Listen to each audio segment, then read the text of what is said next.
Hello. Hello.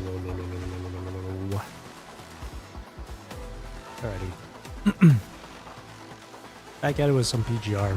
Gonna continue chapter 40 today. And depending on the amount of time, depending on the time of the stream, I'll also go through the Journal of Promise for Nirvatia. But if I don't happen to do the JOP today, and I will do it probably next week instead. We will see. We shall see. We shall see.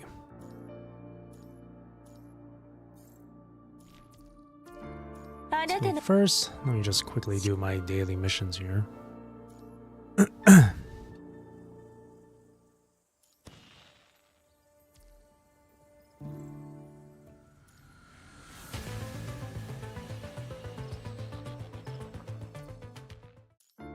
Okay.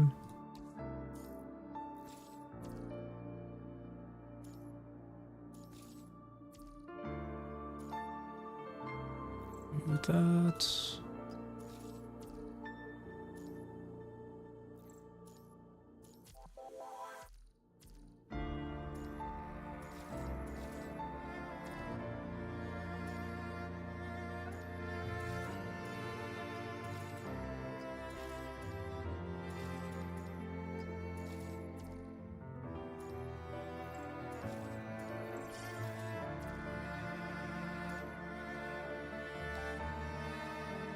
Alrighty, that should be... Oh wait, hang on. Convert those. Let me double check. Oh, Norman, hang on. Let me just do the auto clears for Norman real quick.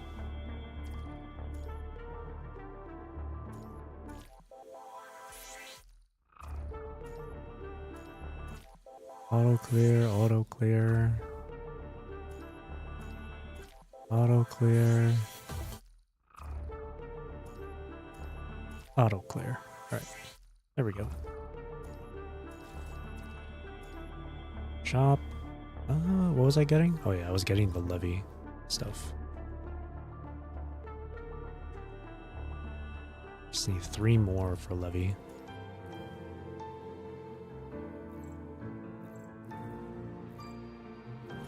Man, 3 more.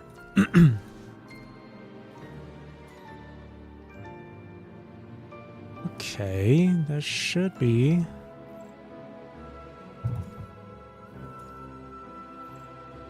Yeah, that should be everything. Alright. Jump straight into it then. Alright, time to continue. Heroes are the people. Live on for a better tomorrow. Second year. Because I did prepare myself some tea. Lemon ginger tea with some honey. That way it can help with my voice during the reading. Seeing as how my voice got absolutely wrecked last night when I was reading through this. Yeah, after a long while of not doing like PGR readings, at least long readings on stream, my voice has gone back to not being used to it. So I gotta get some stuff prepared for it, which is this tea. Hang on.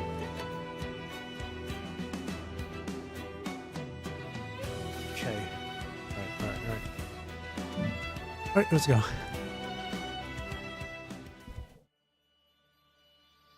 Temporary Command Center, Riverbank Central, Kartaki, 16th of March, 2162.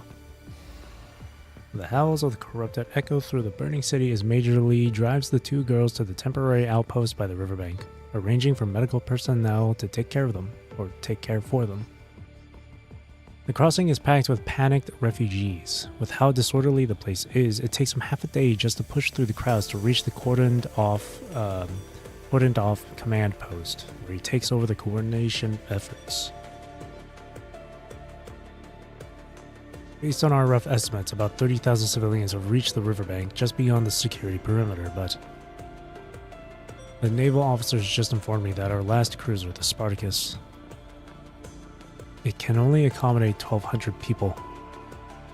Good God. Alright, this was from the very beginning. Colonel Pavlov exhales wearily, breathing out a ring of smoke. Listening to the arguments between refugees and soldiers outside, he rubs his forehead as beads of sweat fall one by one onto the weathered wooden table. He faces the most important decision of his life. Colonel, we're out of time. Time. Mine ran out long ago. Hot ash falls onto his finger as he reaches for something at his waist. Babylonia finally got through on comms just now. You know what they said? They spent 5 minutes explaining to me that beneath Karthaki reactor number 4 lies a bomb more terrifying than any nuclear weapon. A bomb? Is it connected to the explosion? I asked the same question. Their only response was, sorry, you don't have the swear word clearance for that information. Pavlov speaks with increasing urgency as he violently crushes his cigarette butt against the table. Remember those rumors about the reactor construction when Akdalek approved it? The ones that the scientists and the media circulated everywhere before they were labeled as misinformation? Turns out every swear word bit of those rumors was true. He enunciates each word deliberately, his fingernails tapping against the cigarette ash on the table until they turn white. Reactor number 4 works just like the zero-point engine, so the punishing virus mist will keep pouring from its base. If it isn't shut down, the virus will spread, and the whole swear word Earth will bathe in red in less than 2 months. A fuse that will destroy the entire planet is swear word burning right beneath our feet at this very moment. Do you understand what that swear word means? He's swearing a lot. Comrade Pavlov, do we have a contingency plan? Pavlov lets out a laugh, his right hand still hovering at the edge of his belt. Alyosha, what do they call Karthaki on the Akdalek's ceremonial banners? The City of Workers in Steel, Comrade Pavlov. That's the contingency plan. The world government demands that this city fulfill its promise. He shakes his head, weakly forcing out a hollow, bitter laugh. What? I don't understand. There must be another way. I'll call for reinforcements again. Lee, you'll be commander after this. Don't let the punishing virus tarnish my name. Click. Without any warning, Pavlov draws his silver service pistol from his belt and presses it against his temple. I'm sorry, comrades. Brought disgrace upon you all.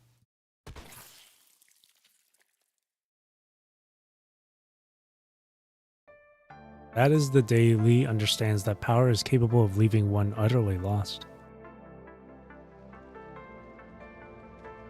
He surveys the devastated riverbank below. Freshly bombarded and filled with bloodied water, it is shrouded in low-hanging mist. The wailing of the wounded mingles with distant reverberations, rising and falling in waves.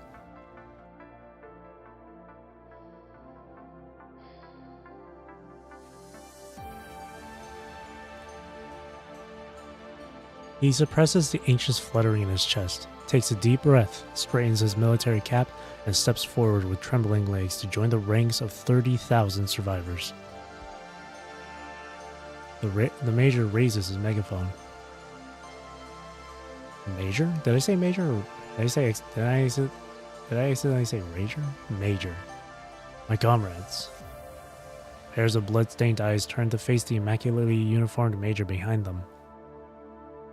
I've just been informed that beneath Karthaki reactor number 4 is a substance that's continuously producing this punishing virus mist.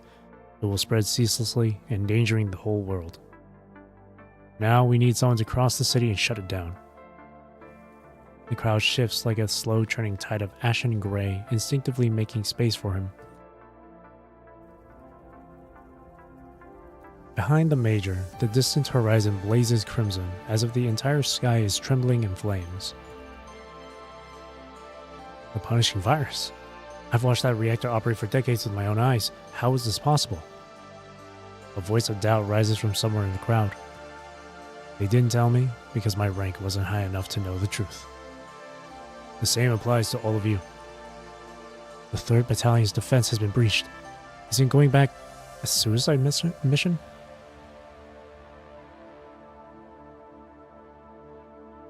The Major briefly lowers his gaze, presses his lips together, then quickly looks up again to face the crowd directly. There are 30,000 people at this crossing, and our last ship can only evacuate 1,200. The riverbank falls silent abruptly. The cold air hangs heavy, as some stand speechless, others tighten their grip on their children's hands, and many more simply look around in confusion, exchanging bewildered glances. Silence. Major Lee's greatest fear has finally materialized. The issue now isn't who lives or dies, but that if no one steps up, all of humanity will perish alongside us. He surveys the silent crowd, realizing that all those lifeless yet terribly alive eyes are fixed unblinkingly on him. His Adam's apple bobs as his voice unconsciously lowers. Still, no one responds. Humans are fundamentally creatures that seek benefit and avoid harm. Lee has learned this truth well during his years in the trenches. Of course he knows what is going through the people's minds at this moment. How can people who have basked in the twilight of the Golden Age not cherish their own lives? I can promise you this. Every participant will receive a reward of 100,000 credits. He raises a silver inlaid military saber, its gold-trimmed insignia, the symbol of his command, dulled by a layer of dust, gleaming faintly in the murky air. Every participant and their families may choose to relocate to either Aslam or Babylonia, where they will live a more prosperous and secure life. He is lying. Just go and survive, and all this wealth and glory will be yours. Of course, he has not been authorized by Babylonia, but you can't think of any other way to order thousands of living souls to turn back towards certain death. To encourage the bewildered masses, he has pulled out all the stops and tried everything in his power. But why are they still silent? This is the command saber of the army, and these medals are mine. The first person to step forward can take them all. These are worth... Major, do you know how to shut that thing down? A familiar voice rings out from the back of the crowd. The crowd parts and a thin figure slowly emerges from their midst. I don't have the clearance to know. I understand. He straightens his safety hat, or helmet. We're workers. If we can build such magnificent machinery, we can shut it down too. I'll go. I mean, Gregory doesn't have much time to live anyway, so... Lee's eyes widen with desperate hope, as if he has found salvation. He hurriedly removes the colorful medals from his chest, ready to fulfill his promise to the crowd. Wait, take these. And this too. Take it all. Keep them for the children, Major. Gregory ignores Lee's desperate offerings and walks past them. No one will die for trinkets like these. Some can risk everything to save the world. Comrades, I'm heading out. Gregory, you son of a bitch. Salute. He smiles and walks toward the burning city without looking back.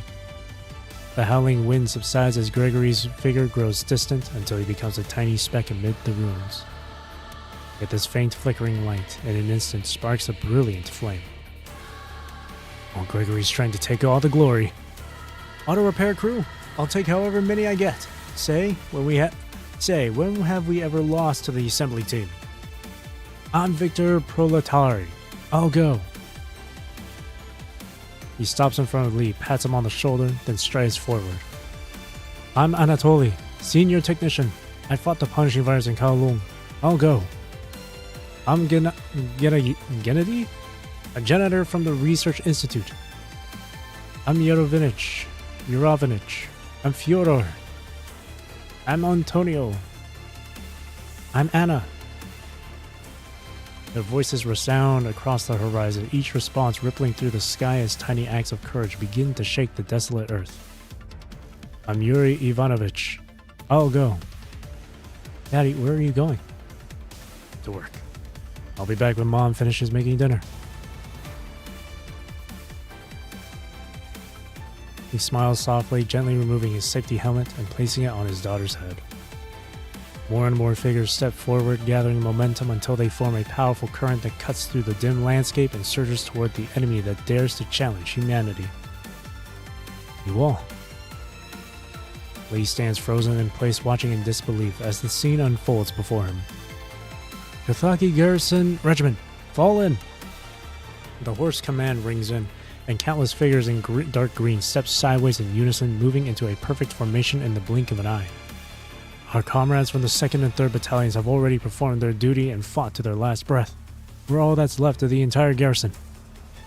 The people of Kathaki have made their choice. The moment of our trial has finally come. The whole world is counting on us. Kathaki Garrison Regiment. Can we let them down? No! When the sun rises tomorrow, the entire world will remember Kathaki, the city where not a single soul cowered in fear. Attention! This is the final order from the Kathaki Garrison Command. Follow the path of Kathaki's people. Advance! The emotions suppressed in thousands of hearts erupt like a broken dam, transforming into a roaring tempest as the soldiers march unflinchingly toward what they believe is right. All of you?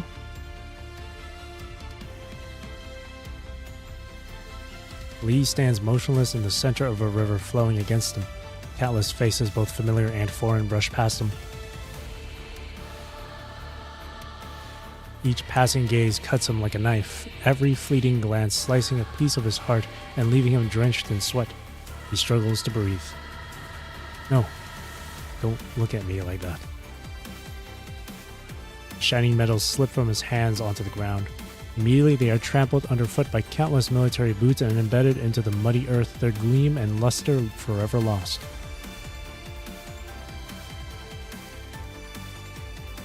A profound sense of purpose floods Lee's soul as he breathes heavily. Strange thoughts rush into his mind, and suddenly he too imagines joining his comrades' ranks and marching toward death like some hero. But just as he decides to move, memories of his mother waiting back home, and the excruciating pain from when his rifle exploded during military school surface. I can't. You can't let go. You can't bear it. Don't force yourself, Lee. Someone stops beside the major and places a hand on his shoulder. You always complained about my ramblings before, but indulge me one last time today. He smiles, gently patting the young face before him. We were born in a brilliant era. Back then, people didn't detest cowardice in that golden world, much less question how others chose to live. Perhaps even the heavens found that too naive, insisting on drenching us in cold, cruel calamities and making the world favor power and wealth above all else. But I believe time always marches forward. This era, too, will eventually become nothing but a footnote in history. Kathaki's frozen soil was once barren wilderness, yet we eventually built railways and rockets. The punishing virus destroyed civilians, but hasn't humanity still persevered through gritted teeth? I can't envision what tomorrow will look like, but I'm certain of one thing. It will be created by those of you who stay alive. So live on. Live to tell the children about today, to tell the whole world everything that happened here. Live on, for a better tomorrow.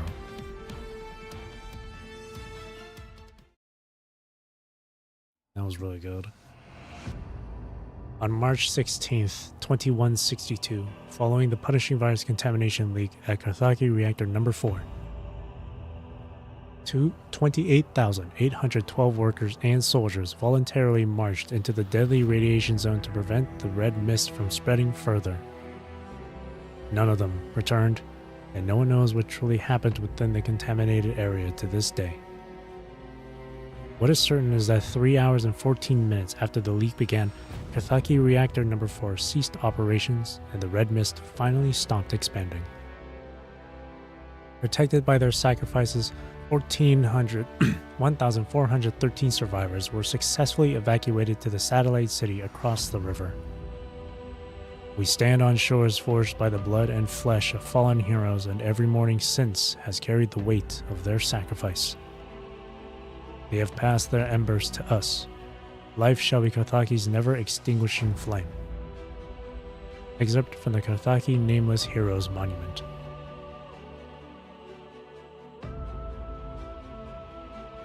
Nameless Heroes Monument, Karthaki Satellite City. The moment of silence has concluded. Please exit in an orderly fashion. The officiant speaks slowly, his voice deep and weathered, calling those immersed in grief back to the world of the living.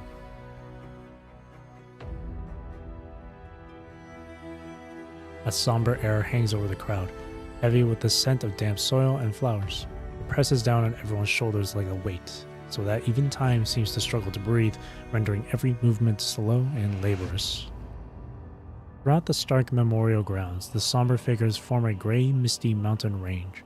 Cold winds howl through the trees, sprinkling damp, chilling air against every reluctant face that can't bear to leave.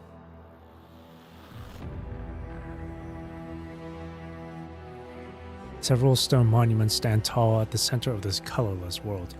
Looking toward them, one can see the ruins of Karthaki just across the river. The once proud city of workers in steel now lies shrouded in a thick, blood-red mist. Major, the refugee camp expansion isn't going well. Those locals are causing trouble again. They've even injured someone this time. At the outer edge of the crowd, a military officer in a long coat slowly raises his head and opens his eyes. Get the excavators. Level all of the old buildings. You're authorized to open fire if necessary. Major?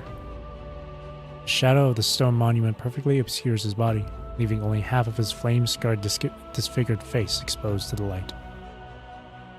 Doing it so more people can survive. Go now. I'll take full responsibility for the consequences.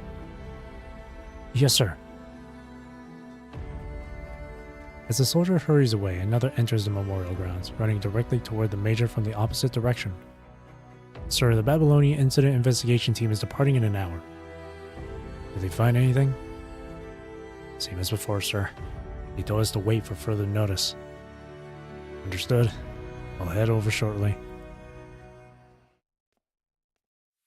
The morning crowd finally begins to disperse after a while. Lee brushes the dust from his shoulders and sets off, slowly making his way against the flow of departing people. Finally, he finds the two small figures standing by the monument. They stand in silence, their eyes fixed on the names engraved at the base of the monument. Lee follows their gaze and finds a familiar name that stands out starkly among thousands of others. Margaret. Sir? How did it go? Did you show them my letters? I did. Your third letter, along with a petition signed by over 1,000 people from the satellite city. I submitted everything in person. Did they say anything? What really happened in that explosion? Major Lee shakes his head solemnly. Hi. The government has its considerations. It's not my place to question them. Considerations? What do you mean? Jagienka clenches her fists and shouts.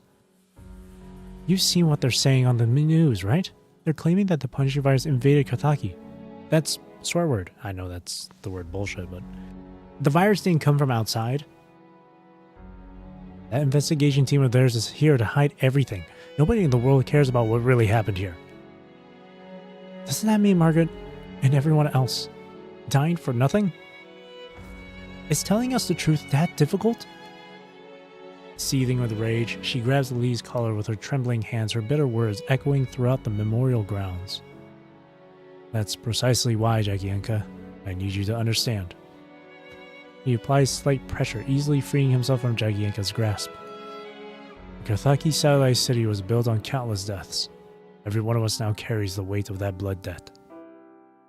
To honor their sacrifice, I must ensure every one of you survives. Right now, the satellite city lacks all kinds of basic necessities, And the world government is our only lifeline. Lifeline? Where were they during the explosion? And where are they now when we need answers? Calm down, Jagienka. Nervatia steps forward and grabs Jagienka, stopping her from lunging at the Major. From space, Karthaki is nothing but an insignificant dot. In this vast universe, no one will hear our cries. Somewhere out there, someone wants to silence us, to erase everything that happened here. And we have no choice but to remain quiet. Do my best to seek justice for the fallen, but until then, I must prioritize the future of the satellite city and everyone still alive. To hell with you, you lapdog! Tuh. Lee maintains his stern expression. That pride which once seemed permanently etched on his face has quietly faded with time. Something else I need to tell you. The World Government's Youth Center is expanding their recruitment. They're allocating one spot to each small conservation area. There will be an exam in a few days. Whoever places first will earn the chance to go to Babylonia. Go to Babylonia. As per tradition in recent years, students from the surface usually receive special privileges, given opportunities to be honored during global broadcasts. What is this? Charity? Who wants their handouts? The satellite city has been classified as a priority combat zone. Population movement in the future will be strictly limited. I've accepted that I'll likely remain here permanently. But you two are different. Jagienka, Nervatia, you deserve to go somewhere more hopeful. I hope you'll consider it carefully. He glances at the tombstone and releases an almost imperceptible sigh before turning around coldly and walking toward the desolate streets in the distance, his figure gradually fading from view. What kind of exam is that supposed to be? One person per place? Do they seriously think they're living in some kind of paradise? We need to mobilize all our classmates to boycott this exam. We'll turn in blank papers. Let's show those world government bastards that Carthaginian people can't be bought. Hey, Nervatia? What's wrong? Why are you so distracted? Huh? No, right. Nervatia unconsciously touches the bracelet on her left wrist, a flash of hesitation crossing her eyes. Did you hear what I just said? We'll notify everyone right now. We must stand united and boycott this exam. She suddenly grips Jagienka's hand tightly. If the world government thinks they're so superior, let's show them that no one in Carthage gives a damn about their precious ticket to space. We'll send the truth about Carthage to Kowloon, Transatlantic, every channel we can reach, and force the world government to release their investigation reports. Hearing this, Jagienka squeezes Nervatia's hand in return, her eyes rekindling with newfound determination. Exactly. Starting with this exam, we'll pry open the world government's secrets bit by bit, until everyone sees what really happened here. Yeah, starting with this exam. Facing her jubilant friend, Nervatia forces out a smile of agreement. But almost immediately her smile falters, her fingertips tremble slightly, and her gaze involuntarily drops to the floor. Fortunately, Jagienka is too engrossed in planning their revenge to notice her friend's strange behavior. Discreetly, Nervatia reaches out her hand one last time to touch the bracelet that Margaret left for Jagienka.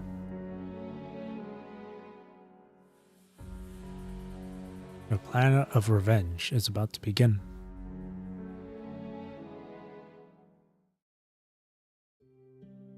Afterward, the two girls swiftly and discreetly communicate their plan to every student. Everything goes more smooth. God damn it.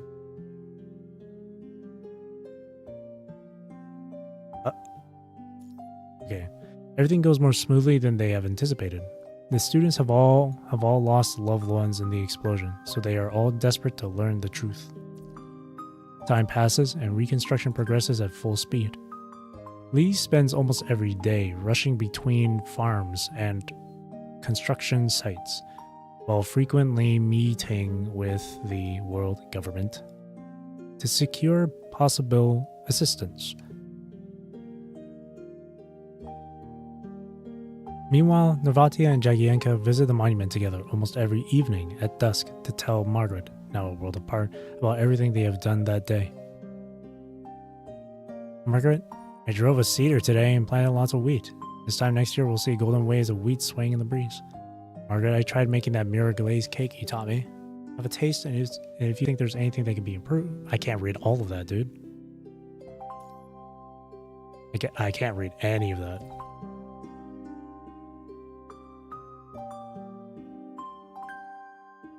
Alone didn't work either.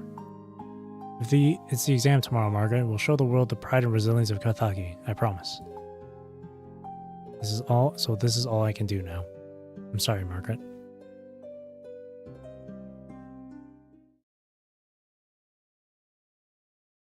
On the day the exam results are announced, Navatia's name appears at the top of the list. Just like countless times before, her victory is expected yet unforgivable. Under the dying sun, Jagienka pushes through the murmuring crowd and bolts into the rust-colored alleyways, running like an untamed beast toward her destination. She kicks open the gates to the cemetery and screams hysterically. Navatia! She practically lunges forward and grabs Navatia by the collar, slapping her face hard with her right palm. Slap.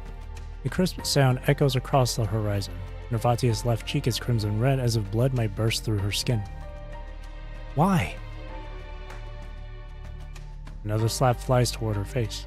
Navatia could have dodged it easily, but she chooses to stand still instead, taking the blow squarely in the face. By now, the crowd that has been following behind has arrived outside the cemetery, watching and gossiping about the scene unfolding before them. Jagienka yanks Navatia up by her collar. Her reddened palm hovers in mid-air, ready to strike again before suddenly freezing, as if something is holding her back. Say something. Why? I'm going to Babylonia. Why? Why would you go to a place like that? She roars, her nostrils flaring, her clenched right fist trembling in the air as her nails dig into her palm hard enough to draw blood. Tens of thousands of people vanished overnight and they won't tell us a single word of truth. Is Margaret supposed to die without even an explanation? Navatia closes her eyes and offers no response. So that's it. I should have known all along. You never cared about Kathaki. You never cared about Margaret. Not only did you fail to save her, you stopped me from trying. You left her there all alone to die. Why? Because you were afraid to die? That's not it. Facing the barrage of accusations, Navatia sniffles, her lips trembling as if she wants to say something, but then she stops herself. I've been wrong about you from the very beginning. You'll never be Carthakian. She seizes Navatia's wrist and violently yanks at the bracelet. No, don't touch that.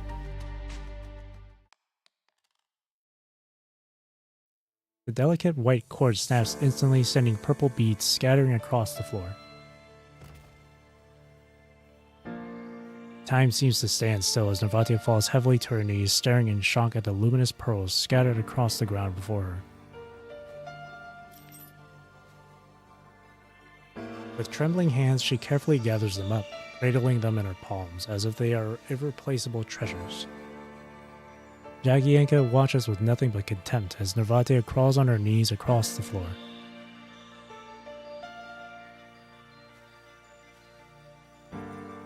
After a moment, Navatia slowly rises to her feet, breathing heavily as she turns a hollow gaze toward the crowd behind. Several soldiers are already rushing toward her, having responded to the commotion, while further back she can see officials representing the world government approaching. Navatia bites her lip hard and turns to face Jagienka. A storm of emotion swirls in the depths of her eyes, so complex that even she herself cannot tell whether it is anger or some ineffable sorrow. Navatia clutches the pearls tightly in her hand and draws a deep breath. You're right, Jagienka. I was never one of you. She wipes away the tears welling in her eyes. I never had any interest in your little make-believe family. I'm sick of your tedious grand narratives and your empty bureaucratic rhetoric. What did you just say? Yakienka's eyes widen as she lunges forward again, only to be caught and restrained by the soldiers who have arrived just in time. I've never had a single happy day in Kathaki. I hate everything about this place because none of you could ever cure me.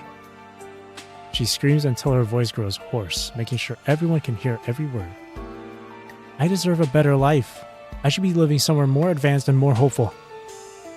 She slowly lifts her gaze toward a man in a suit standing among the crowd. I want to live in Babylonia.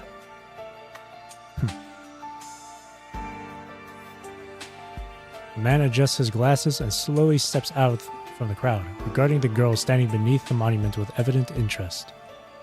So you're the one who came in first. I always have, and I always will. She replies coldly. I like your gumption. The man's lips curl into a satisfied smile. Your transport craft will arrive tonight. Pack your belongings quickly and prepare for a new life. You traitor! Nervatia! Jagienka struggles against the iron grip that is holding her back, screaming herself hoarse as Nervatia departs. Nervatia stops in her tracks, silently absorbing the curses coming from behind. She turns her head slightly, opening her mouth as if about to say something. Then she presses her lips together, turning back to face the countless shocked and contemptuous stares before her. Once she steps out of this memorial garden inscribed with names from the past, she can race toward the new life she has always dreamed of. But from this day forward, she will forever bear the title of Karthaki's first traitor, subjected to her people's condemnation and scorn. Goodbye. She takes her first momentous step toward that unknown world. Goodbye, Karthaki. Ooh, that was really good. Goodbye, Karthaki. Together we will set this stagnant world in motion. At Caliper's Not Lonely Official. Hey everyone, have you ever met someone at school who just doesn't fit in no matter what? I've complained about plenty of weirdos before, but this one to date absolutely deserves a spot in my channel's top 3 freaks of the year. She sits next to me in class and her name is Nervatia. I have no idea where her parents dug up that name, but her bizarre behavior definitely rivals those ancient Greek cavemen who did philosophy. She got into trouble on her very first day after transferring here. Elia was moving to the 2nd floor and stacked her belongings in the lounge area, and this weirdo walked by and straight up stole a pile of Elia's books. She was like, I thought everything here was communal property. Oh my god, does she not even understand the concept of personal belongings? Everyone, seriously, keep an eye out on your stuff these days. But that's not even the weirdest part. Yesterday, Nervatia and I were paired up on the lab, and guess what I caught her doing to our frog specimen? She was embedding a drive shaft into the frog's spine. The frog's joints were all connected with liquid conductors, and each toe bone was fitted with hair-thin metal frames. I asked if she was doing some kind of cursed DIY project or playing Construct Surgeon or something. She ignored me, but the creepy part, when she pushed back her bangs to wipe away her sweat, I saw a similar metal mesh embedded in her forearm. This lunatic must have been using herself as a test subject all along.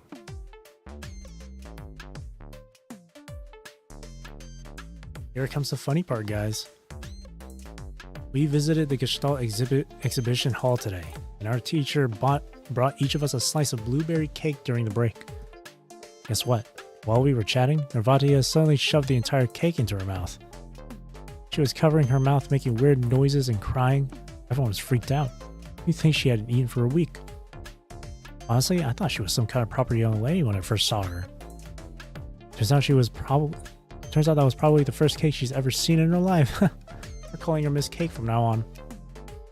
Can't believe someone like her got the top score in our grade. Now she's going to be honored in some global live stream. Looks like the higher-ups are coming up with a plan to increase everyone's sugar consumption. Oh, right. I took pictures of how ridiculous she looked secretly. If you want to behold Miss Cake in all her glory, make sure to like, follow, and share my videos. DM me a screenshot and I'll send you the photos.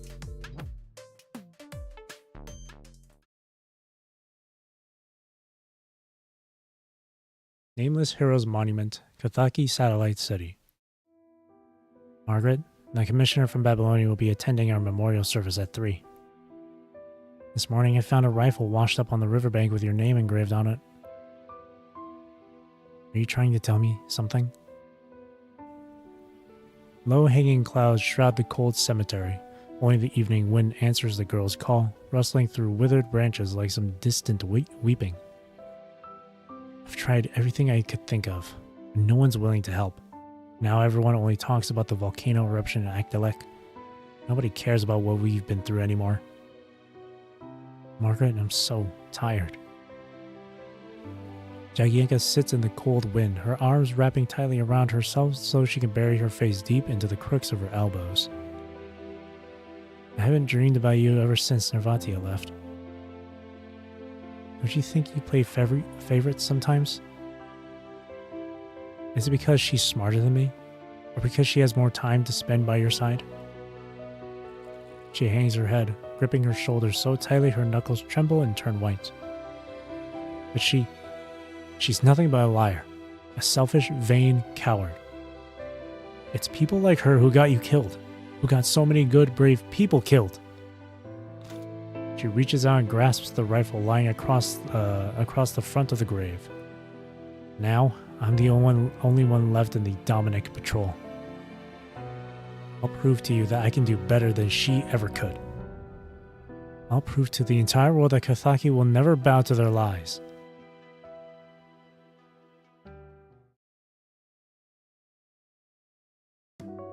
Global Broadcasting Studio, Ring Area Module, Babylonia, 2:55 p.m. Nervatia, Mr. Yodi is here to see you. A man in a formal suit suddenly enters the green room. Nervatia quickly turns around, rolling down the sleeve she has pushed up. Oh, hello there, Nervatia. I've heard so much about you. Hello, sir. Nervatia gives a slight bow, nodding respectively. Look at this. A young woman with such excellent bearing is the perfect person to represent our esteemed education system. The world will see that this is the kind of well-rounded citizen we're cultivating. The man claps his hands together with delight. You're too kind, sir. You'll be on stage soon. I'm looking forward to your brilliant speech, Nervatia. You won't be disappointed, Mr. Yodi. To be honest, I'm really excited to hear what you have to say. Can you give me a little preview of what you've prepared? You haven't seen the draft yet. She clenches her fists tightly. It's a story about a terminally ill girl who was given a new lease on life thanks to Babylonia's help. I heard this is a story about a terminally ill girl who was given a new lease on life thanks to Babylonia's help? Ah, strength through adversity. That's certainly the most important virtue in our era. Even during wartime, we need to ensure all our citizens receive quality education, regardless of their background or circumstances. But I'll let her tell you herself. I'm sure everyone will find strength in her story and understand the significance of our excellent public education system. I couldn't agree more. Now, let's welcome today's guest of honor, an exceptional student from a conservation area on the surface, Nervatia. The curtains part and the spotlight suddenly comes to life, illuminating Nervatia. She wipes the sweat from her temple and casts one final glance at the darkened corner backstage. After confirming nothing is amiss, she steps toward the center stage. Respected guests and viewers across the globe, my name is Nervatia. As you've just heard, I stand before you today to share a story of hope, rebirth, and gratitude. Facing countless camera lenses, she begins her speech with perfect composure. I come from Kathaki, a city on the outskirts of the Akdalek Commercial Alliance. It is a city renowned for the rockets it produces and its collectivist values. I suffer from PTSD, the cause of which is still unknown. It erased all memories of my past, and any explosion can trigger it, making my heart feel like it's being crushed and plunging me into unbearable agony.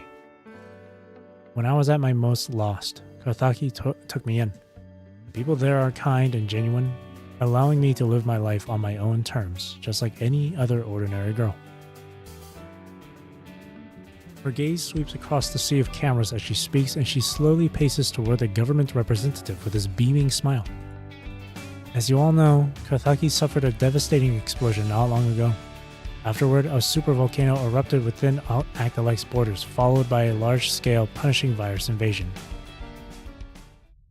This is all the world government has released to the public about the great Actalike explosion thus far. Nervatia's tone suddenly shifts in a subtle yet distinct way. Mr. Yori's smile freezes, his eyes betraying a mixture of alarm and disbelief. No casualty figures or explanations for the explosion have been disclosed. All the sacrifices and destructions are reduced to nothing but a dismissive report packaged as facts you are all expected to accept. Murmurs of shock and confusion erupt from the audience. The host tries to intervene, but Nervatia's voice suddenly rises to a thundering pitch, drowning out everything else. I'm telling you now, it's all lies. She thrusts her arm upward, revealing a gun that has been hidden in her sleeve. Nobody move, or I'll kill him. She lunges forward, seizes Yori by the neck, and presses the gun against his forehead. Security! Security! Shut up. No one's coming to save you. Nervatia casts an icy glance to the side. In the shadows of the curtains, two security guards slump like broken puppets, crookedly propped against the corner. How is this possible? In the chaos, he notices Nervatia's arm.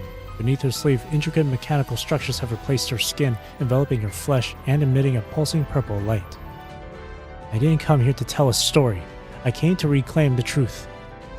Now, I have something to say to the world government. The entire studio falls into a deathly silence. Hundreds of cameras silently focus on Nervatia, quietly waiting for her next words. I demand that you immediately disclose to the world the whole truth about the great Actalike explosion. Why was there a punishing virus leak at Karthaki Reactor Number 4? And what connection does the Actalike volcano eruption have with this incident? And what exactly is the seedling? What did the Karthaki Research Institute do to Margaret? Someone answer me, or I'll kill him. Your pursuit of truth will be your undoing, Nervatia. Suddenly, prismatic lights begin to flicker all around. An alien digital voice echoes clearly through the studio's speakers. Who's there? Show yourself. We are the beacon that creates balance in the world, and the chains that reign in humanity to prevent them from falling into the abyss.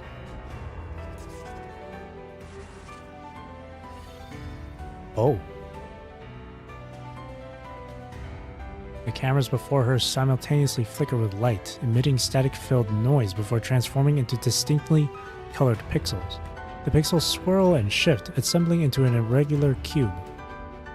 We are the Tower, the purger of doubt and defender of humanity. I don't care who you are. Do as I say or I'll blow this man's brains out in front of the whole world. Calm down, please. Calm down. The whole world. There seems to be a misunderstanding. There was never any world here. There was only us. No one else will hear your demands because this is a test designed specifically for you. Test? Did you really think your modifications on yourself went unnoticed? You harbor such childish delusions about the sophistication of your revenge plot. A beam of light descends from above, illuminating her mechanically constructed arm. This so-called recognition ceremony was nothing but a performance. We used this stage to assess your loyalty and obedience to humanity. In other words, a test. And you have failed it. Nervatia's eyes widen in disbelief. In that brief moment, her heart races as everything before her becomes distant and surreal. You staged this elaborate charade, just to see if I would willingly be your docile servant? Correction, to test your loyalty to humanity. 30,000 living, breathing people died in front of my own eyes. They died in Karthaki, and you expect me to turn a blind eye to all of it? She steps forward, roaring at the hidden voice behind the light. Aren't you afraid that I'll expose everything that's happening here today? Let the whole world see this ridiculous test of yours? Isn't that precisely what you're attempting to do right now? Nervatia is stunned. Compared to the diseases that threaten civilization's very foundation, the truth of a single tragedy is insignificant. Do you think you're accomplishing some historic, world-changing feat? You're merely wasting your talent on despair. You lack both patience and wisdom. Nervatia, you have never been that important to us anyway. With a piercing wail, Nervatia shoves aside the man in front of her and presses the gun barrel against her own temple. What the hell are you hiding beneath, Kothaki, that has you higher up so terrified? I figured it out. You want to strip roses of their thorns to tame the wild beasts. You want to file down the edges of anything passionate and decorate your glorious arrow of peace with it. You don't have clearance. See? Anyone who pursues the truth gets pushed back with endless excuses. You'd love nothing more than for everyone to sew their mouths shut. But I can't do that. She screams at the top of her lungs, expending the last ounce of strength in her mortal frame, as if trying to tear open a rift in the very fabric of the world. Because I witnessed the beauty beneath those ruins with my own eyes. Those people left genuine, tangible marks in my world. No matter how righteous your excuses sound, nothing can justify denying that those lives once existed. She has tried. She has given everything she had. Alas, she has chiseled a dim ray of light through the labyrinth, imprisoning her soul. After a lifetime as a puppet of fate, Nervatia chooses her final act of defiance in the moment when all hope is lost. You want me to pledge my allegiance? Then open your damn eyes. This is my answer. Her mind is made up. Pulling the trigger to end her worldly suffering will be her final performance in this absurd theater.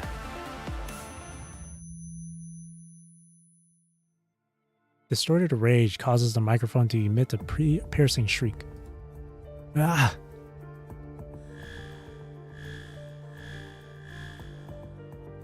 A series of sharp buzzing sounds explodes like lightning, freezing time and piercing through Nervatia's eardrums.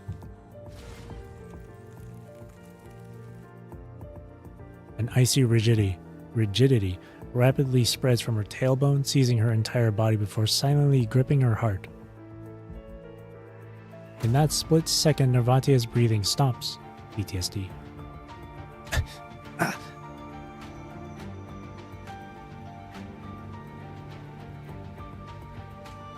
The burning sky, the woman's whispers. Keep running. Don't look back.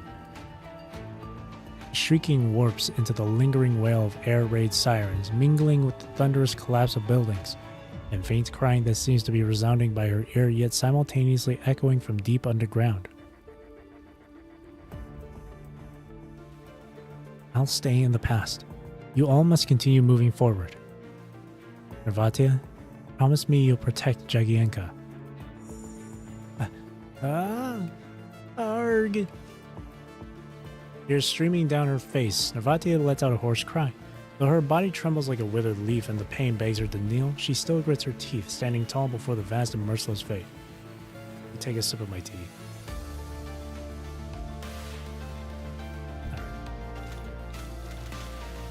She roars through gritted teeth, blood seeping from the corner of her mouth as she strains with all her might to pull the trigger, but the cold metal remains stubbornly still. No. No! The light before her eyes gradually dims, the entire world slowly fading away as she sinks into a vast, fathomless darkness. The demons of her past, etched into her soul like a curse, seize her ankles and drag her rapidly down into an abyss of suffering. She has never imagined that death could be so costly, yet so desperately coveted.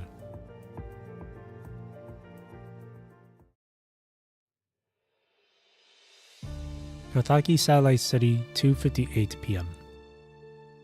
Everyone, before we begin our moment of silence, please join me in welcoming Agent Ari. We thank him for taking time from his busy schedule to visit us and represent Babylonia as we pay tribute to our fallen heroes. Scattered, half-hearted applause echoes throughout the cemetery. Let's skip the formalities. I have other meetings later, so let's get started. He glances at the watch on his wrist and waves his hand dismissively, speaking with casual indifference. Major, why don't we skip the moment of silence and just place the flowers and take the photos? Got it.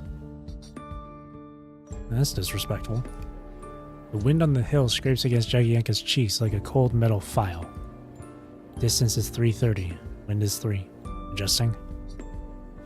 She lies prone behind the rocks on the hillside and takes a deep breath as her left hand gently traces the name Margaret engraved on the rifle's barrel.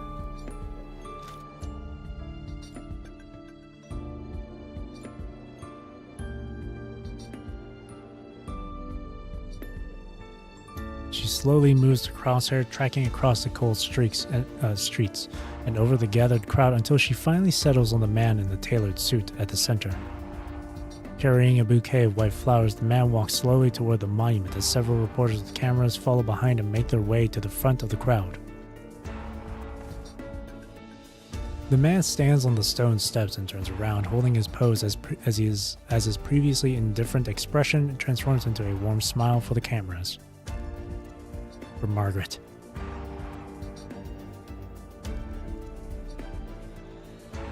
As she speaks, familiar figures seem to materialize before her eyes, lifting her rifle to aim at Babylonia, the sanctuary in the sky that has sheltered itself from reality.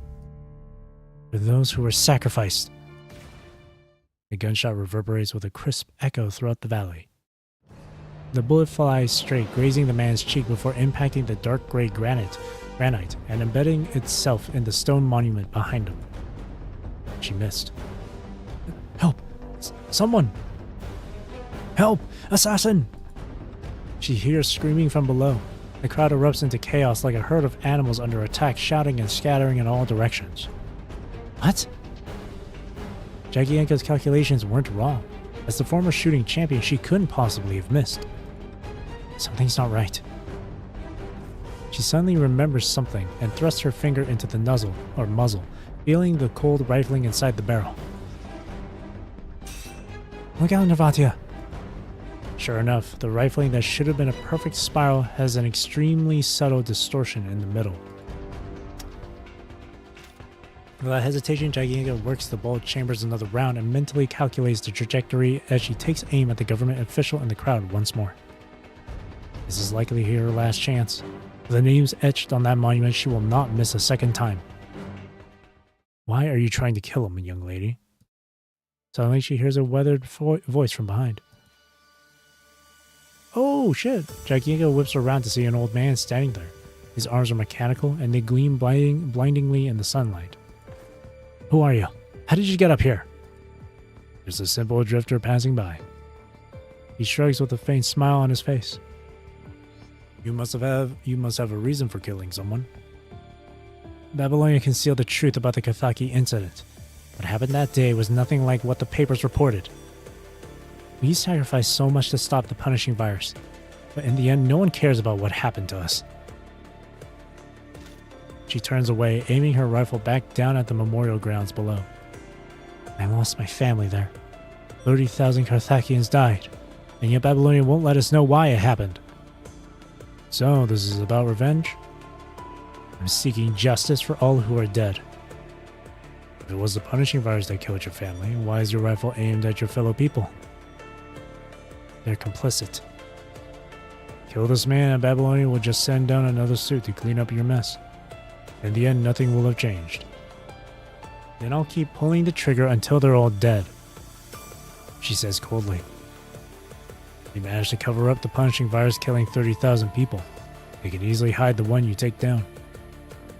Pull that trigger, and all you've done is remove one human from this world. You haven't threatened Babylonia, and you certainly haven't defeated the punishing virus. You're annoying. I don't need a lecture. Now let me be blunt. The world you hate so much won't change one bit because of one bullet today. Is this what those who perished at Karthagi sacrificed themselves for? Impulsiveness isn't a bad thing, but in the end we must take responsibility for our actions, don't you think? Impulsiveness is the most rudimentary form of stupidity. This month's mandatory treatment will make sure you remember that lesson. In the monitoring room, a young man in white robe stands by Nervatia's hospital bed. He lets out a soft sigh and reaches out, tapping the mechanical structure on Nervatia's arm. I checked it out. The tactile feedback delay is minimal, and the joint transmission efficiency is nearly military grade. Did you build this yourself? Yeah. Impressive. You've got real potential. He can't help but remark admiringly, his voice barely audible. Every person's talent is a precious gift to humanity. Don't waste yours, and certainly don't try to harm yourself again. The young man makes a finger gun and points it at his own forehead. Anyone can end their own life, but only fools and cowards take that route. My project has no room for such mediocrity. Someone will bring you a stack of materials shortly. Finish reading them within 7 days and look up anything you don't understand. I'll test you afterward. As the researcher is about to leave, he suddenly stops. Looking back, he sees a slender hand clutching the edge of his white coat. Why are you hiding the truth about Karthaki? I saw a massive golden tree there with my own eyes. Seeing it cured my illness, eased my suffering, and let me hear voices I'd never heard before. I've never felt so alive. Margaret was there and Jagienka. So many beautiful people and things. What did we do wrong? Why are you treating us like this? The researcher silently listens to the girl's accusations, his expression heavy with complexity and gravity. My illness and everything the people of Karthaki cherish, are they all completely worthless to you? What really happened at the Karthaki Research Institute? The researcher gently presses on Nervatia's shoulder, gesturing for her to be quiet. On these matters, our fundamental interests align. The Karthaki Research Institute was at the cutting edge of mind research. Want to know what happened there that day too? After the incident, the Science Council shut down all mind research projects immediately. Everyone with authority has remained tight-lipped about why. Oh, interesting. It doesn't take much guesswork to know that some unseen force is pulling strings behind this. Earlier, I met someone who called themselves the Tower. The researcher raises an eyebrow, but doesn't pursue the subject. The girl is perceptive enough not to press further. She holds her forehead, her eyes betraying complete exhaustion. Not feeling well? I don't know. I just feel tired. I've lost everything. What can I possibly do now? I can't find the enemy, yet they are everywhere. How am I supposed to cure my illness? How am I supposed to uncover these secrets? The young man observes her despondent gaze, falling silent for a moment. What I'm about to tell you might sound cliché, but it holds profound meaning for every researcher. I have a friend who loves telling this story to newcomers. There was an old acquaintance at the start of life who loved telling this story to impatient young people. In the past, all wise men believed Earth was the center of the universe, with the sun, moon, and stars revolving around us. This concept seems so perfect, so beyond questioning, like the enemies you're facing now. Ptolemy spent his entire life creating 80 planetary models. On his deathbed, he told his students, "My system is too complicated. The truth should be simpler." So he sealed away all his observational records, hoping to pass them on to someone in the future who can make sense of them. This manuscript lay dormant in the dust of the Library of Alexandria for 1200 years, until Copernicus discovered it amidst a pile of papers. Trembling, he repeated his calculations over and over until he finally understood. It wasn't the stars that revolve around Earth, but Earth that revolves around the sun. But Copernicus never dared publish his work during his lifetime. When giving the manuscript to his disciple, he said, "Maybe after I'm gone. The world isn't ready for this truth yet." This manuscript found its way to Bruno after a millennium. Unlike his predecessors, he possessed only a martyr's fervor. He traveled throughout Europe proclaiming, "Look, the sun is the center, the stars are infinite." Then the church burned him at the stake. On the Campo de Fiori in Rome, Bruno told his executioners, "The fear you feel in condemning me far exceeds the courage I show in facing death." Years later, at the age of 60, Galileo raised his telescope and observed 4 moons orbiting Jupiter for the first time. He was shocked to discover that Bruno was right. The Inquisition forced the old man to kneel, demanding to know why he dared blaspheme against the divine, and why he spread such heretical ideas. Just like how they're trying to silence you now and forcing you to remain quiet about everything regarding Karthaki.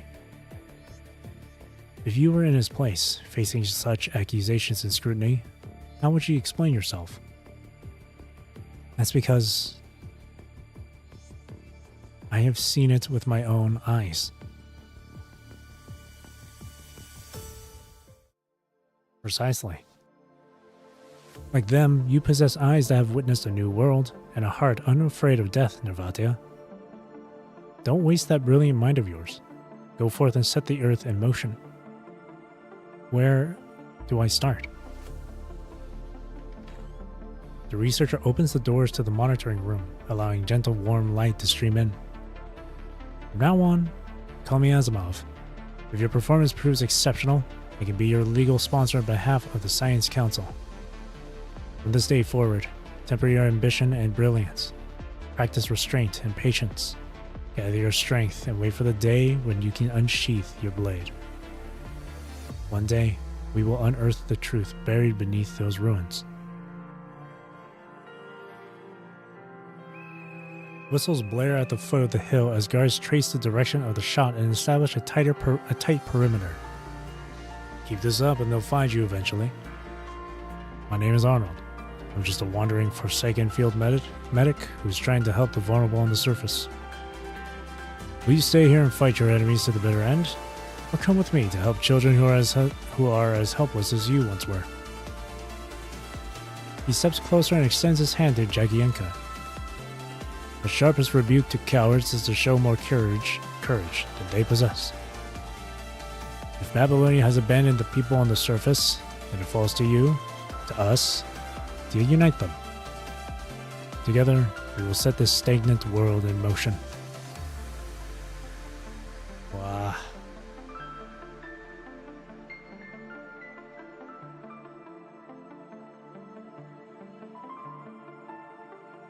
Jagienko gazes into the distance, looking across the river at the home that has witnessed countless joys and sorrows. The Alliance Heritage Monument towers through the swirling mist, and for a moment, she thinks she can glimpse the silhouettes of many people.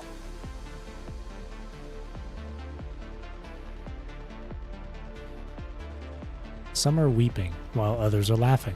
Some are preparing for feasts, while others are forging steel and building families. Together they form a complete yet distant scene, long and weathered by time.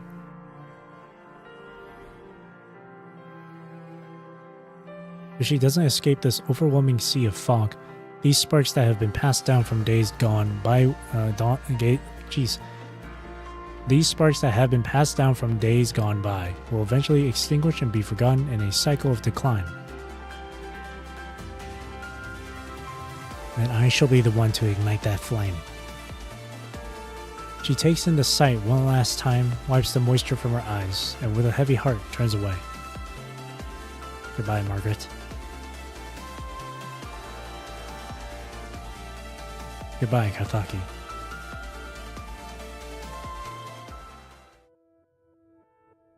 Holy shit, these two nodes.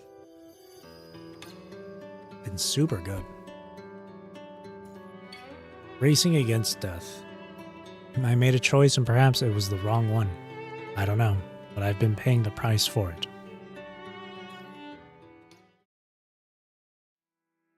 Karthaki Satellite City, now. The equipment room is permeated with the stale smell of engine oil. Lee stands with arms crossed and leans against the mottled, cracked brick wall, having silently listened to Nervatia's entire story. So you joined the Science Council with that man's help, and then spent all these years biding your time. From that day on, I haven't heard a single piece of information about the tower. Pretending to be loyal to those crafty superiors was easy enough, but forcing myself to forget this place, swallowing all that hardship and resentment alone, that was never so simple. Nervatia sits in the leather chair, speaking while inspecting her red mist blockers under the dim overhead light. In spring, the laughter from the plaza would stifle my heart until I felt faint. In winter, artificial snow would fall from the sky, yet the coldness I felt cut deeper than any real winter ever could. It was as if the world was covered by a thin veil, and I was forced to endure this disconnection. Year after year, even as medals filled my room and I was showered with confetti, I still couldn't feel anything real. How did you end up becoming a construct? Because living like that was just too painful to bear. She reattaches the blocker to her waist and slowly looks up. Back then, no one knew whether the mind would inherit mental illnesses, so I offered myself to the Science Council and became the first subject of my own research career. Surgical tools stripped away my flesh, confirming that irreparable damage exists in the human soul. No patients with mental illnesses were considered for the construct procedures after me. People always say that technological progress can change everything. They haven't changed jack swear word when it comes to sufferings like yours. No matter how beautiful something is, it will wither and rot when it passes through me. To this world, I remain forever a stranger, my time forever frozen on the day of the explosion. Time passed this way until my body grew numb to the pain, and suffering became as much a part of me as my own flesh.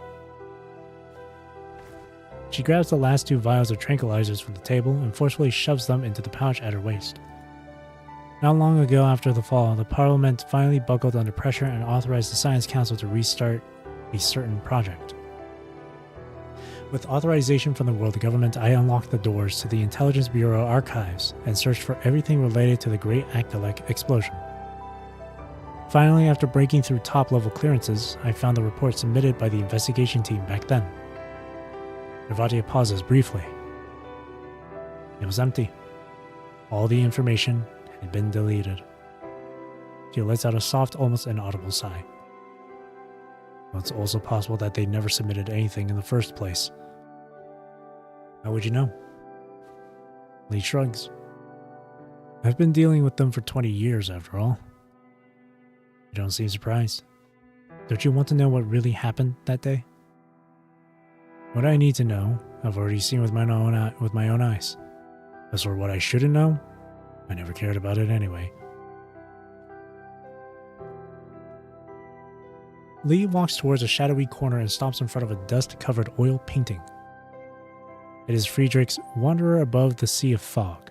It's one of the paintings he bought for his office back then, just to appear cultured.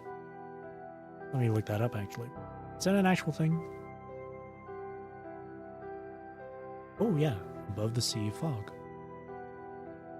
Oh, yes. I recognize this painting. Ah. Hang on. I searched it up on my phone, but let me pull it up here on my... Above the Sea of Fog. It's this art. Wanderer Above the Sea of Fog.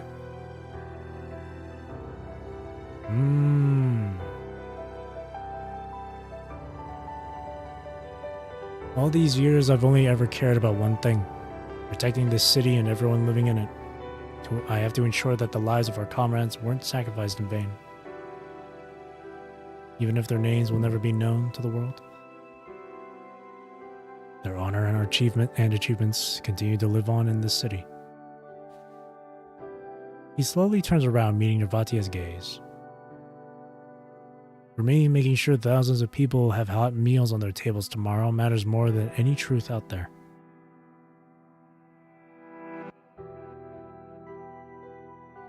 Hang on. Further looking into the painting Wanderer Above the Fog, the Sea of Fog. According to Wikipedia, it is considered to be one of the masterpieces of Romantic movement and one of its most representative works. The painting has been interpreted as an emblem of self-reflection or contemplation of life's path, and the landscape is considered to evoke the sublime. It's also been interpreted as an expression of Friedrich's German liberal and nationalist feeling.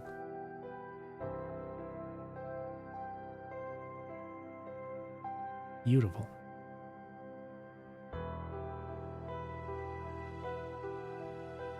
I love that PGR makes references here and there towards various different plays and paintings and whatnot.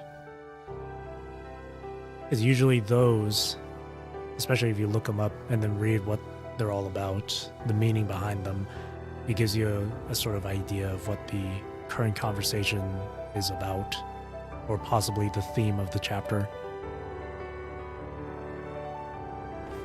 In that case, I suppose you won't be coming with me. Navatia stands up, flexing her fingers to confirm her condition is back to optimal. You're planning to return to the radiation zone? How can I turn back now when what I've longed for is just a step away? Without realizing it, she has already put her hand on the doorknob. This doesn't seem like a decision you would make, Navatia. Margaret? She's still waiting for me. She pulls open the door, letting in a sudden gust of cold wind that sends papers flying and tousles. Tousles? Tousles? Or light purple curls. Tousles? Tousles? What is that? Never seen that word before.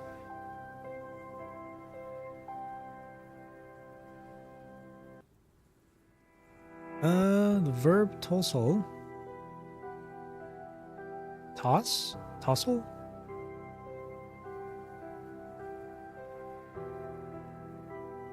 Typically used for the action of mussing. Mussing? Jesus, what are these words? Someone's hair playfully. Or fussily. I see. To pull or handle roughly. Something like that. To make someone's hair messy, disheveled, or untidy. Okay. This could be a trap set by the Ascendant. Aren't you afraid of throwing your life away? I'm not worried about that. Someone already made a promise to me. With a faint smile, she steps outside. My story won't end here.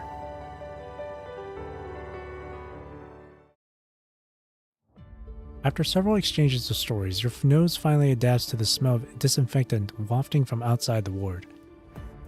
Those collecting serum line up over there. Keep the pathway clear.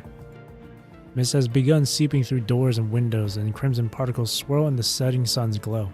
Ghostly and eerie, they threaten to corrode both body and mind. And that's how it went. Later, we ran into some complications, and the old man entrusted this job to me. I chose to work with the Forsaken.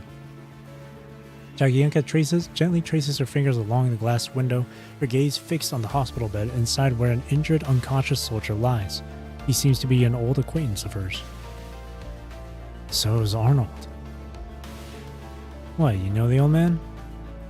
Never met him in person, but someone told me about him before. He's quite popular. The boss mentions your name quite often as well. That's what happens when you're always out on missions. Watanabe and I do get along well. Why would someone as important as you be sent to such a dangerous front line? Did you say the wrong thing at some big event and got screwed over?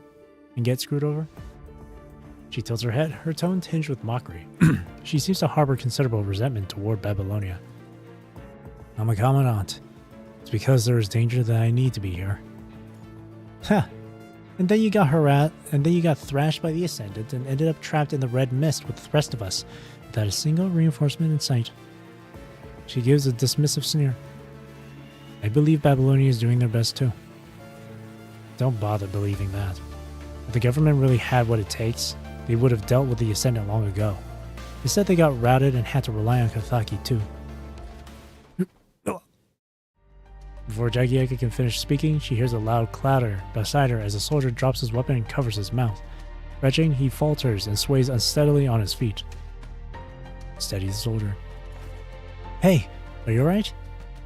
You and Jagienka both rush to support the soldier. His entire body shakes violently, his veins bulging at his neck as his cheeks suddenly swell. Whoa. With a pungent stench, the soldier violently empties his stomach. Hot, viscous matter splatters onto the stone tiles, mixed with traces of blood and human tissue. Oh god. A mild infection. Hold him steady while I inject the serum. Got it. With your help, Jagienka swiftly retrieves a serum injector, locates the soldier's vein, and administers the shot with practiced precision. Thank you. Her eyes are redder than the punishing virus. I've seen you on the wall before. This damn mist erodes your sanity, so don't push yourself when you're exhausted. Get back and rest immediately. Thank you both. We'll take him from here. Several doctors rush over and lift the depleted soldier onto a stretcher. They push through the crowd, hurrying toward the ward at the other end of the corridor. The corridor has barely returned to silence when several violent coughs ripple through the distant crowd waiting in line. Jagienka's brow furrows deeply as she clenches her fist. Even if the red mist devours us all, the world government still won't come. The same scene plays out every hour of every day. I've witnessed it far too many times. She turns around, gazing at her critically wounded friend in the hospital room. There's no reinforcement coming. I'll lead Zhang and the people of Karthaki out of here alive. What about you? Will you come with us? We need to consolidate all our strength, and that includes Babylonian personnel. Jagienka turns towards you. The radiation zone is expanding too quickly. I can't just walk away. The Ascendant is plotting something. I have to stop him and fix this at its source. You're going back? Has the red mind melted your brain? As long as I'm here, I have to prevent the great Actelic explosion from happening again. Jagienka closes her eyes and takes a deep breath, offering neither approval nor objection to your decision. I want to know, was what Narvatia said true? Did you really see Margaret in the radiation zone? Yes, there was a silver-haired girl with the Ascendant. I saw a girl with the same appearance inside Narvatia's mind.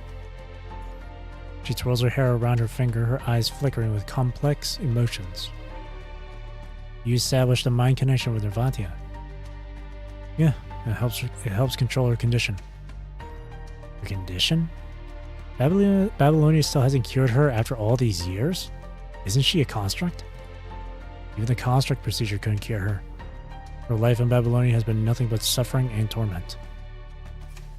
Jagienka's fingers grow inexplicably restless, tugging at her hair with sudden intensity. What did you see inside her mind? Don't tell me there were memories of me in there. There were. They were a major part of it. I saw the past of the Dominic Patrol. She frowns. Then you must have seen how we parted ways. You know how that coward hid among us before finally betraying her home. My biggest regret in life is that I didn't slap her a few more times when I had the chance. Have you ever wondered why Narvatia came back? Does it matter? She shouldn't have left in the first place. She had her reasons.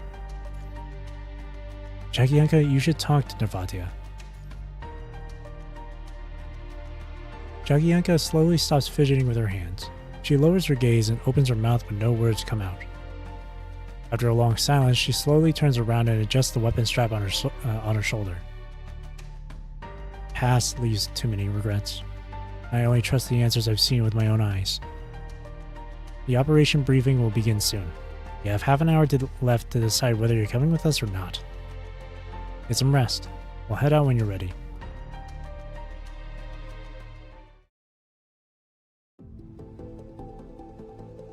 Forward Command Post, Karthaki Satellite City. When you enter the command post with Jagienka, the room is already filled with uniformed officers. The air is thick with the musty smell of damp paper. Over a dozen leather chairs are arranged in a circle around a long oak table, while a holographic map flickers with blue light at the center.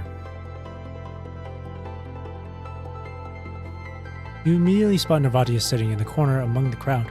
She's looking in your direction and past the empty seat beside her. Jagienka rolls her eyes, pulls out the nearest chair, and sits down with her legs crossed. Sit next to Narvatia. How are you feeling? Not bad, but it still hurts. Right here. She lowers her brow slightly, massaging her forearm. Where? Right here.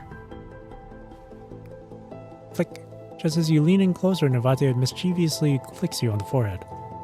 Little Raven, that's your punishment for taking matters into your own hands earlier. You mean evacuating the radiation zone? I did ask for your opinion at the time. Asking the opinion of a delirious patient? Next time you end up in the Star of Life, I'll bring application forms from the Science Council to your bedside for you to sign. I'm always perfectly lucid, thank you very much. Actually, I might not mind that. Just then, the toll of a bell resonates through the command post, and conversations around the room fall silent. Commander Lee rises from the central seat, his expression grim as he surveys every officer and soldier present. As you all know, due to the sudden expansion of the Karthaki radiation zone, the world government's witch hunt operation against the Ascendant has resulted in defeat and bedlam. At 13 Standard Time, the day before yesterday, the military authorized the 6th Army Command of the World Government to issue the order to terminate the witch hunt operation. The red mist severed our communications with the outside world, so we only received this information this morning when a massive golden tree sprouted in Karthaki and briefly restored communications. Lee swipes with his finger and the projection switches to a view of the golden oak as captured from the satellite city. It has grown to several dozen meters since you last saw it, taller than most buildings you see. Over the past 2 days, we've taken in nearly 2,000 refugees and soldiers. Our medical supplies have been almost completely depleted overnight, while over 120 critically wounded are still fighting for their lives. The Ascendant has commanded the corrupted to surround the satellite city. As of now, the punishing virus concentration has fallen below the safety threshold and some are already showing symptoms of mild infection. Red mist is devouring Karthaki.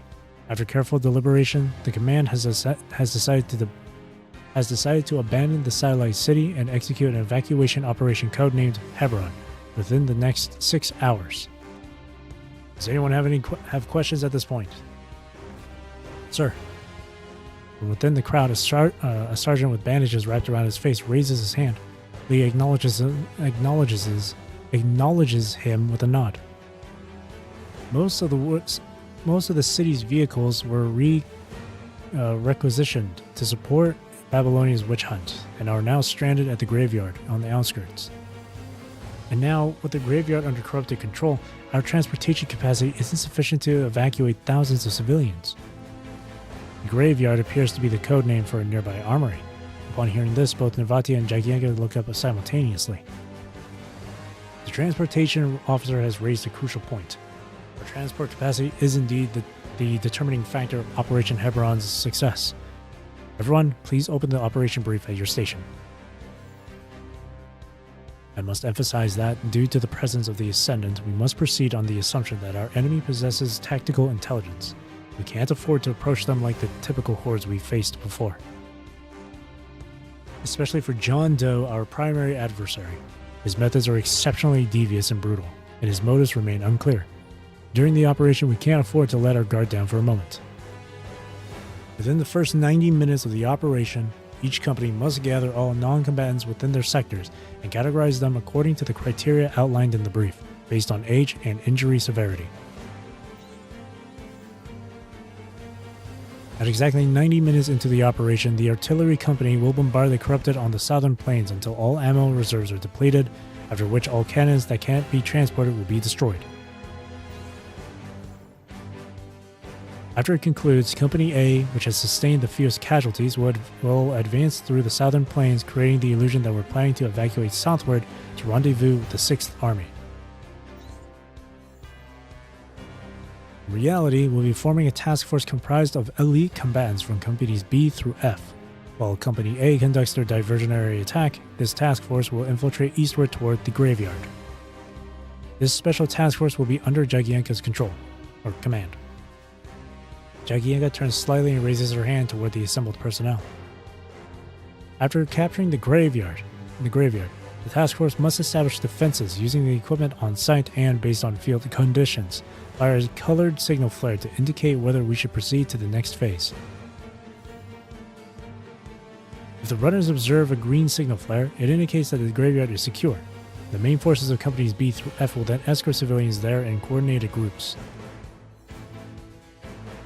Simultaneously, Company A, having tied down enemy forces, will immediately withdraw to the satellite city and engage the corrupted in urban combat, buying time for the main forces' evacuation. After replenishing supplies and securing vehicles, we'll advance along the outlined routes. Companies will take turns providing cover and guarding the rear until we have evacuated and established contact with Babylonia. Of course, this all assumes the best-case scenario. In actual combat, Company A's diversion may fail, or the special task force may be intercepted and surrounded by corrupted. Should any of these exceptions occur, Operation Hebron will be immediately aborted. At that point, all units will receive only one order: launch an all-out assault on the graveyard, regardless of the cost. In summary, our only chance of survival is to capture vehicles and supplies, then withdraw to secure reinforcements. Does anyone have any objections? The commander's piercing gaze sweeps across the assembled personnel once more. Raise hand. Yes, Great River Commandant. At the mention of your title, almost everyone in the command post turns to look your way. I fully endorse your assessment, but there's one matter I'd like to address. You accounted for the corrupted and the ascendant, but not a significant threat. The rate at which the red mist is expanding. Allow me to elaborate on this point with some additional details. Navatia stands up beside you. At the sight of her, several local officers from the satellite city begin whispering among themselves. To most Carthaginians, Navatia remains the traitor who abandoned her homeland and friends years ago. Navatia ignores these accusatory glances and continues her briefing. According to the Science Council's observations over the years, the boundary of the red mist in the radiation zone is relatively stable usually. The daily expansion rate is below 0.1 meters per second in windless conditions. Even during rare wind conditions, the maximum speed of its expansion has never exceeded 0.6 meters per second. This is based on our observations over the past 20 years. Navatia steps forward and operates a terminal, uploading a dataset to the briefing system. A crimson line immediately appears on the central holographic display, climbing upward at an alarming rate. I examined the CPF system before this meeting began. At 6:17 this morning, filter station number 4, located about 9 kilometers east of the satellite city, transmitted its final punishing virus alert before going offline. However, at 9:01, just 2 hours and 44 minutes later, the red mist had already reached and engulfed filter station number 6, which is located at the graveyard on the eastern edge of the satellite city. She raises her hand and traces a direct line on the map from filter stations number 7 to the city, marking the timeline as she does so. This means that the red mist average advancement speed has reached an alarming rate of over 1.8 meters per second over this period. And that's just its average speed. Considering the acceleration effect during the diffusion process, the instantaneous velocity at its leading edge can be significantly faster. In comparison, double marches in difficult terrain typically reach speeds of 1 to 1.5 meters per second. Even vehicles struggle to exceed 3 meters per second on average in environments littered with ruins and corrupted. Navatia scans the faces of everyone present as she delivers her cold, calculated conclusion. We are racing against death, and we've already fallen behind at the starting line. Her words land with devastating impact. Upon learning this grim reality, the assembled personnel exchange stunned glances, lapsing into silence. So your little math exercise proves that we still have a chance of survival as long as we outpace that speed. Yes, but I should point out, that's nothing we can't handle. Carthaginians can do it. We're warriors forged in the fires of battle, and not some soft-bellied pencil pushers with their heads in the clouds. I suggest we launch this operation half an hour earlier, sir. The sooner we move out, the better. In that case, each company will need to complete combat and civilian evacuation preparations within 1 hour. Can you do it? Company B is ready, sir. Company C will complete our mission, sir. Determined affirmations echo throughout the room. With their backs against the wall, they must now complete this mission in a literal race against death. I don't think we should burn our bridges. We need a contingency. I'll return to the radiation zone and try to stop the red mist at its source. I'll go back too. As the others look on in surprise, Navatia responds by taking her place at your side. Navatia? My mission from the council isn't complete yet. Besides, your safety falls under my responsibilities as well. She smiles. I understand. Thank you. We already have our own contingency plans in place. I don't want any outsiders risking their lives for Carthagi, Great River Commandant. Our decision is made in line with our duties. We won't force anyone to participate in our operation. I have to say, this looks like a suicide mission to me. But if you need any supplies before you depart, don't hesitate to ask. Carthagi will do everything in our power to assist you. Thank you. If there are no other questions, I believe our race has already begun. I hereby declare, Operation Hebron is now underway. Yes, sir. Almost in perfect unison, everyone present rises to their feet and salutes Lee, the one with the highest authority in the command center. Last but not least, I'd like to share one more piece of intelligence with you all. Based on my analysis, whenever the golden oak grows, the dramatic fluctuations in punishing virus concentration within the red mist happen. And the closer one gets to it, the stronger the corrupted in the vicinity are. From this, I hypothesize that the Golden Oak may be the actual source of the punishing virus within the radiation zone. So, if we don't make it back alive, it will be up to you to relay this information to Babylonia and to the world. These sisters? No. Who, Nervatia and Jagienka? No, they're not sisters. Obviously not. After the meeting, the crowd quickly disperses, each rushing to their assigned posts. Everyone is acutely aware that their next actions will determine the fate of 5,000 lives. The command center goes dark as the lights are switched off and quickly becomes desolate. In the empty shadows, two people have independently chosen to stay behind. Nervatia stands in the corner while Jagienka remains seated with her legs crossed.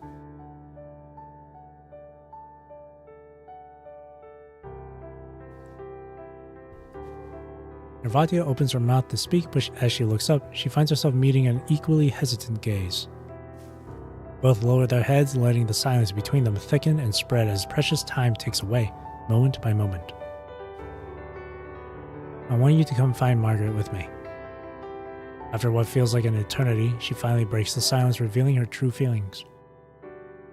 All these years, where have you been this whole time? Jagienka's face remains stern, her voice barely above a whisper. That's too long a story. I made a choice, and perhaps it was the wrong one. I don't know, but I've been paying the price for it. What choice? Leaving you. Leaving all of you. Jagienka twirls her hair again. It took us less than a few months to get to know each other, yet it took 20 years for us to meet again. Too much time has passed and many things have changed. The Margaret you saw in Kathaki, as you said, she might just be a projection created by the Ascendant. To me, Margaret is long gone. What matters more now is Jung and the people who are still breathing in the city. I need to get them out alive. Many things have changed, but you haven't, Jagienka. Nervatia steps forward, emerging from the corner's shadows. That letter's fake, but you still took risks and came back here for Margaret, didn't you?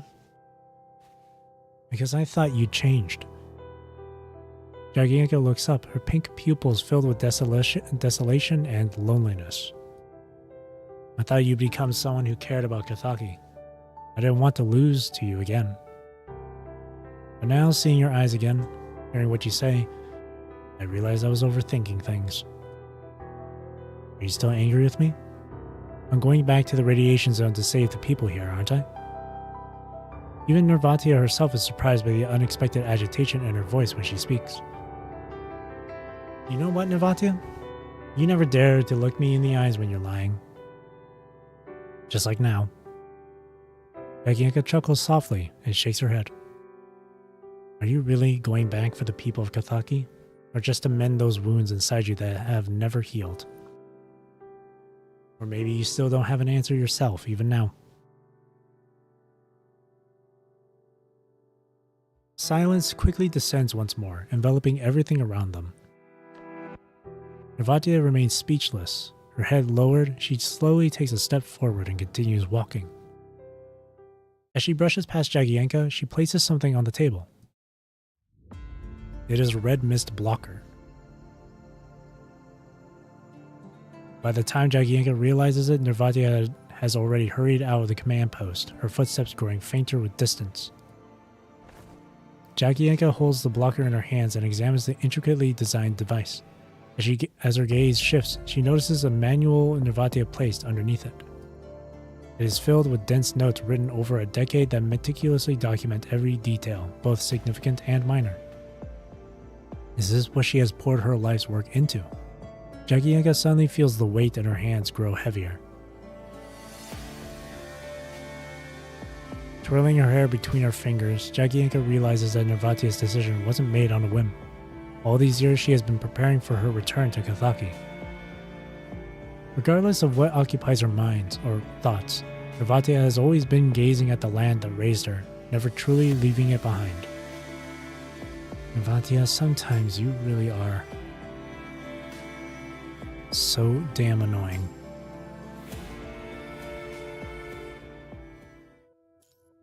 Operation Hebron.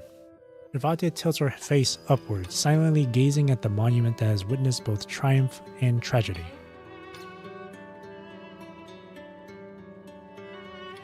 This one has a story mission achievement. Read every document in the stage. Okay. Kathaki Satellite City, eastern outskirts, about 163 minutes since Operation Hebron commenced. Stray bullets whistle through the air as the last corrupted collapses. Amid the ruins of the graveyard, a flag bearing the emblem of Kathaki slowly rises. K1 to all Special Task Force units. The corrupted surrounding the airport runway have been eliminated. My team has successfully secured the graveyard. I repeat, we have successfully secured the graveyard. We're launching the green flare now to signal Company B to commence casualty evacuation. Operation Hebron is proceeding more smoothly than anticipated.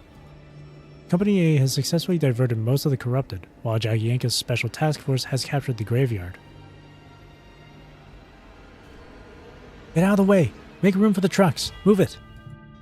While establishing defenses, Jagienka directs her soldiers to take the vehicles out of the hangar and position them on the wide runway, preparing for the upcoming evacuation. Report! Company B's advance party has arrived with the wounded. Truck engines roar across the runway as waves of soldiers carrying stretchers pass through the checkpoint, rushing toward the convoy vehicles lined up in formation. The wounded are gradually loaded into the vehicles. Amidst the bustling crowd, Jagienka suddenly spots a familiar figure. Zhang. He lies on the stretcher, barely breathing and deathly pale. His sunken eyes are dull and lifeless, while bandages wrap around his already gaunt frame like a funeral shroud. Seemingly responding to Jagienka's voice, Zhang lets out a moan as faint as a whisper. How much longer can he hold on? He's showing signs of infection. Without proper medication, it's hard to say. Please take good care of him. You'll all be evacuated soon, I promise. Medic sighs and nods wordlessly. As she closes the vehicle door, Jagienka feels a sudden sharp pain across her scalp. The intuition forged through countless battles is warning her of something. She whirls around, scanning her surroundings. The hastily established defense positions, the crowded runway, the personnel rushing about. Everything seems to be in order. Nothing out of the ordinary. Perhaps it was just her imagination? Casualty verification complete, ma'am. No one is hurt apart from the 2 minor injuries in the second squad. The soldier's call interrupts Jagienka's thoughts. Any word from the other units? Not sure, ma'am. The officer in charge of Company B's advance party is over there. Should I bring him to you? Take me to him. Something doesn't feel right.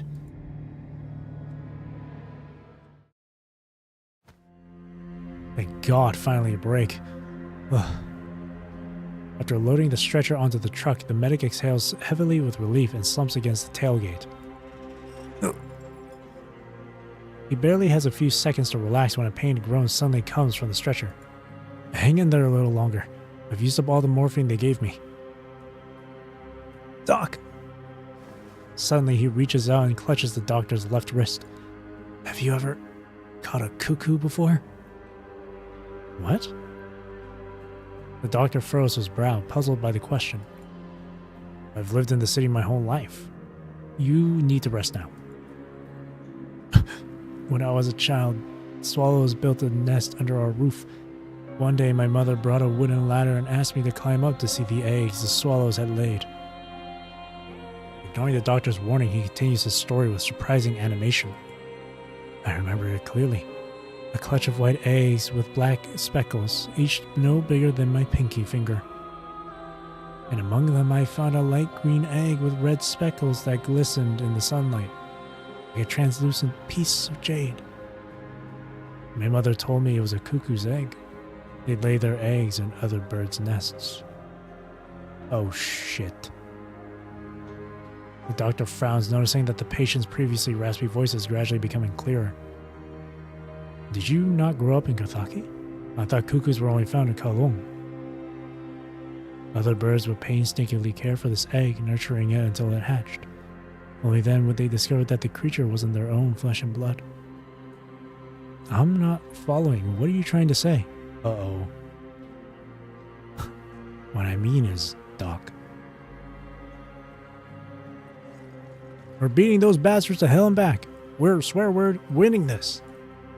What's with the long face, young lady? You're just like Lee. We're about to get the hell out of this godforsaken place. Isn't that good news? No, something's missing. The tingling at the top of her head turns into a sharp pain. Cold sweat soaks Jagienka's inner lining as she squints, scanning the vast expanse of the graveyard around her. What's missing? I've told you several times already, all the swear word corrupted are being contained by Company A. The Ascendant is missing. Why hasn't John Doe?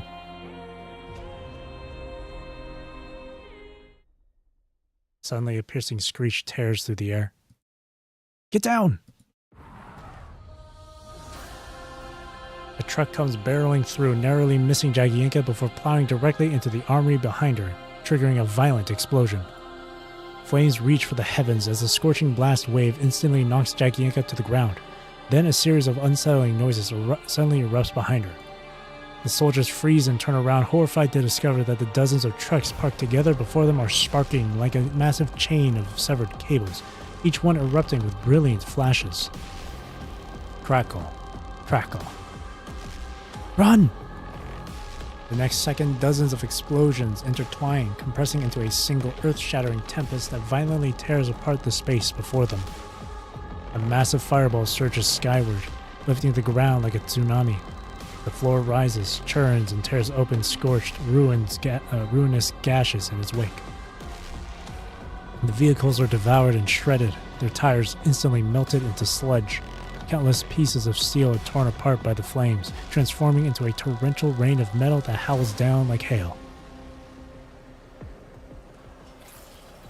Ugh. White-hot metal shards baptize the ground like bullets, killing hundreds of soldiers instantly, turning them into mere fodder for this feast of steel. A high-pitched ringing tears at Jagienka's eardrums. Through her blurred vision, she sees Zhang standing at the center of the inferno, arms outstretched in a theatrical display.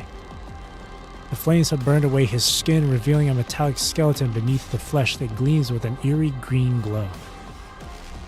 I am the lone cuckoo. When I spread my wings, the entire world shall tremble. Enemy attack! It's the Ascendant! John Doe hurls his melted arm forward, piercing straight through the soldier's chest. Die, monster! The surviving sergeant snatches up a standard gunblade and charges forward, slashing at John Doe's flank. With a loud clang, he severs the Ascendant's other arm. And you. In the span of a single breath, the mechanical Ascendant twists his neck around with a sharp crack, his shattered mask flickering with an eerie green light. Monster! Fertilizer. An armor-piercing round tears through the air with a blazing tail, punching straight through the Ascendant's skull. That's the second time you've died by my hand, scumbag.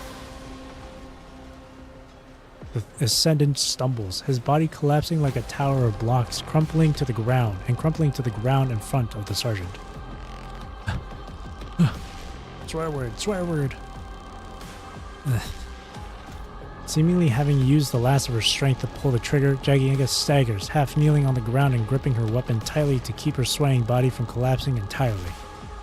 Heart-wrenching screams echo in her ears as she looks up to see what seems like the entire world burning in a sea of flames. Hold on. She bites her lip until it bleeds, struggling to her feet, but her legs give out after just one step as she collapses onto the fractured ground. A crimson sky reflects in Jagienka's eyes as the graveyard around her transforms into an inferno, indiscriminately melting both steel and the flesh of her comrades alike. Thick, scorching smoke fills her nostrils. As the world fades to black around her, she thinks she can hear the wailing of air raid sirens, just like she did on that fateful morning so long ago.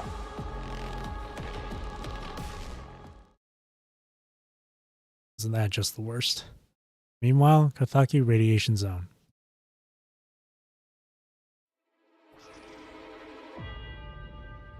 Nirvatia, get down!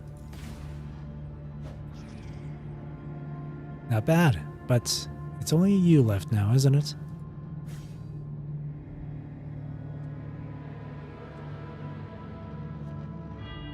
After a long and arduous journey, Nirvati and you finally reached the base of the Alliance Heritage Monument. Now, the massive golden oak has burst through its original form, becoming one with the entire structure. For a better tomorrow. Though the monument is cracked and broken, ravaged by decades of destruction, the words on the monument remain clearly visible.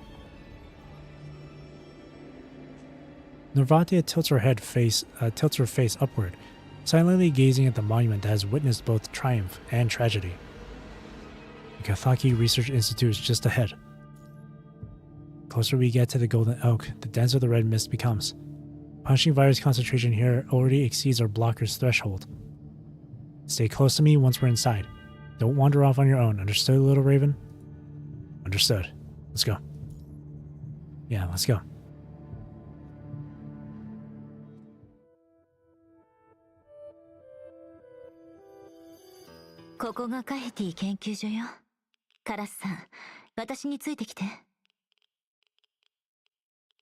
Roger that.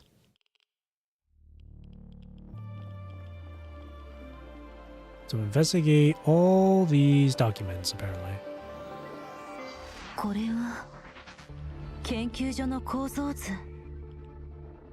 It's pretty complicated.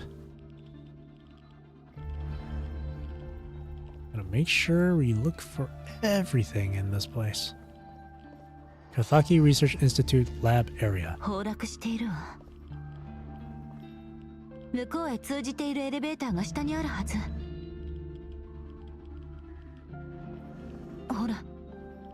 How do you know? Just like her past.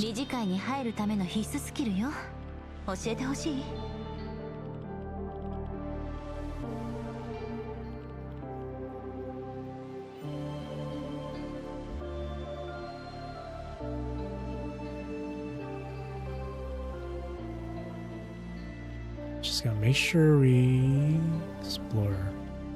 Pick up everything. Alright, doesn't seem like there's anything else.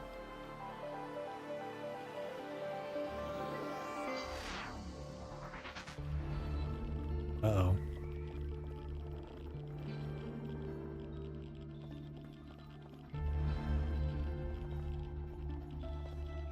Anomalous Construct Discovery Report. Actilite Commercial Alliance, Kathaki Research Institute to the Science Council Anomalous Construct Discovery Report.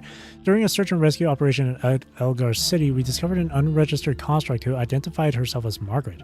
This individual remains stable in a medium-level punishing contamination environment. An unknown parasitic component codenamed Sealing was detected in her core. The component has a golden branch-like structure and can generate a localized magnetic field that significantly slows punishing erosion. At the same time, it continuously erodes the host's mind, causing severe memory disruption and reset phenomena. Preliminary comparison shows that the structure of the Sealing is highly similar to related entries in the Consciousness-Tied dossier. We hereby request authorization to access the relevant files and recommend that the Council form a dedicated task force to evaluate its potential applications and major risks. June 1st, 2161. 世界政府はとっくに枝目の存在を知っていたようね。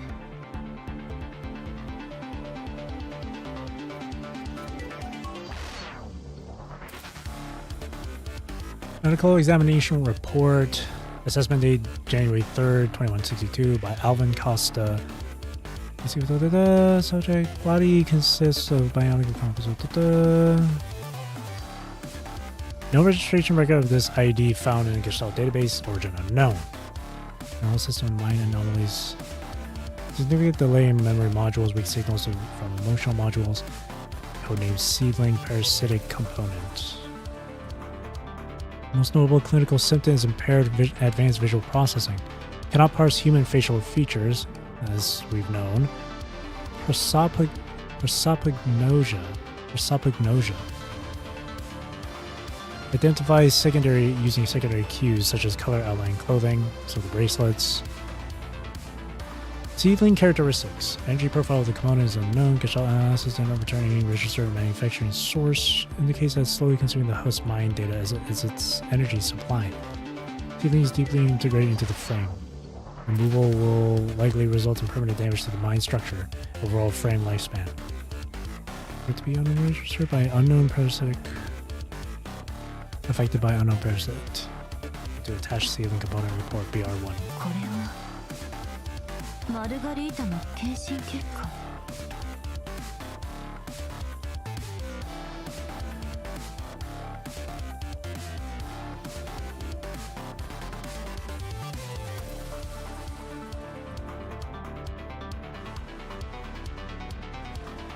もう一度やってみる？少し痛むわよ、死者は二度と戻らない。始めるわよ、叫び、あがき。Vasiliv. Branch-like thing, golden glow, fragile, loses activity the moment it's separated from the host. Generate magnetic fields, slows erosion by PV, calms emotions of nearby individuals. Highly focused, slows physical processes such as falling objects. Energy from the mind, damage to the memory. Memory resets, permanent loss of cognitive functions such as facial recognition. Suspected origin. The structure of this component is highly similar to the Saphira described in the Blank Project dossier, likely a kind of artificially simulated experimental product. Energy absorption pattern partially matches the emotional anchor traits. The consciousness tide theory. Origin and intended purpose remain unknown. From the consciousness tide dossier. これらは全て枝目の能力よ。私もかつてこの目で見た。So more stuff on the mind, on the Saphira, biometry.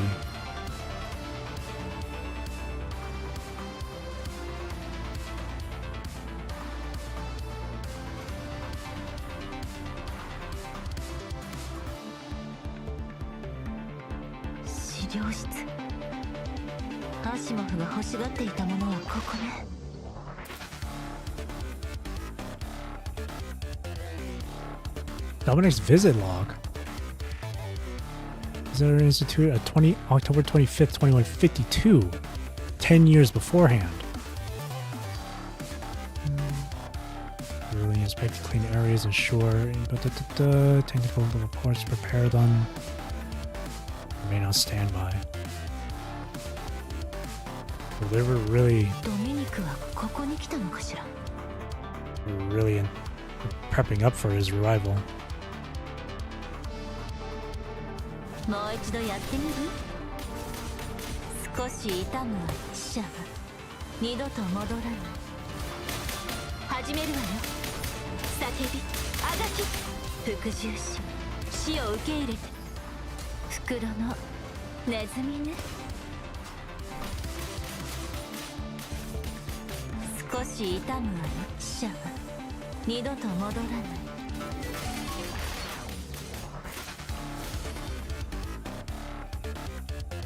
Operation guidelines partially corrupted.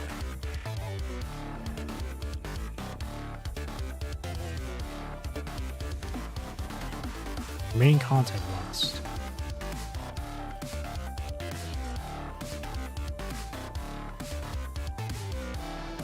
Ashlar. 7.5 million credits. A year after Dominic's visit.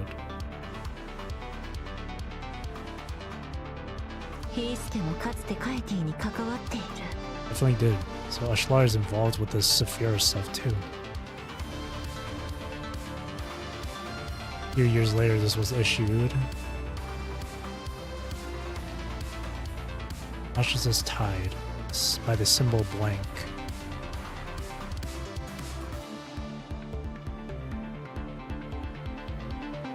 Basic human emotions: joy, anger, sorrow, fear, anchor points. Make to these anchors. Keep the mind stable. Following sections, which include Saphira extraction protocols and mind stability data, are encrypted under the Council Resolution number 118. Joint approval from the Chief Technician and Ethics Committee.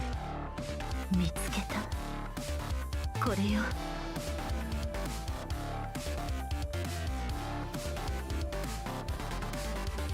Alliance map, faded map of the Actolite Commercial Alliance.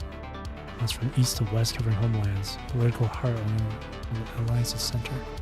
Kathaki feels very different from the Actolite I remember. カイティは連盟の辺境に位置するから、 Hierarchy. 講義で言えばアディレ文化圏ではないの。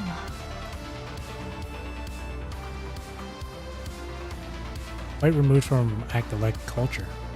I see. So Actolite overall is much like a slum from the internal engine. It's just that Kathaki is just on the borders of it. So Kathaki is its own kind of thing, while it's still part of Actolite.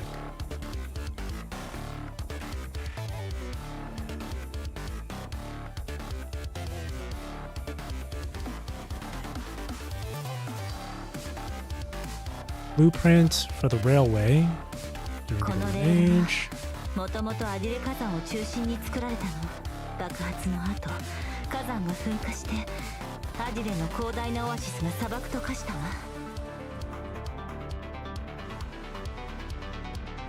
Reserve energy helium-3 for the Islam project. 免疫時代の時点で連盟はすでに大量のヘリウム3を貯蔵していたようね。 Running out of time.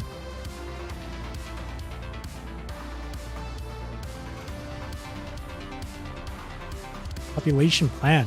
Relocation plan called Islam. Remained active at volcano. Very under volcanic ash turned into desert. After a comprehensive population relocation. アディレ王族はとっくに移動計画を立てていたのね。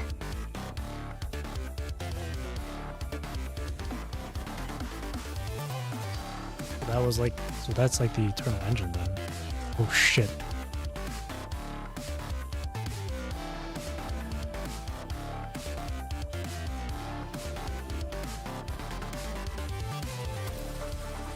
Security system locked. ここは任せて。カラスさんは安全ロックの解除を。少し痛むわよ。シャワ二度と戻らない。 Done. おかしい。何か来るわ。気をつけて、カラスさん。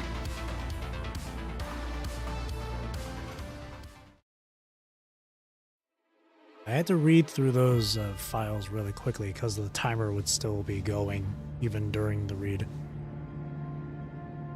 So it already went past 10 minutes there. Because I know that these stages have like a time limit to them. So last time I ever experienced like a time limit thing in one of these stages was like during Bridget's chapter. So I had to quickly read through a lot of the stuff. Spectral mist howls as it suddenly fills the space around you, swallowing your vision whole.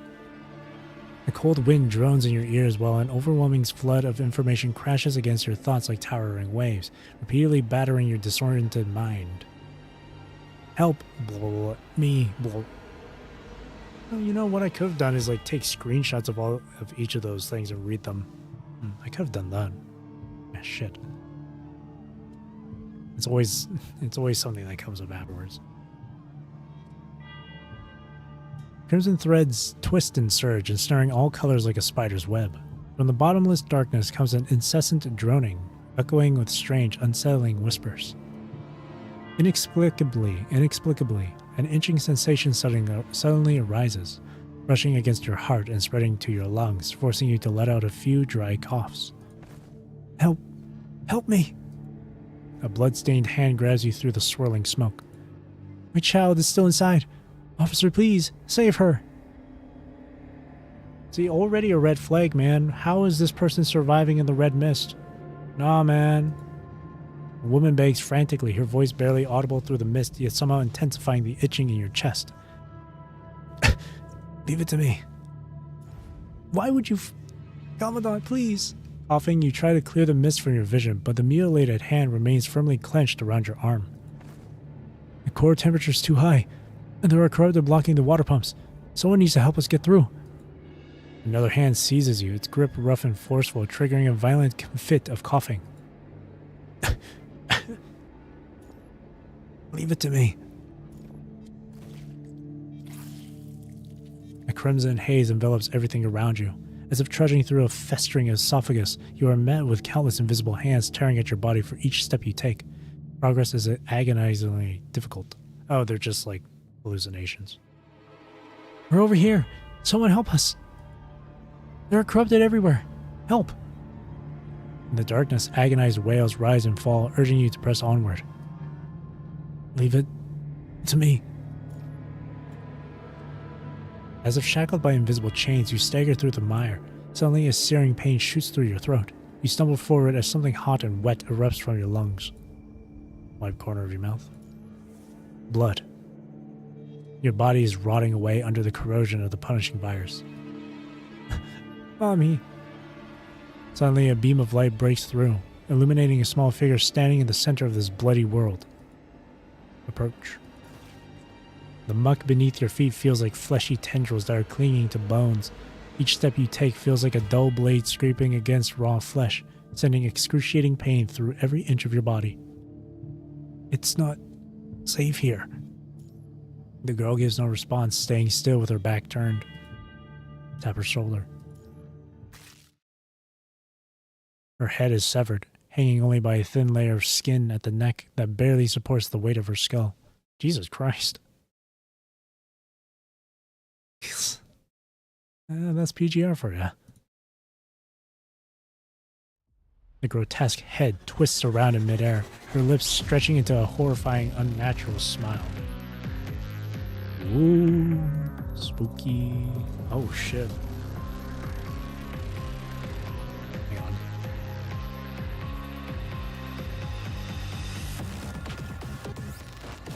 Arg.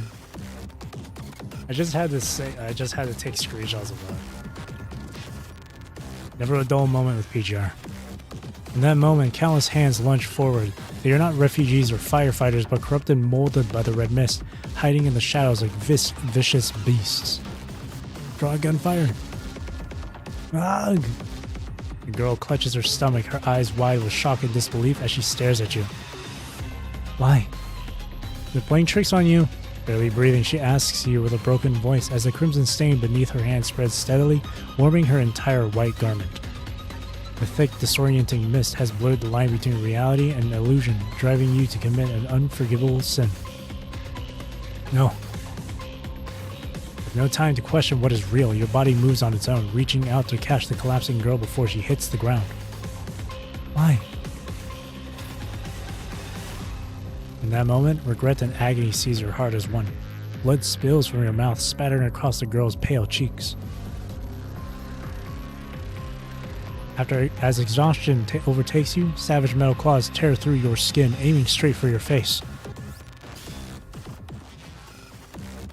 Isabelle! A massive scythe intercepts the attack, severing the corrupted's arm. All of you, stay away from Commandant!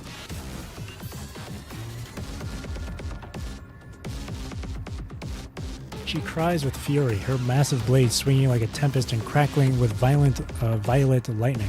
It cleaves through the swarming enemies, leaving shattered gashes in the walls behind. From the darkness in the distance, howls resound once more. Enemies swarm in from the ceiling, walls, and floor, converging into a crimson tide that surges forward, devouring what little space remains. Why? Why did you kill her? The thick fog before you hasn't dissipated, and bloodied arms continue to tear at your body. Against the devastation of the red mist, any resistance is futile. Despite your will, your body succumbs. Give me back my child. Give her back! Little Raven. Suddenly, a warm hand pats your cheek. Look at me. Your blurred vision comes back into focus, centering once more on the dire reality before you. The first injection might hurt a bit. Bear with it. Something is plunged into your chest. In the next instant, your airways clear completely. Fresh air rushes into your lungs in great gulps, and your fading consciousness begins to piece itself back together. Was that your tranquilizer? Yes, my last one, she says softly. Meanwhile, the tremors in the distance grow closer. Within the sea of steel, you catch a fleeting glimpse of silver white. There she is. Margaret's phantom. She weakly raises her arm. Countless metal beasts roar as one, merging together and charging toward Navatia and you. Looks like this is as far as I can go with you. She tears off a strip of bandage, removes the red mist blocker from her waist, and attaches it to you. Navatia? The medicine surges through your bloodstream, a tingling numbness spreading throughout your body. You remain frozen, unable to move. Even if you have to admit that humans are no match for her, right? I'll hold her off here while you press on. Find a way to destroy the golden oak and end this nightmare. She steps forward, gently pressing her palm against you. It's a shame we won't get to go for that drive together. In this brief time, I've seen enough wonders to last a lifetime. Then, with a sudden force, she pushes you backward into the cold elevator. Navatia! I'll catch up to you if there's a chance. She looks at you, tilting her head slightly with that same gentle smile from when you first met. And if I'm not careful enough and miss that chance, then please, get these records out of here. Tell the people, tell the world, that we, the Carthaginians, have really lived. Remember that we once lived. Then she presses the emergency descent button. Goodbye, little raven. Navatia!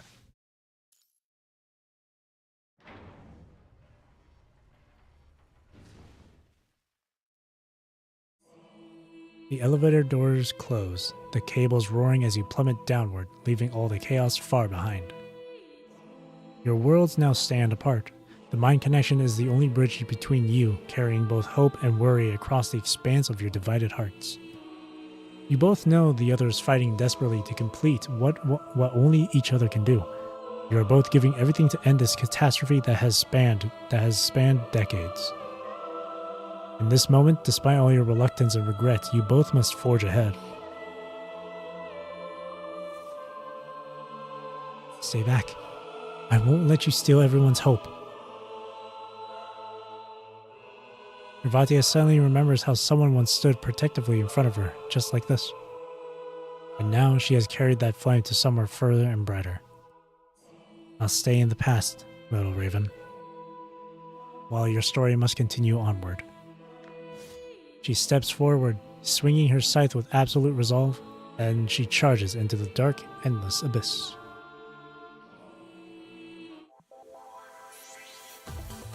In the shadow of the catastrophe, many secrets lie hidden.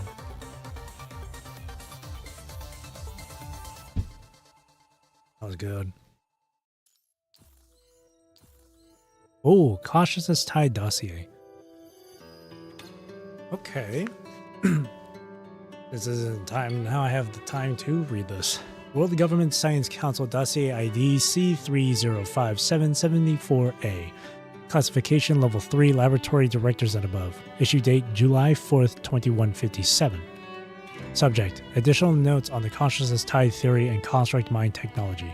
Over the past decade, the area's Erhorn team has found that early primate communities once shared a highly coordinated collective unconscious. Simulations show that even without direct contact, individuals could sync emotions and sense danger together. The data pattern behaves like an ocean, vast, dynamic, and deeply connected, so the Council named it the Consciousness Tide, sometimes represented by the symbol blank. Its fluctuations follow changes in human collective emotion and show clear non-linear cyclical behavior. The mind system used in constructs is modeled after the human limbic system and default network. It mirrors human emotional processing. Highly rational minds can stay logically stable, but under heavy blank pressure, they may fluctuate or even collapse. Research from Dominic and Professor Erhorn suggests that the consciousness tide contains several stable high-density information nodes. These nodes match basic human emotions, joy, anger, sorrow, and fear, and act as anchor points within the field of consciousness. If constructs can safely connect to these anchors, they may gain support similar to ancient collective unconscious systems. Shared emotional resonance could help distribute mental stress and keep their minds stable. Huh. It is important to note that this research is still high risk. We do not yet understand how emotional anchor points form, and external access may cause reverse contamination.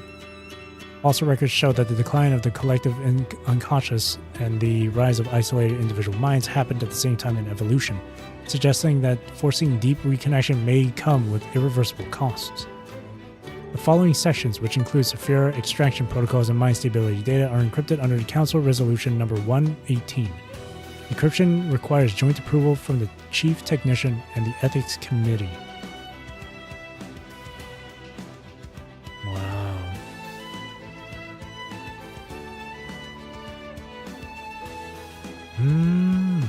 Interesting. Golden Oak. Can you really bring down this giant tree on your own? Kathaki Satellite City, eastern outskirts, about 193 minutes since Operation Hebron commenced. After seeing the green signal flare from the graveyard, the military and civilians of the satellite city immediately proceed in groups along the path cleared by the Special Task Force and begin their race against time. Just after the main force has evacuated the city, they suddenly hear an explosion coming from the graveyard, followed immediately by a blinding fireball that soars into the sky and lights up the barren hills. Commander Lee orders the communications officer to fire 3 yellow signal flares in succession, but the graveyard has fallen into an uncanny silence.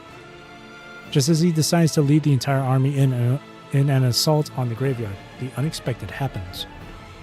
The red mist blankets the sky and comes howling toward them at an unbelievable speed, sweeping over their heads like a plague of locusts, darkening the heavens. How is this possible? The mist is moving faster than our vehicles. Terror spreads instantly as countless minds, already scarred and fractured by the red mist's previous assaults, finally shatter at this nightmarish sight. Ellie! Ellie! What are you doing? Let go! Get a hold of yourself! A woman sees her daughter in the midst and lets out a heart-rending wail, desperately grabbing at a soldier's weapon. I'm here! I'm right here! Someone help! Grab him! Pull him out of here! The man sees his parents in the mist, tears off his clothes, and recklessly rushes toward a stream, plunging his head into the frigid water. No, you don't exist. You are me. You are nothing but me. What are you supposed to be? You're nothing but an illusion created by my mind. You can't even see the divine. Someone in the mist comes face to face with his true self. They've lost their minds. They've all lost their swear word minds. Put those guns down right now. Do not open fire. The mist rolls silently onward as the crowd descends into chaotic panic, the formation all but disintegrated. A gunshot splits the air like a stone breaking the water's surface, sending ripples across the lake of chaos. People of Kathaki, stay calm. A commanding voice calls out, striving to salvage the last shred of sanity among the people. We've successfully taken the graveyard. Victory is within our grasp and we'll be evacuating from here soon. The crowd turns to look at him as Lee raises his right fist. He's no stranger to situations like this. The punishing virus seeks to crush our will, but we are descendants of the people who went back. The indomitable spirit of Kathaki cannot be matched. Think of our fallen heroes. Lee. His eyes suddenly widen as his rousing speech dies on his lips. Why? You... The countless faces before him twist and blur, gradually transforming into grotesquely mutilated forms. Why didn't you come with us? No, you're all dead. How can this be? You are a coward. A blood-soaked arm seizes his left leg. I'm not a coward. Your children have lived on to this day because of me. You are a traitor. A putrid, rotting head clamps onto his right arm. I'm not. I did everything I could. No one remembers their names. How could you forgive Babylonia? That's because... Fetid, rotting flesh swarms over him, smothering his mouth and nose. Why didn't you come with us? No, I couldn't. Why? Why didn't you come with us? Why didn't you come with us? Didn't come with us. Oh.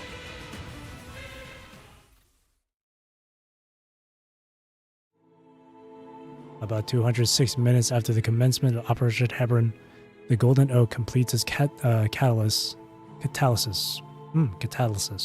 releasing a highly concentrated red mist that spreads across the river almost instantaneously. In rapid succession, the graveyard loses all communications and the main forces are engulfed by the red mist. The operation, having been anticipated by John Doe, is doomed to failure from the very beginning. Meanwhile, far away in the radiation zone, you continue to struggle alone, making one final desperate stand.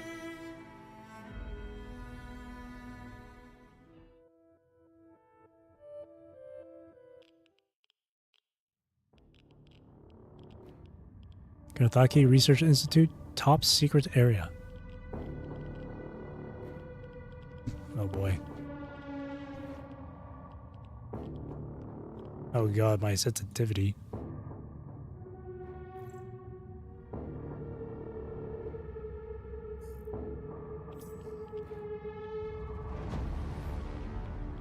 You know what? I'll get used to it.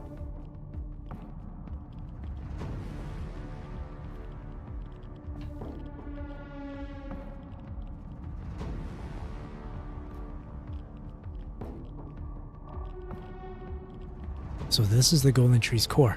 Gotta find a way to plant the bombs. Let's check the area first.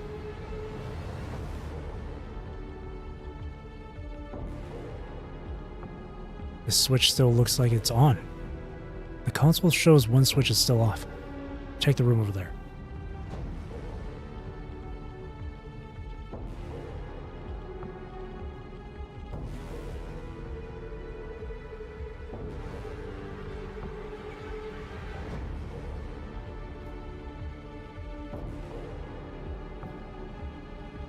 The red mist is getting thicker. Gotta hurry.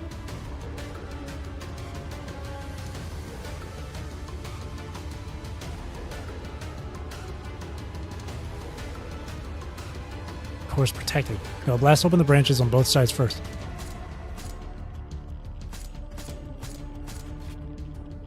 Do I have to shoot them? Oh, plant bomb. What is this? Bed of chaos?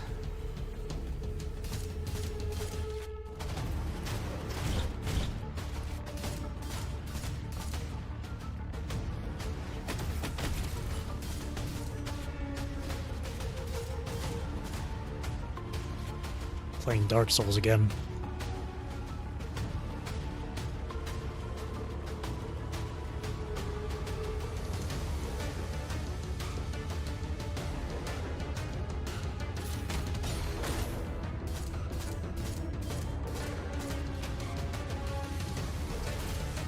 Oh, even the branches are fighting too.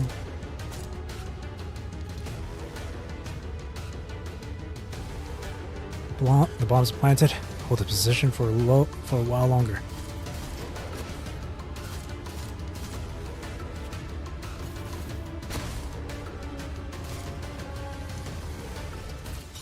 Locker's almost at its limit.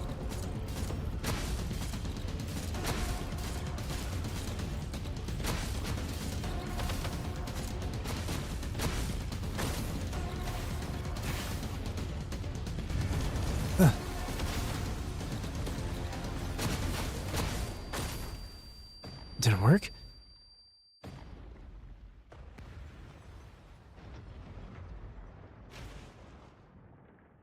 Only Storm can. Even after everything we've done, the disaster still isn't over. Oh, the background.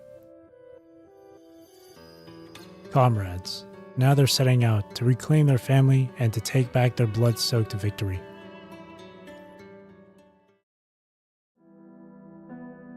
The night her parents died, Jagienka witnessed the most brilliant starry sky in human history. To defend Earth, Captain Zbyszko and Captain Danusia gave their lives heroically alongside the crew of the Miracle, crashing into an out-of-control starship. Before the eyes of all humanity, they held back the falling stars. Sacrificing themselves as heroes and becoming the pillars that supported a crumbling era. But in Jagienka's eyes, they were never heroes.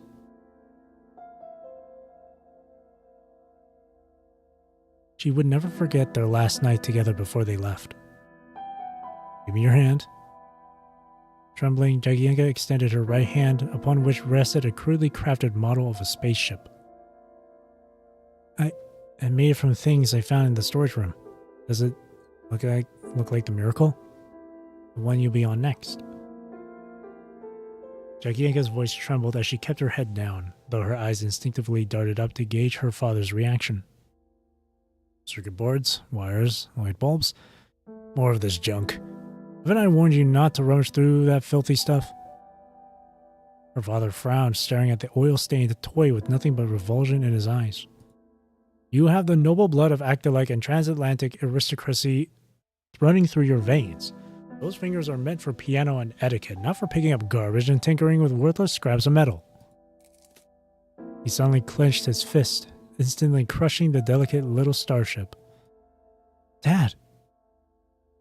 We're leaving tomorrow on a 6-month mission, possibly longer. The entire world is watching our family, and here you are, picking through trash outside our home. Look at yourself in the mirror. Face covered in oil, clothes filthy with dust. Is this how a noble daughter should appear? If any journalist photographed you like this, I'd look like the father of a vagrant. I just miss you. I just miss you both so much. Jagienka fought back tears, her words becoming jumbled. Jagienka, we're risking our lives for humanity's noblest cause. The only thing you need to do is not distract your mother and me. Feeling dejected, Jagienka looked toward the entryway where her mother stood. Smoking in the shadows, her mother did not even glance in their direction. Remember, you are the daughter of Space Force officers. Out there, everyone will respect you and overlook your minor flaws because of your status. But at home, I expect you to be worthy of that honor instead of disappointing us.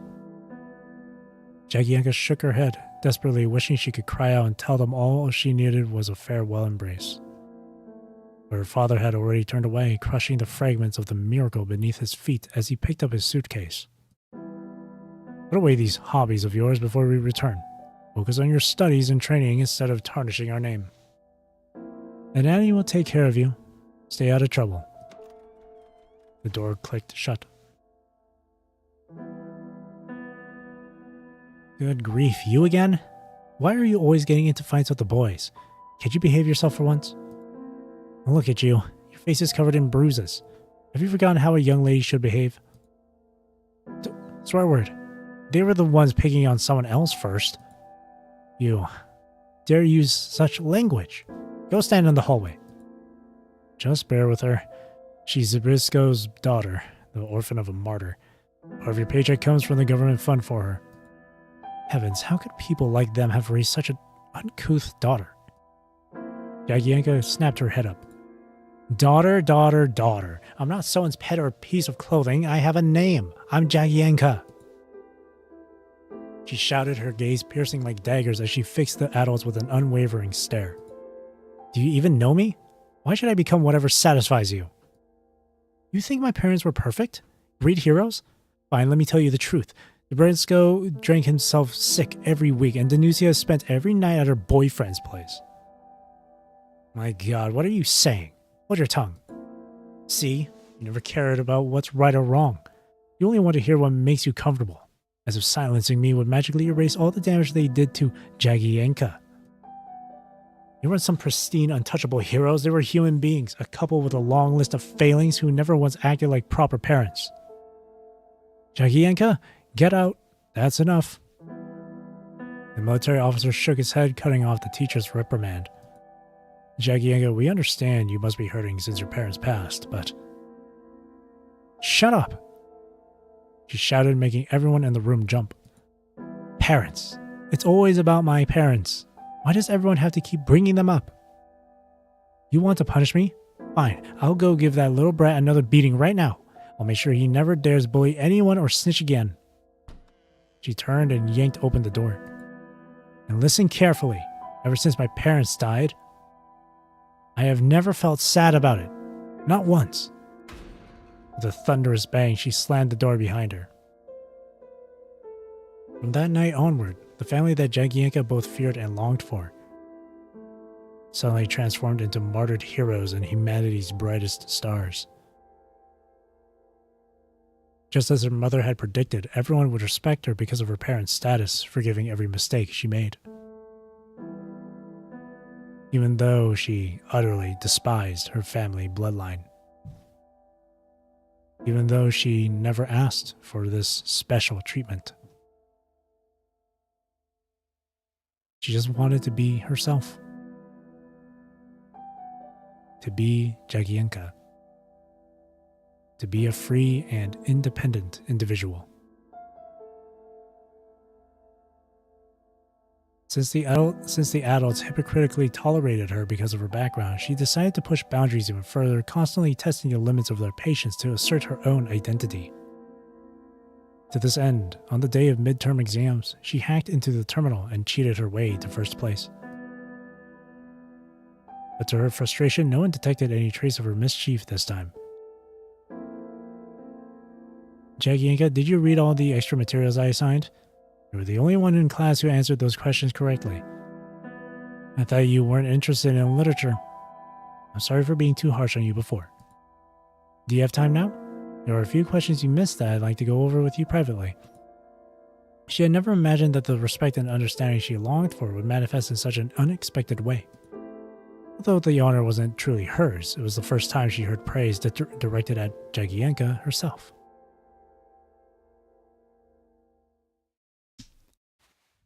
Jagienka, this excellence award is for you. Your name is on it. As the top student in the class, you've earned this honor. Also, I've noticed your athletic talent. The way you handled Jung, even the PE teachers couldn't catch up to you. Is there anything you need help with lately?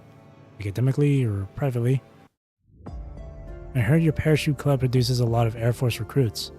I want to join. The club? You're too young. The training is so intense that most can't stick with it. Besides, I've never accepted a female student before. Perfect. Then I'll be the first. And let me make one thing clear. I'm not anyone's shadow, and I'm not so-and-so's daughter. I'm Jagienka, and I can do better than they ever did.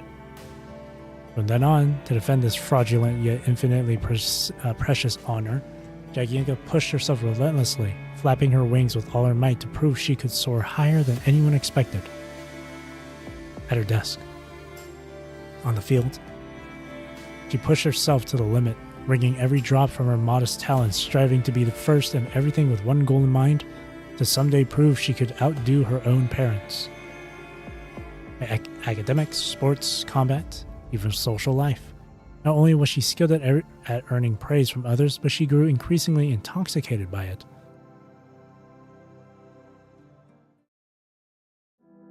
On the first day of the new semester, she overheard an argument in a corner of the schoolyard. We treated you like a friend and you can't even tell us apart. I didn't mean to. Hey, what's going on here? You haven't heard? Everyone's talking about her. This girl was greeting people all over campus yesterday, and today she's acting like she's never seen us before. I'm sorry. Stop playing innocent. I gave you all those snacks yesterday, but you were just messing with us. No one's ever going to be friends with you again. Let's go. The crowd scattered, leaving only Jagienka and this strange, bewildered girl before her. The girl kept her head slightly bowed, her silver hair falling messily across her forehead as her fingers unconsciously clutched the hem of her skirt, pinching small wrinkles into the fabric. Jagienka stepped closer, her gaze inadvertently drawn to the girl's eyes. They were pale purple like violets veiled in morning mist, but now they were filled with an almost otherworldly bewilderment.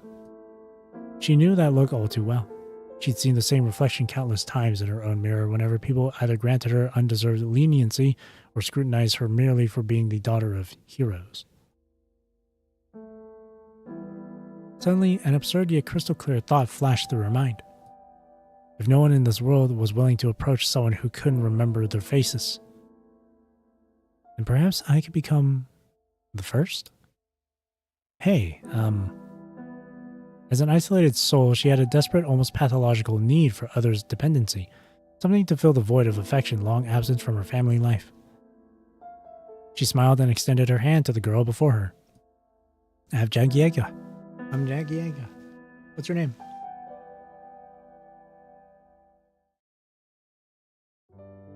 At first, their friendship wasn't easy.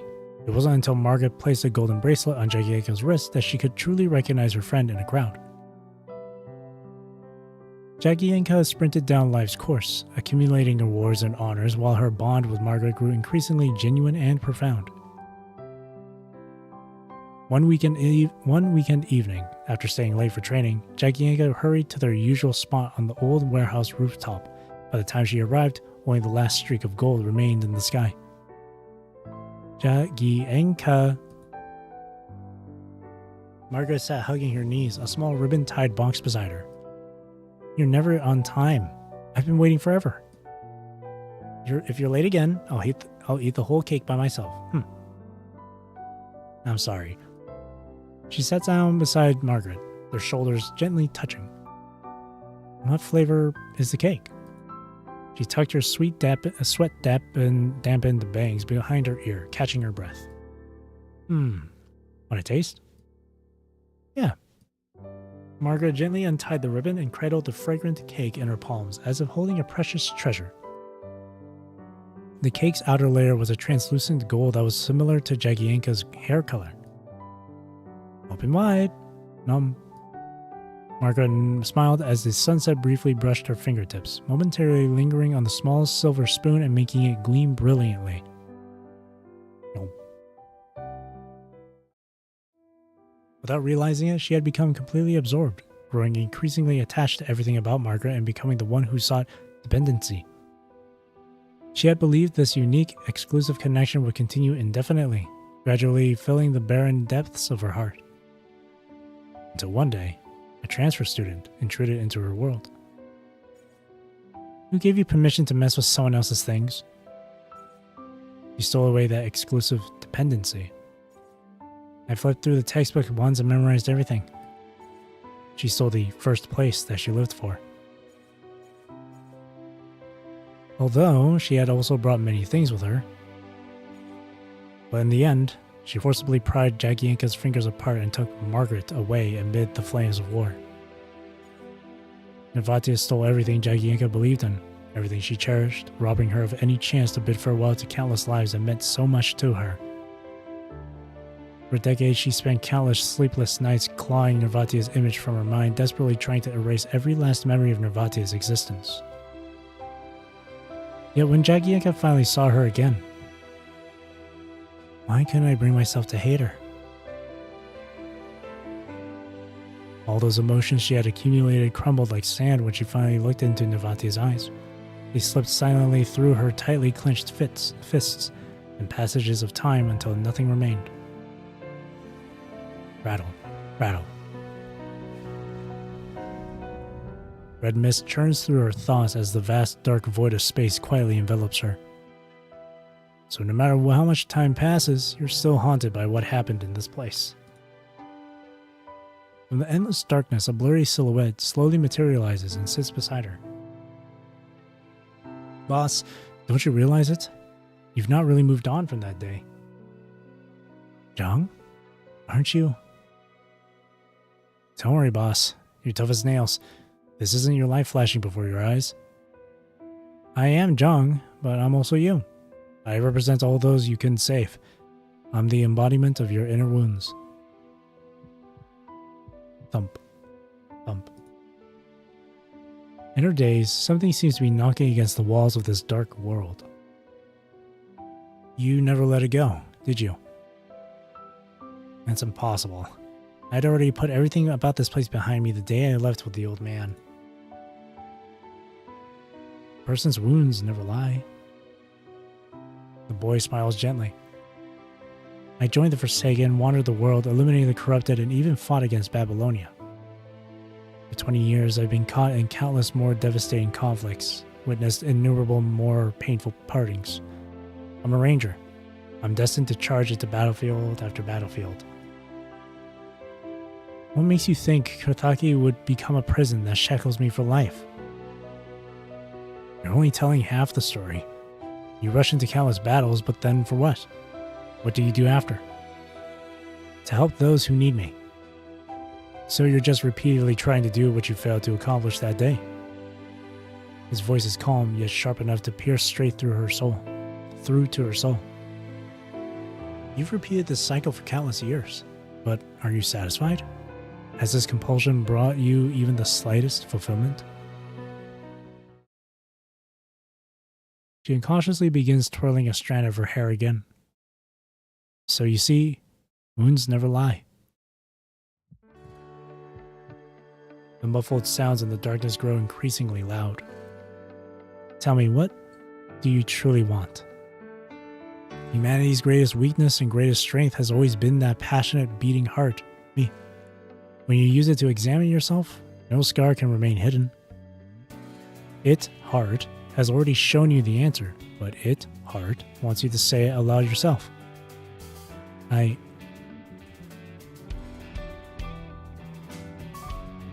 The dull thuds pulse like heartbeats, sending tremors through the lightless void.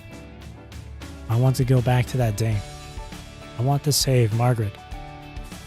A crisp, shattering sound reverberates from the distance as a faint beam of light shines through. I want her to see that I can run faster and become stronger. I want to tell her that I've grown, that I've become someone who can protect her better. She tears away the scabbed wound, staring directly at the raw affliction beneath. I want to go back to that day, stop Nervatia's wild plans, slap some sense into her, and tell her loudly, aren't we family? Why do you always take everything on by yourself? Don't be so arrogant.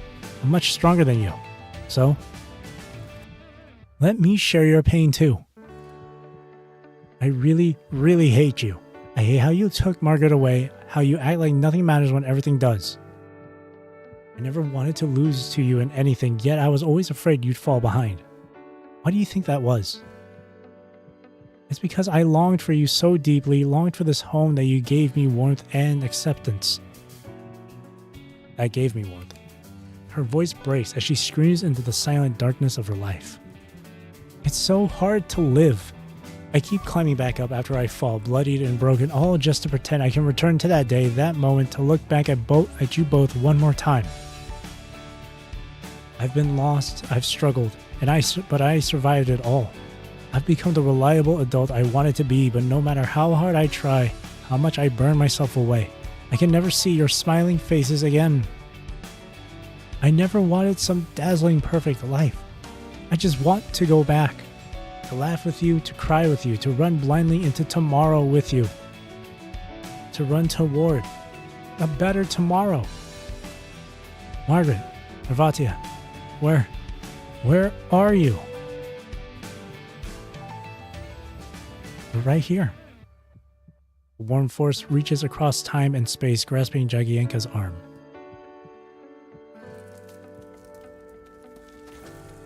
The vision before her shatters violently as Jagienka jolts awake, returning to the flame-engulfed graveyard. In the direction of the rumbling, the golden oak has burst through the majestic monument amid the red mist and grown into a colossal tree that stretches toward the heavens. Explosions thunder across the sky as the giant tree's branches sway violently. Only then does Jagienka realize that it is the sounds of battle from across the river that have pulled her back to consciousness. Nervatia, Grey Raven Commandant, they're still fighting. With great effort, Jagienka rises to her feet, gritting her teeth against the bone-searing pain as she takes one labored step after another toward a familiar destination. She reaches into her waist pouch and from its deepest compartment carefully extracts a precious string. This time, I will save you all. I swear it. She gently fastens the treasures around her wrist, then pulls open the hangar doors, allowing the heroes long silenced by time to see the light of day once more. Now it is time to depart. To reclaim their family and to take back their blood-soaked victory.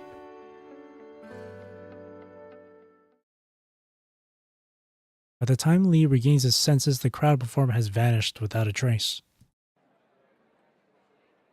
The thick fog quietly recedes, its colors shifting and transforming into a wide, damp street. Above, red banners connect the buildings, fluttering in the wind to the rhythm of stirring music. Now he remembers. This was from long ago, on Victory Day. On that day, a fine drizzle fell from the gray, overcast sky. Still a major then, he practically leaped from the car, the bloodstains on his uniform yet to be washed away. His medals gleamed brilliantly, clicking softly as he moved. He ran down the familiar boulevard, pushing through the expectant crowds, making his way to his mother's residence. As the sole survivor of the garrison command and the hero who successfully prevented the spread of the radiation zone, Lee was bestowed the highest honor of People's Hero by the world government. Practically dragging a body that had been crushed by war and pieced back together, his only thought now was to tell his long-separated mother that he was safe. Beneath the crisscrossing apartment buildings, children gathered as always, eager to hear stories from the front lines. They huddled around the faded propaganda posters, imagining war as something distant and exciting. He frantically searched through the crowd. Fatigue, injuries, and the overwhelming emotion of homecoming left him lightheaded. Finally, he spotted a familiar, slightly plump figure washing something by the nearby pool. In that moment, all the helplessness, pain, and suffering suppressed on the battlefield surged into his throat. Like a child finally finding his way home, he called out to the figure who seemed able to save him, his eyes bright with tears. "Mom!" The wanderer's cry echoed between the apartment buildings, startling a flock of white doves, his voice nearly breaking with emotion. Time seemed to freeze for an instant. Then the major witnessed a scene he would never forget for the rest of his life. On the pool's edge, beneath the shade of trees by the windows, dozens of pairs of eyes turned toward him in unison, each filled with the same desperate hope and expectation. Major Lee stood frozen in place. The slightly plump figure also turned around, revealing a worried-looking face he didn't recognize. She looked at the man before her, and in just an instant, the flicker of hope that sparked in her eyes vanished. Shaking her head, she sighed and looked down again, vigorously scrubbing a t-shirt too small to be her own. "Auntie Wang, where's my mother?" He stopped a familiar face.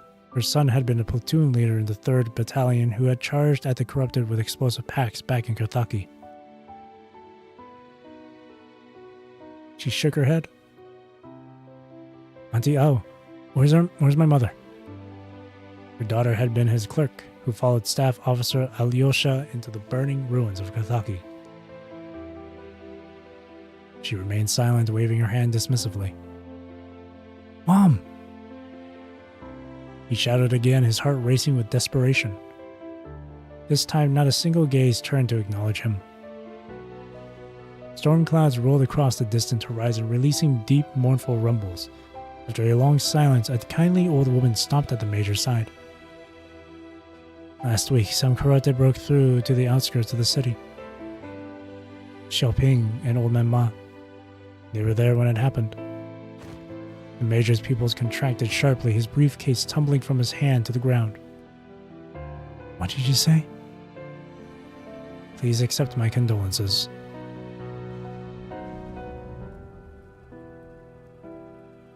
Lee felt his mind explode, every color before his eyes blurring into an unfocused haze. His first feeling wasn't grief, but an overwhelming sense of injustice and unfairness. Questions swarmed like ants, blocking out all reason and coherent thought. He fell to his knees, wanting to scream in hysteria, but bile surged up first, choking the words in his throat. "Xiaoping never told you that Ma was her last surviving comrade in arms. The day you were born, their squad was ambushed by rebels. Almost everyone perished. Ma only survived by playing dead among the fallen. Ever since, they both carried the guilt of surviving their comrades, constantly feeling the eyes of the dead watching them. Those young soldiers, barely out of their teens and full of laughter and life, bled and weathered storms together. They will be forever frozen in their youth." Now the wind has brought them all together again. All are turned to dust in the earth, no longer separate or apart. To this day, Lee can't remember if he shed any tears that day. But he will never forget those hopeless eyes and the lesson his mother's death taught him. To live is to bear a burden. It is a debt that demands you fulfill the wishes of the dead and carry all of humanity's suffering into tomorrow.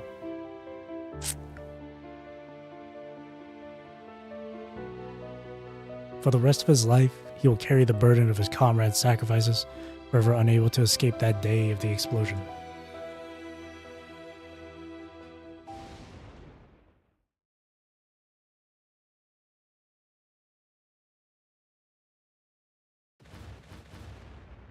Suddenly, a distant rumble of thunder erupts into a deafening boom that shakes the skies, jolting him back to the crowded evacuation line.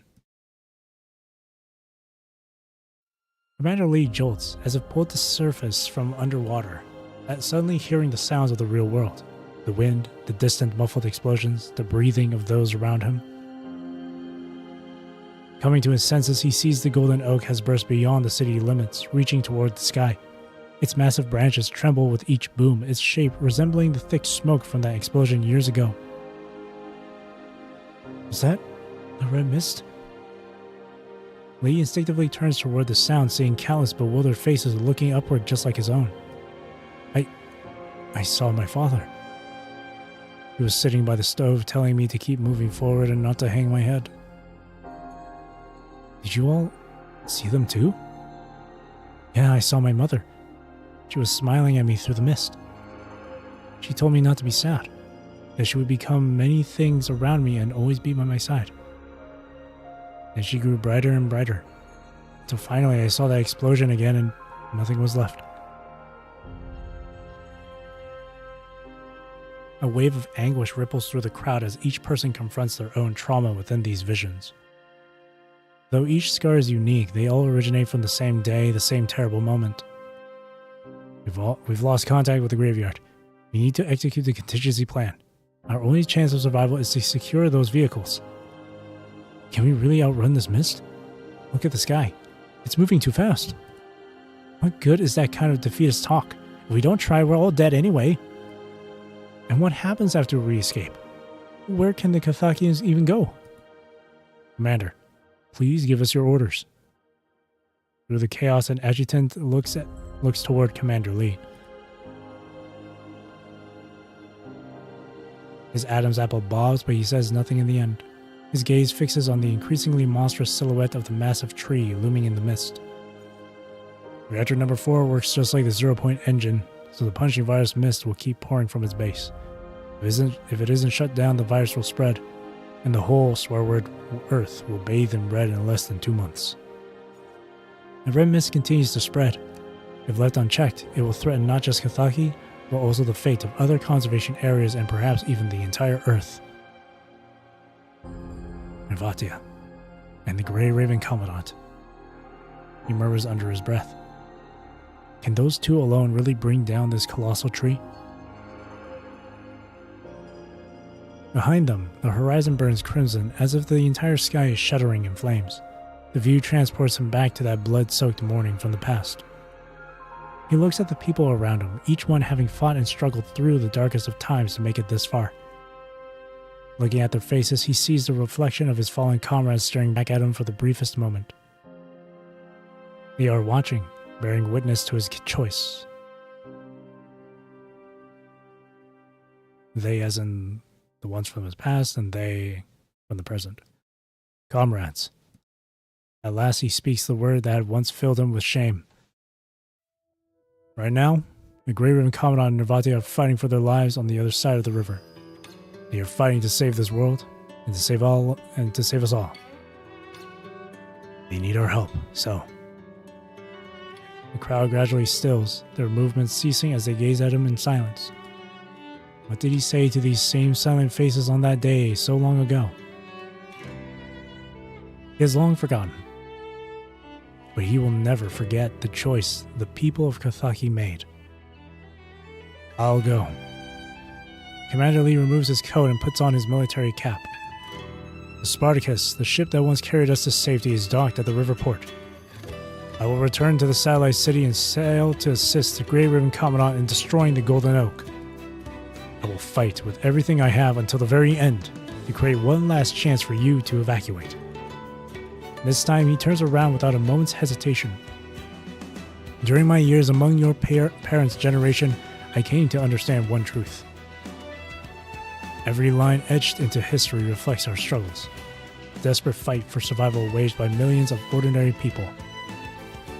What gives it weight isn't eloquent rhetoric or profound prose, or rather what happiness I'm willing to sacrifice for the right cause as I struggle along this arduous path. He draws a deep breath as if trying to take in the very last air of this land into his lungs. Tell the people, I have lived a magnificent life. This is my glorious existence. I will atone for my sins like a hero and carry hope and embers into tomorrow. After I'm gone, the future Kathaki will be yours to decide. Comrades, take care. With those words, he steps forward, ready to charge down the death-bound path illuminated by flames. Commander Lee!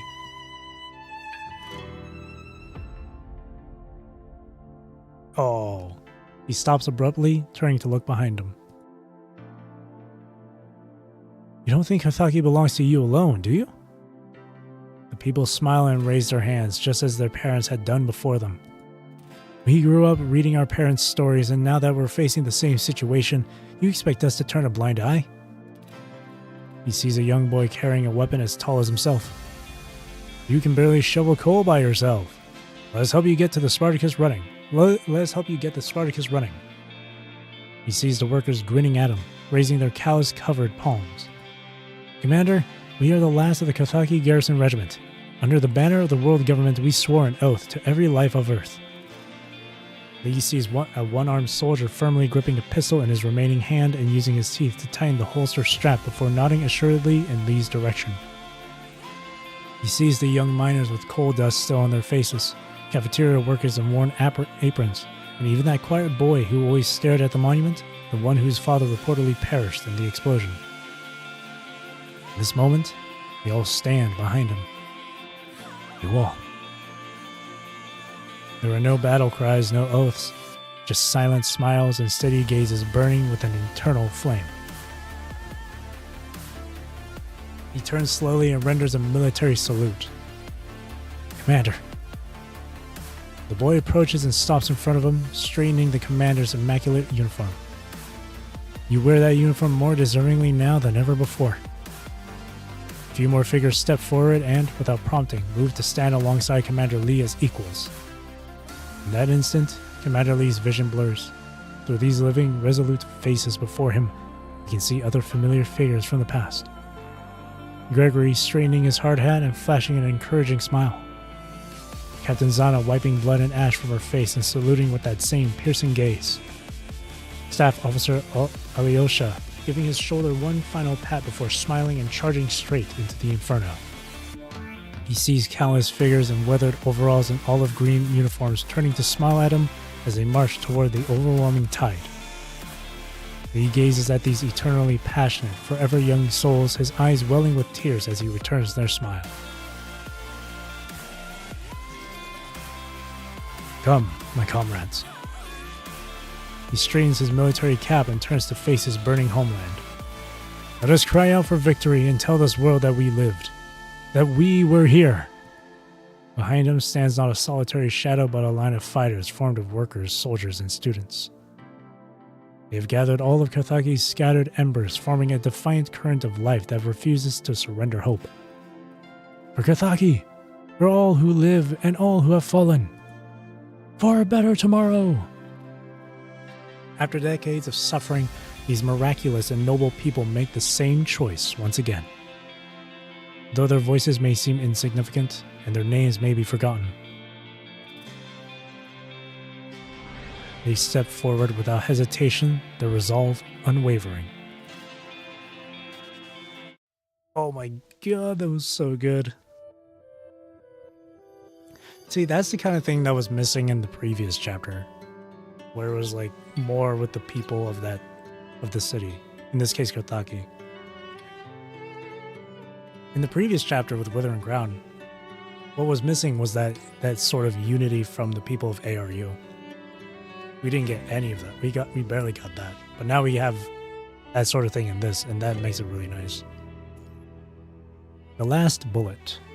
No matter how painful and long the night, there will always be flames determined to crash against the darkness, igniting miracles. With thunderous roars, the massive crystal branches collapse like the rigid limbs of a fallen giant, crashing down to shake the earth and send plumes of dense smoke skyward. As the final explosives detonate, the heaven-spanning golden oak disintegrates, and rays of sunlight break through the shattered dome, showering down upon you. Relentless tremors shake every fiber of your being. After wave upon wave of combat, your body has reached its breaking point with blood seeping steadily from your mouth, nostrils, and ears. Did we succeed? Cascading sunlight illuminates the darkness. Crimson motes drift through the air like dancing cottonwood seeds. As the thick smoke gradually dissipates, the main trunk of the golden oak remains standing despite being covered in cracks, continuing to exhale the red mist. What? With a piercing shriek, the metal colossus lunges from the mist. Though you instinctively dodge, its iron claws still manage to strike your chest, the impact hurling you against the wall. You gouge a meters-long trail across the ground before slamming into the stone wall. Excruciating pain erupts through you, accompanied by the sickening crunch of breaking bones.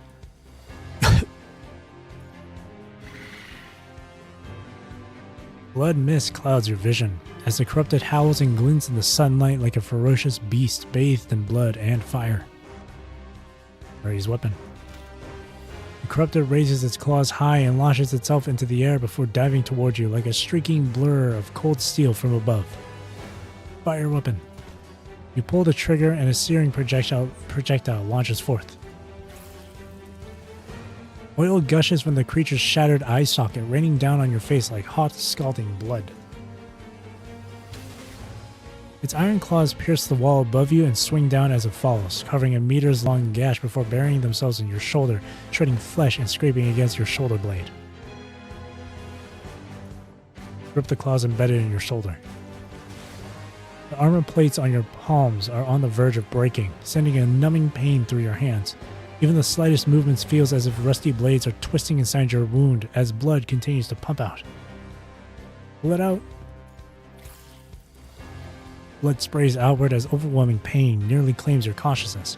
Time seems to stretch infinitely, so much that you can hear the sickening sound of tendons scraping against the metal blade. Finally, as the iron claws drop to the ground, your knees buckle beneath you and slam against the floor. As the smoke gradually dissipates, countless chilling stares emerge from within like vultures sizing up their prey. Have to destroy the golden oak. Blood foam clogs your nose and mouth. It feels like thousands of razor wires are wrapped around your muscles, and the slightest movement threatens to shred your organs to bloody pulp. But with the situation so dire, worrying about your own safety is a luxury you cannot afford. Try to stand. Scalding liquid surges up from your stomach, erupting with blood as you cough violently. Get up. You grit your teeth and clench your fists as your shattered bones emit a spine-chilling crunch. The scent of blood seems to have agitated the enemies, stirring up their predatory instincts. They paw at the ground impatiently, preparing to pounce. Get up! In the crumbling ruins, your battered body slowly rises. I have to destroy the golden oak. You barely manage one step before your torn tendons give way, sending your entire body pitching forward toward the ground. Careful. Just then, a warm force catches your falling body. You should watch your step, Usbeni. You look up to see a familiar girl holding your hand, smiling warmly. Margaret? In your dazed state, you seem to see more shadowy figures emerge slowly from the mist, taking their places beside you. Some carry weapons, others wear hard hats. Though their faces remain unclear, there's something hauntingly familiar about them. They are the workers and soldiers who rest eternally in this place. More and more of these phantoms materialize, forming a massive wall of fog that blocks the swarming corrupted's relentless assault. Why are you all here? People can see what they yearn for in the mist, and so can this land. The girl steadies her body as a cool breeze passes through, making her silver hair gently sway in the sunlight. Mithaki was calling to us, so we came. Mithaki was calling? Or should I say, it was you, Nervatia, and all those countless brave and kind souls whom you didn't get to meet. She tilts her head, guiding your gaze toward the phantoms valiantly holding back the corrupted. The red mist can awaken your fear, but it can also ignite light and hope, just like what we're witnessing now. Strangely, the Margaret before you seems far more mature and level-headed than you remembered. What must I do to end this catastrophe? She raises her other hand, pointing toward the crumbling golden tree trunk at the center. That's where my body slumbers, the heart of the golden oak. Only by destroying it and extracting the sealing can you stop the red mist from spreading further. But we're out of explosives. Even the brightest light struggles to pierce such thick storm clouds on its own. Margaret squeezes your hand, and in that hazy moment, the pain in your palm seems to gradually fade away. But look, they've come. She gazes at the hazy figures battling the corrupted, her voice soft as she explains what seems like the most obvious truth in the world. A spark will draw more sparks. Courage will inspire courage. This is how we've always persevered, generation after generation, carrying the torch. Haven't you made it this far precisely because you were never truly alone? With a gentle smile, she lifts her head to gaze at the vast azure sky above. Those who believe in you, who follow you, their light shines here too. Listen, the wind is rising.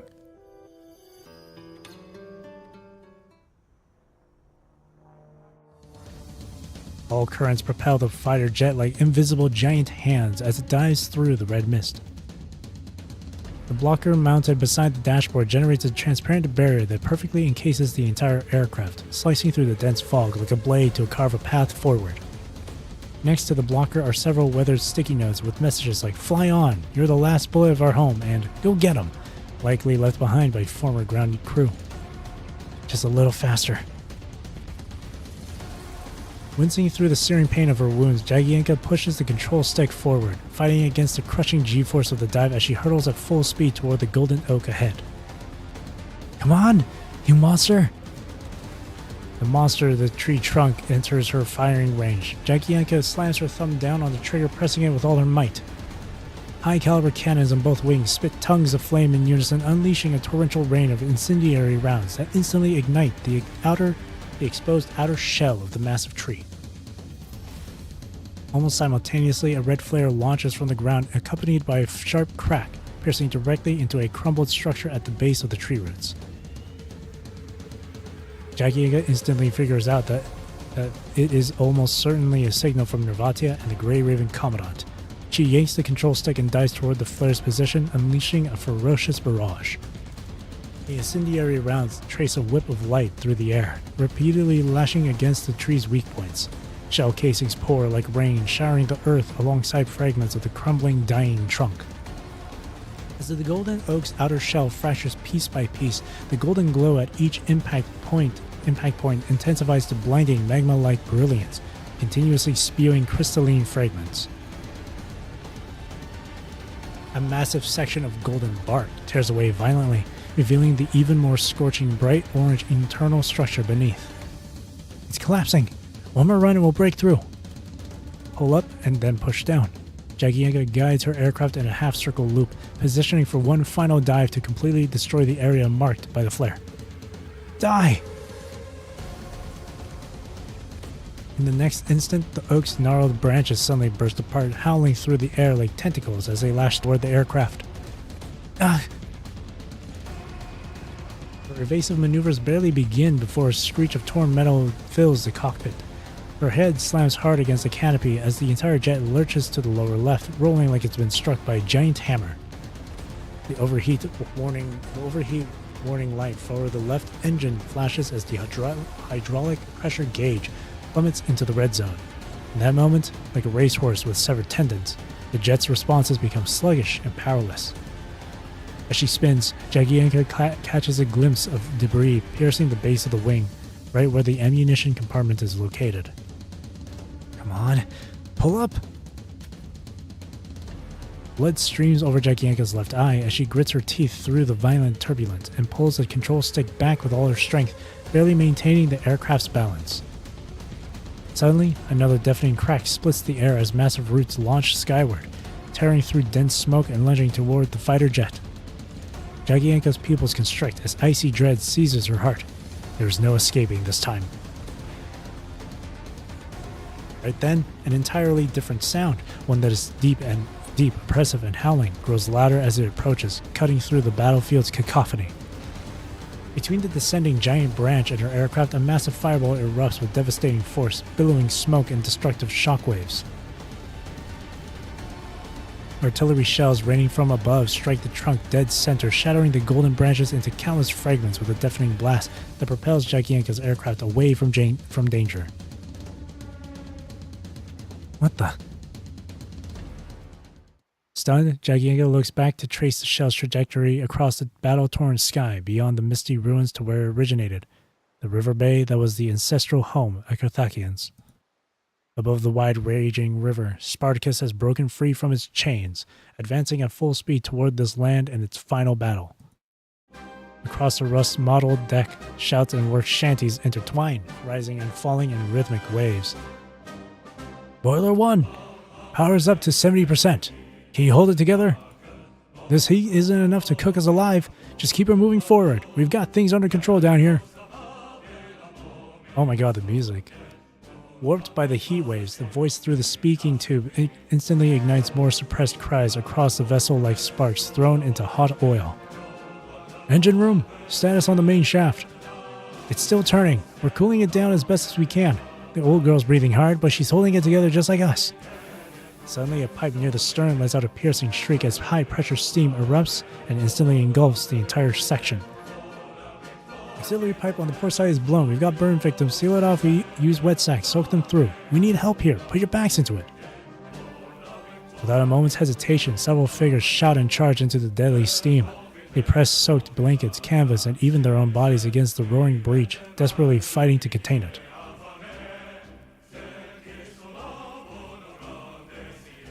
I'm trying to listen to the lyrics here.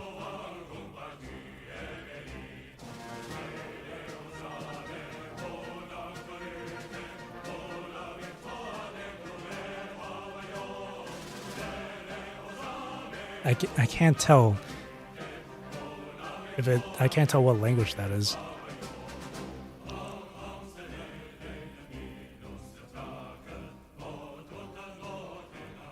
It doesn't sound like it's English.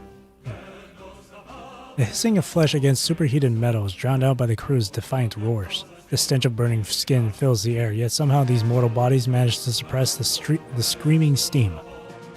The main steam valve! It's moving! It's giving way! With the crack of metal breaking, the massive wheel finally yields to the crew's flesh and blood. Pathway's clear. Power's flowing to the main cannons. Main battery crew. Battle stations. Target remains unchanged, bearing 270. 270.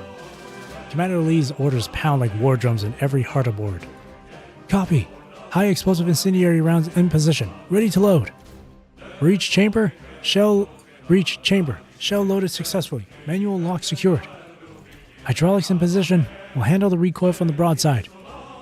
The colossal cannons turn with thunderous clangs as Commander Lee grips the railing with clenched fist and listens to the roar of the steel beast awakening beneath him in a symphony orchestrated by mere mortals. Throom! A resonant clash of steel announces the main battery is locked in position. In this final moment, he raises his arm with great resolve, channeling countless defiant gazes toward the massive tree looming beneath the heavens. Spartacus! Fire! The naval guns erupt with earth-shattering force, making the entire sky tremble and wail in anguish. Amid the earth-shattering tremors, the burning colossal branches collapse and wither like an avalanche, dragging down countless interconnected layers of bark that peel away and plummet with a deafening crash. Ah! Rotor blades cut through the mist as incendiary bombs howl through the air, raining down in relentless waves upon the marked position. The damaged fuselage groans in protest as Jagienka shouts, slamming the button and sending her aircraft into a steep dive. Layer upon layer of tree bark rots away under the barrage of bullets, with countless beams of light bursting through the cracks, blazing with blinding intensity. Almost there. Just a little more. Crack. In the next instant, the gunfire abruptly ceases, the flames extinguished. Jagienka freezes in disbelief. Instinctively checking her dashboard, she sees the ammunition counter stuck at 29, locked in place as if welded shut. No matter how many times she pulls the trigger, nothing moves. She glances out the window and her suspicion is confirmed. The earlier attack has damaged her wing, causing the ammunition feed to jam. Swear word. The engine wails in desperation as howling wind rushes through the cracks, while Jagienka shouts and slams her fist against the dashboard where every indicator blazes crimson. The fading power cannot support another climb. The entire jet plummets toward the ground like a bird with broken wings about to go out of control. Suddenly, Jagienka notices the note pressed beneath her fist. Fly on! You're the last bullet of our home. Why am I always the one with rotten luck? She brushes a strand of hair from her face, smiling wearily. Oh no. Gravity tears at every nerve in her body as her gaze pierces through layers of clouds toward the homeland she has never abandoned. In her daze, Jagienka seems to return to that starry night when her friends called for her, as she stepped outside, tilting her head to gaze at the distant horizon. Before her eyes, countless tiny lights like fireflies trailed brilliant flames, rushing like moths to a flame toward the fallen stars with unwavering resolve. Only in this moment does she suddenly recall that on some distant summer night, she too has once reached out to touch that boundless river of stars. Daddy, higher! Lift me up! Lift me higher! Oh my, Daddy's already on his tippy toes. Still can't reach them? The stars are too far away. I can't catch them. Looks like Daddy isn't tall enough either. Maybe you can go pick the stars yourself when you grow up. Stars! I want to be a pilot just like you, and I'll catch a whole basket full of stars to keep at home, to put on Mommy's head and to share with all the other kids. But will all the stars have run away when I grow up? They won't run away, Jagienka. Mommy and Daddy have seen it with their own eyes. Through wind and rain, through winter's chill and summer's heat. Whenever you look up, the stars will be there. So will Mommy and Daddy. Yay! Then I need to grow up super fast, so I can pick the stars, together with you both. Jagienka murmurs to herself. Years of painful youth has almost made her forget that she once made up such a promise while gazing at the very same sky. She has always resisted what her heart desires most. Back then, it was a warm embrace.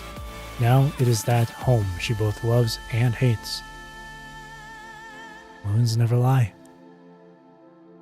After such a long, painful journey, she finally strips away all pretenses before the mirror and confronts the bleeding wound in her heart.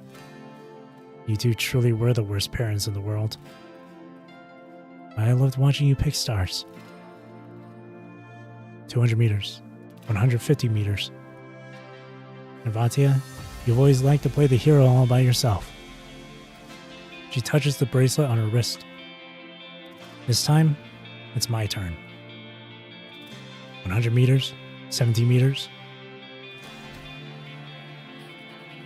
With her last ounce of strength, she tames the rocking fuselage, aiming the nose toward the nearly destroyed trunk. Watch! Whatever you could accomplish, I can do just as well. I can do even better than you ever did. She shoves the control stick forward, sending the fighter jet straight through the smoke and into the collapsing inferno. 100 meters, 70 meters. Listen up, punishing virus, monsters. Jagienka nearly snaps the control stick as she fixes her wide eyes on the signal flare's flame and begins to scream. This is the planet you've ravaged. These are the people you've tried to exterminate but could never wipe out. This is our last bullet. No. Jagienka. Salute.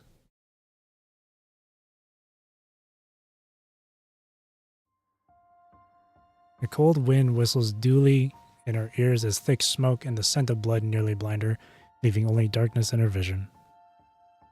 Gravity vanishes. In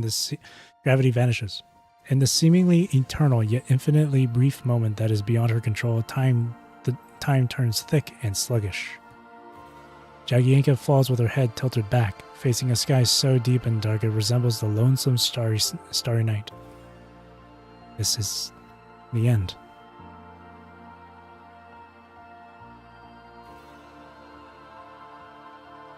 In her final moments, an overwhelming sense of attachment floods her heart as countless faces flash before her eyes. But they bring neither worry nor sorrow. Instead, warmth ripples gently through her heart. Goodbye. She smiles with joy and pride as she slowly closes her eyes. Suddenly, a dull impact strikes her back, with a force far gentler than expected, nothing like the devastating crash she has anticipated. A powerful force begins to gather from all directions, pressing against her back, gradually lifting what should have been her shattered body. What is this? She looks down. Countless transparent luminescent hands layer upon one another, forming a spiraling stairway that stops her descent. Some are strong and powerful, covered in scars.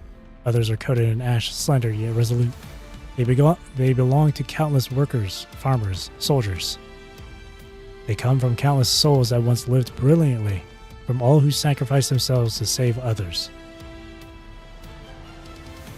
Stand up and carry our story into tomorrow. Your fight isn't over yet. We'll support you. Onward! Onward!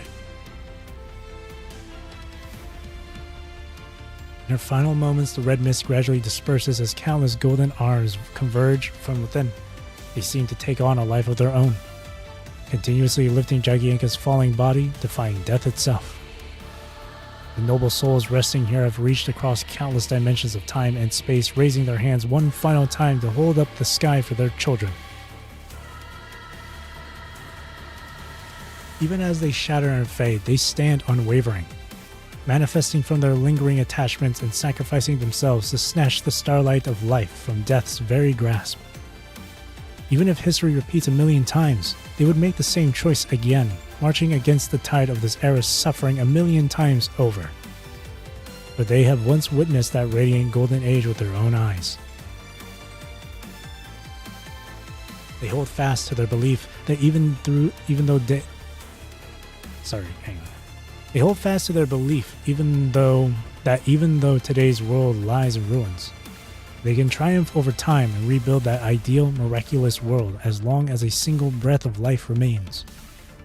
It is precisely because they cherish life and understand its greatness that they willingly sacrifice their own lives and happiness for the hope and well-being of others. And they, the countless innumerable they throughout history, are simply ordinary people who purely and earnestly loved life. Under the ancient desolate river of stars, no matter how painful and long the night, there will always be flames determined to crash against the darkness, igniting miracles. Now the spark has been passed on. It's time for the children to ignite new flames. Jagienka! A familiar voice calls out beside her ear. Jagienka suddenly snaps back to reality, instinctively reaching toward the source of the sound. Someone has caught her falling body. You've done well, Jagienka. Jagienka looks up. At the edge of the pit, you firmly grip her arms. Sabeni, what are you doing here? I couldn't destroy this tree on my own. Someone guided me to help you.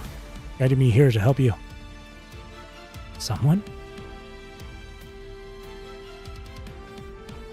familiar smiling face flickers briefly beside you before retreating into the swirling mist, slowly dissipating. Sabeni, Yegienka. Go on ahead. We'll take care of things here. Nevatia, she needs your help.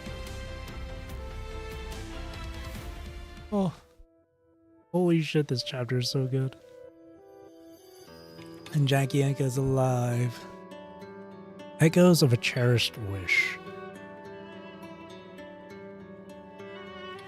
This one has a secret achievement, but this one's simple. It's just parry Margaret once.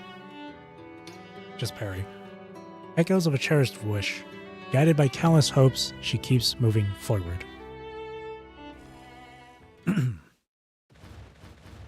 Explosions erupt from all directions, unleashing deafening waves of sound that reverberate through the confined space with a metallic ring.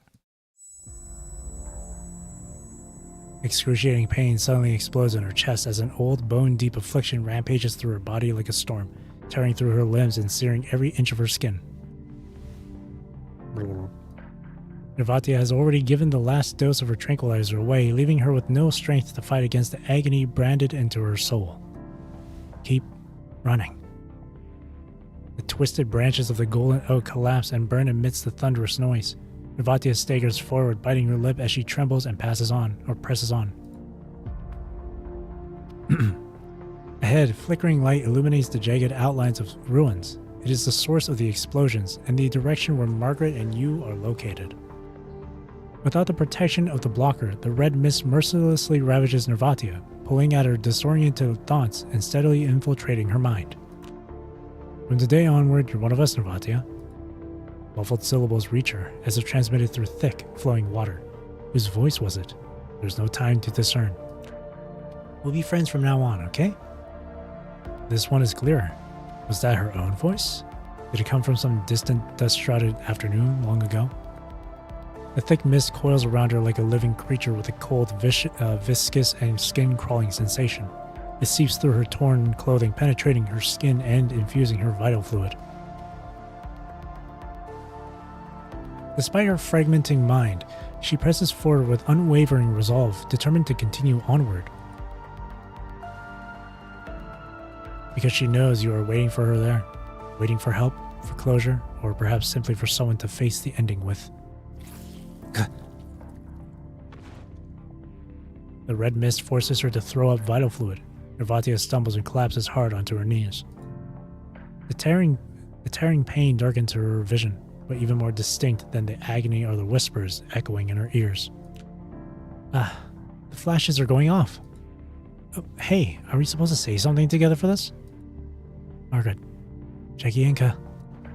Broken syllables escape Nevatia's throat as she props herself up with her arms. The rubble cuts into her palms, her vital fluid mixing with the filth on the ground.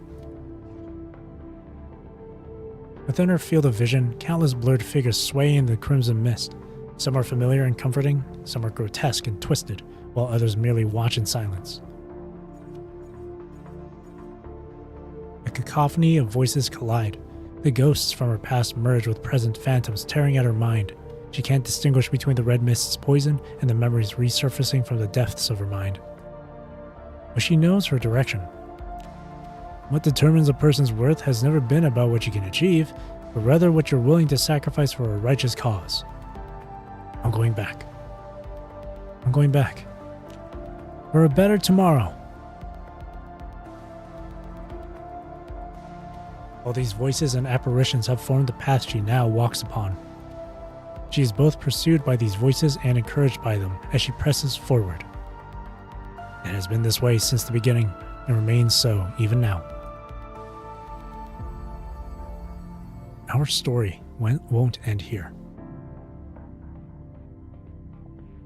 She is near. The vibrations of explosions travel more distinctly from ahead. Waves of scorching air laced with the smell of gunpowder are slightly diluting the bloody stench of the red mist. Sabeni. She swallows down the bloody foam rising in her throat and gathers her scattered strength one last time as she pushes toward that intersection of light and fire and the person waiting for her. She stumbles onward. Here we go.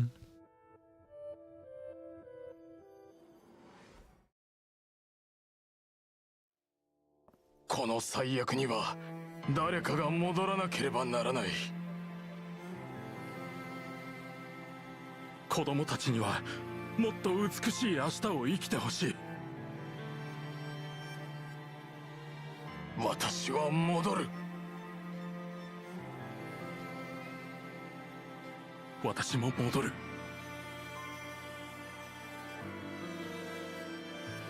私も戻ろう。ネイティア、マルガリータ。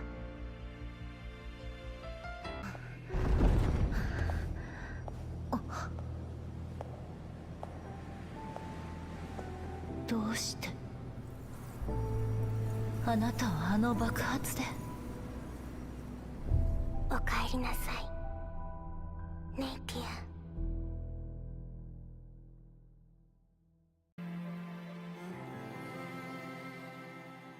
あなた、侵入者、消えなさい。貴族死者は二度と戻らない。もう一度やってみる？貴族なさい、弱滅。枝目はより豊かな養分が必要。Purple and yellow. もう一度や。 She has all these visual light effects of like light and whatnot versus Nervatia's. 当たってない。まだ足りないわ。幻影に沈みなさい。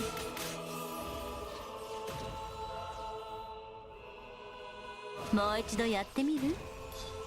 貴族なさい、弱滅。当たってないわ。死者は二度と戻らない。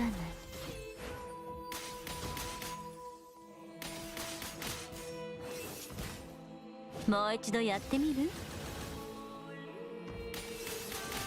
当たってないわ。完璧なフィナーレ。叫び、あがき、服従し、死を受け入れて。袋のネズミね。 There we go. 幻影。 There we go. また滅ぼすよ。当たってないわ。貴族なさい、弱滅。死者は二度と戻らない。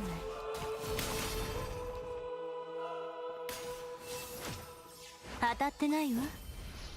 俺たちの存在を埋めやがった。我々の規制を歪めた。許さない、絶対に許さない。名前を返せ。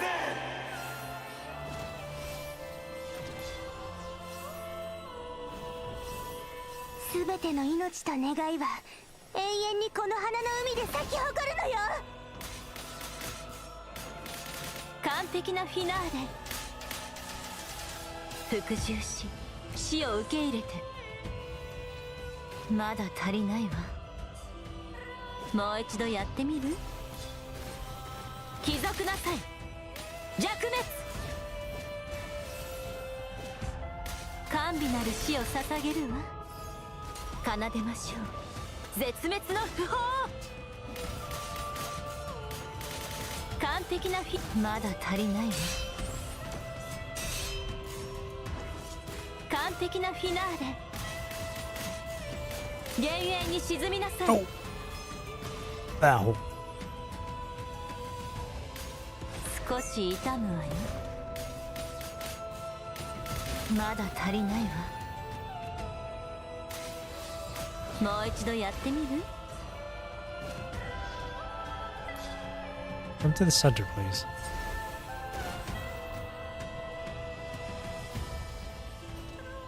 She's just constantly at the very edge of the arena.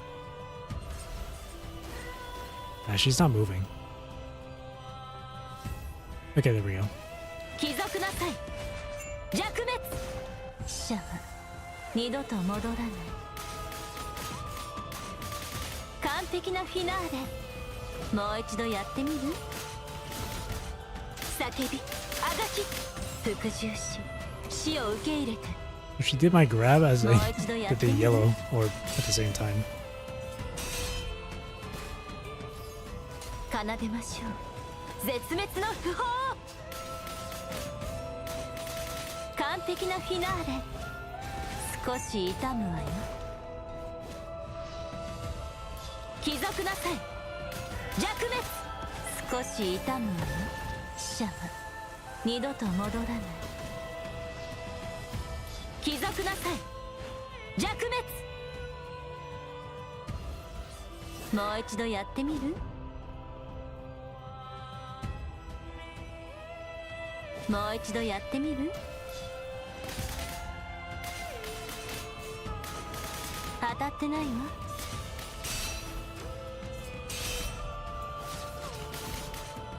叫び、あがき、服従し、死を受け入れて。私はみんなが存在した痕跡を背負ってる。負けられないの。God damn it. まだ足りないわ。もう一度やってみる？甘美なる死を捧げるわ。服従し死を受け入れて奏でましょう絶滅の不法。近づくな。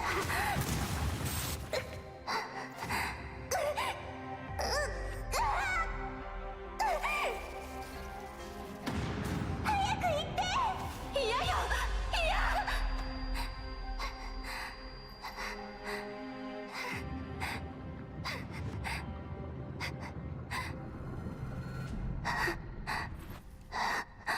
ネイティア。マルガリータ。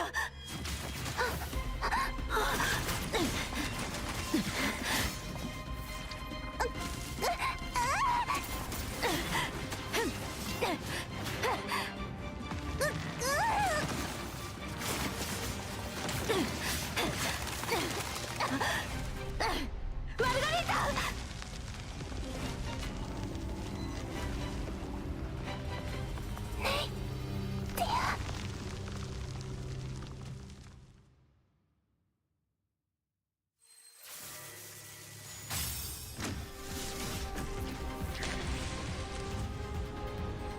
燃え尽きなさいクズ。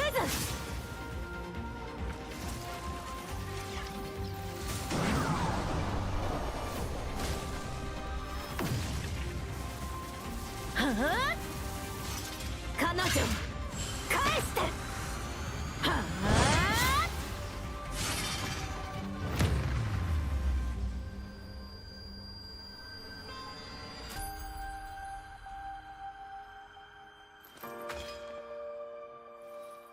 ただいまマルガリータ。 Beautiful. That was a cool cutscene too. And the cutscene being like, and I'm sure there's probably people complaining about it, but like the cutscene being like low frame rate and stuff, I'm pretty sure that's intentional. Because I've seen that sort of style of animation with low frame rate and shit before, multiple times, from various other places. One example would be Ender Magnolia. It's very, it works, it just works. I'm pretty sure that low frame rate stuff was very intentional. It adds a certain charm to it. It's a very specific, like, sort of style to it that only some people like myself would ever appreciate. Plus that entire cutscene was kind of like a mix between like 2D and 3D, more so on the 2D side, but it was really nice. Embers drift down like a gentle golden rain. In the deathly quiet ruins, they finally embrace after overcoming countless perils, nestled in each other's arms. Nervatia holds the emaciated body tightly in her arms, trembling from the effort, as if the miracle she has recovered might vanish before her eyes if she relaxes her grip even slightly. Margaret's cold fingers dig deep into the fabric on her back. She can hear the soft, fragile whimpers that have been suppressed for countless years. Nervatia? Margaret's face is buried beneath her, against her shoulder. her voice hoarse and broken as she struggles to form words like an injured fledgling. She cautiously looks up as light pours down through the shattered dome above, gently caressing her dirt-streaked face. Is it really you? She reaches out, her fingertips trembling as they gently brush against her friend's cheek, like touching a beautiful dream that may shatter at any moment. It's me. I'm right here. Nervatia takes Margaret's cold hand and presses it against her own face, equally cold but undeniably real. I've come back. And Jagienka's back too. Everyone from Kentucky is still fighting. To save this city, to save you. Everyone has returned. Margaret's lips tug slightly upward at the corners as her pale cheek nuzzles against Nervatia's palm. Strangely, she feels something draining her body heat, prompting her to tighten her embrace, yearning even more for the warmth of her friend. Nervatia's hands are so warm. She murmurs, closing her eyes and pressing deeper into the embrace. I've missed you so much. Missed all of you so much.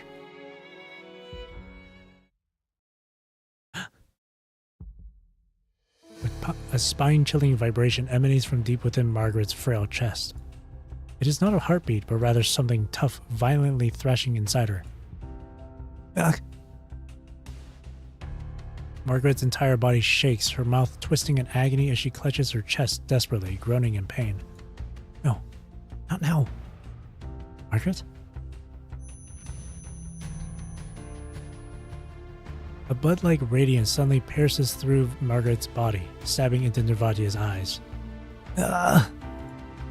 A blood-curdling scream erupts from her throat, violently tearing through the air. Margaret! Ah! Margaret's hand suddenly tightens, clamping around Nervatia's throat like a vice and cutting her cry short. Gray rings flap. Wind howls, and Margaret lunges forward with Nervatia in her grip, smashing through broken tree trunks as the ground trembles and rocks come crashing down. Margaret, it's me. Intruder.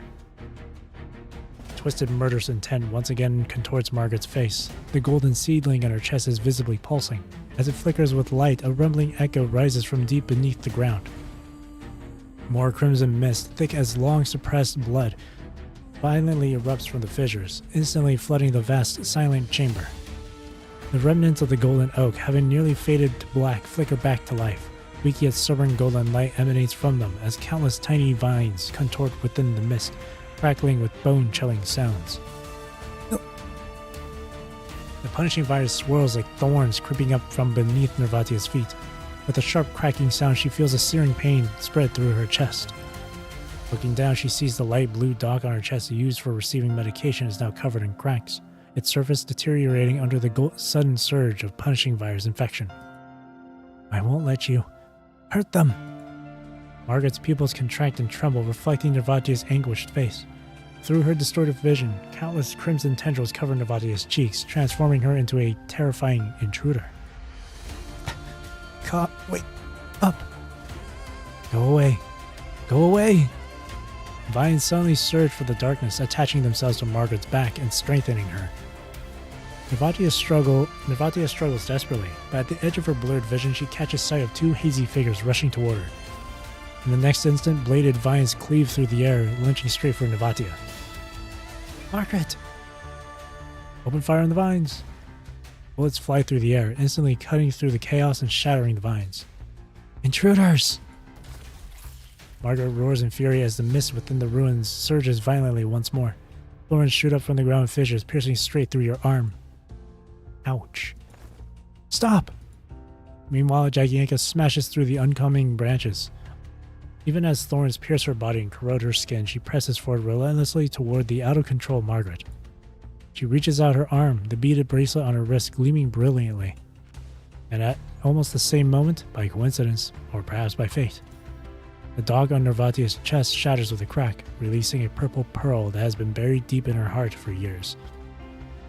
One yellow, one purple, reflected in the center of Margaret's chaotic vision. They spiral and dance, colliding to create a dazzling radiance in the darkness. Just as the red mist is about to flare up, countless voices from the past flow like rivulets, streaming steadily and gradually merging into their minds. In this moment, time seems to be infinitely frozen, stretching out endlessly.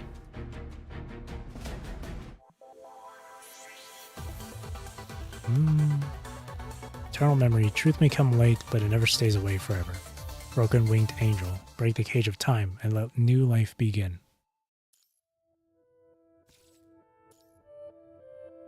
Two more nodes. Master and Margaret.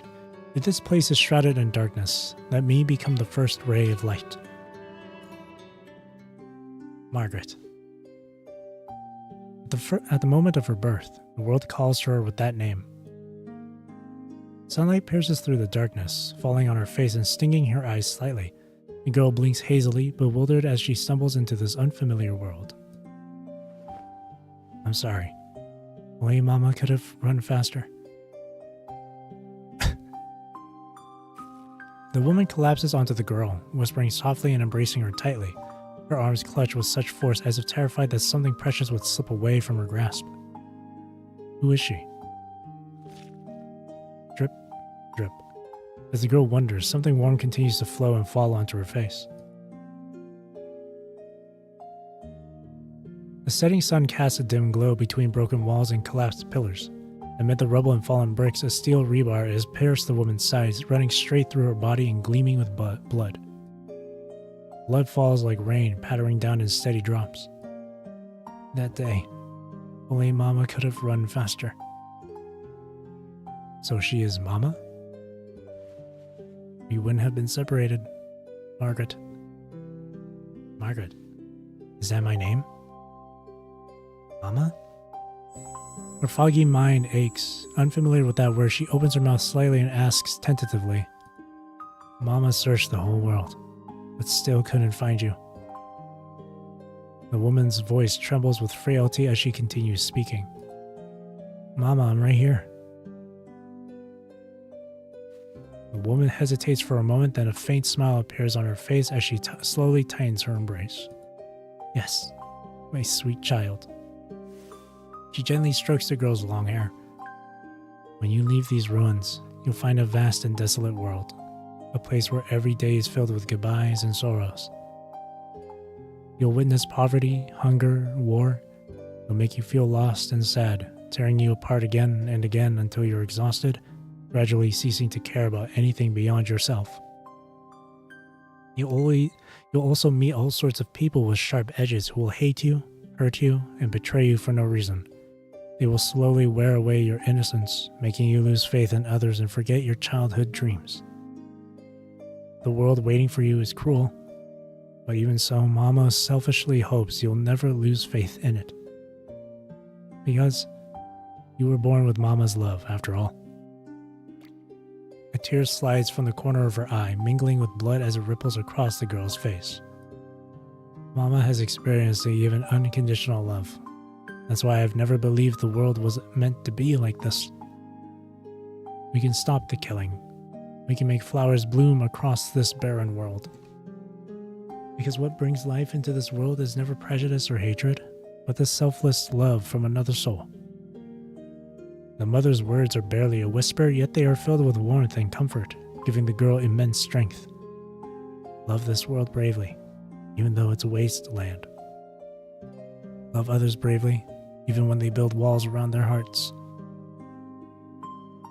Be that bravest person who believes that the world will eventually bloom with flowers. Mama loves you, Margaret. The woman closes her eyes, her head slowly coming to rest on the girl's shoulder. Mama? She offers her final selfless love to the world, lifting the cold, suffocating ruins to send the life beneath her toward a new day. Mommy. Look. The heavy, distant memories weigh upon her as Margaret suddenly feels a sharp pain between her eyebrows. Thoughts spanning across time and space converge, rapidly filling the empty spaces in her mind. This is the Kothaki rescue team. We've entered the corrupted combat zone and found a survivor. Hurry! Everyone lend a hand! She sees multiple pairs of hands reach toward her as they break away the darkness piece by piece, allowing golden sunlight to spill across the earth.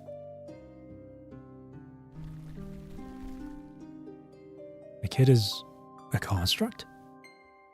There's no risk of blood loss, but how is she unharmed after being exposed to such high concentration of punishing virus? And her frame designation has been filed off. You are still too late.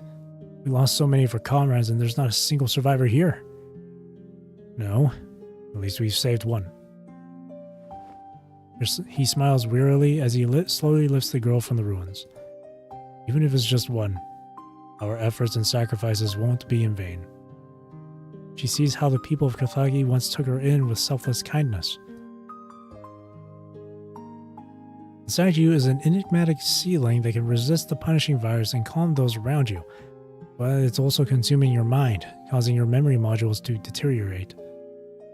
At your request, we'll disguise you as an ordinary human student so you can live normally alongside other children. We'll do everything in our power to suppress the sealing. In the meantime, don't be afraid of the researchers here. As a scientist myself, I promise you that the Kathagi Research Institute will never harm you.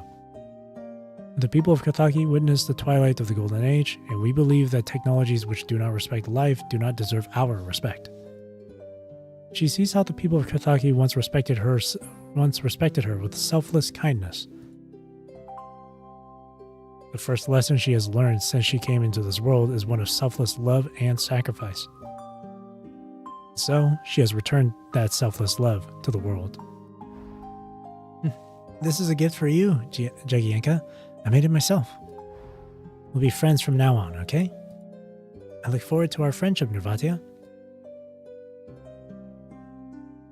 Theoretically, replacing the sealing's vessel shouldn't be difficult. It's an extremely adaptable component that rapidly attaches to the mind to maintain its operation once connected to a construct's frame. But the seedling has been parasitically attached to your body for too long and we don't know its origin. Removing it could potentially kill you. Yes, I understand. Are you sure about this, Margaret? If it can help more people, I'm willing to try. She looks up. And compared to disappearing, I'm more afraid of forgetting my family. Family. Suddenly, two familiar colors flash in the darkness, illuminating Margaret's clouded vision. Margaret, it's me. Margaret!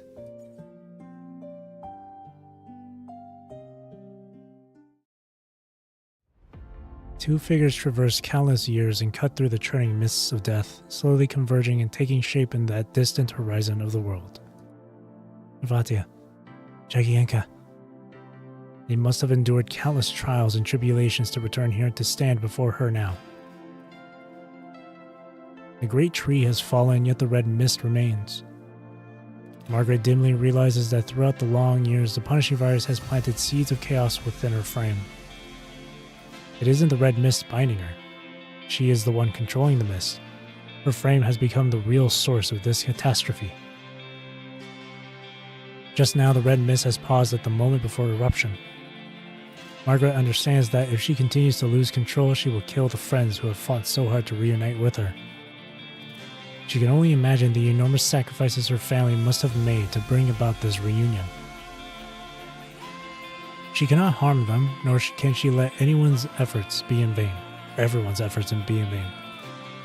She has to do something, whatever the cost. If this place is shrouded in darkness, let me become the first ray of light.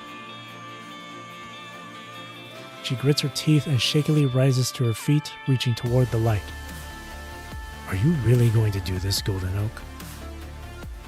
The malevolent question resounds from behind, causing Margaret to falter momentarily and stomp in her tracks.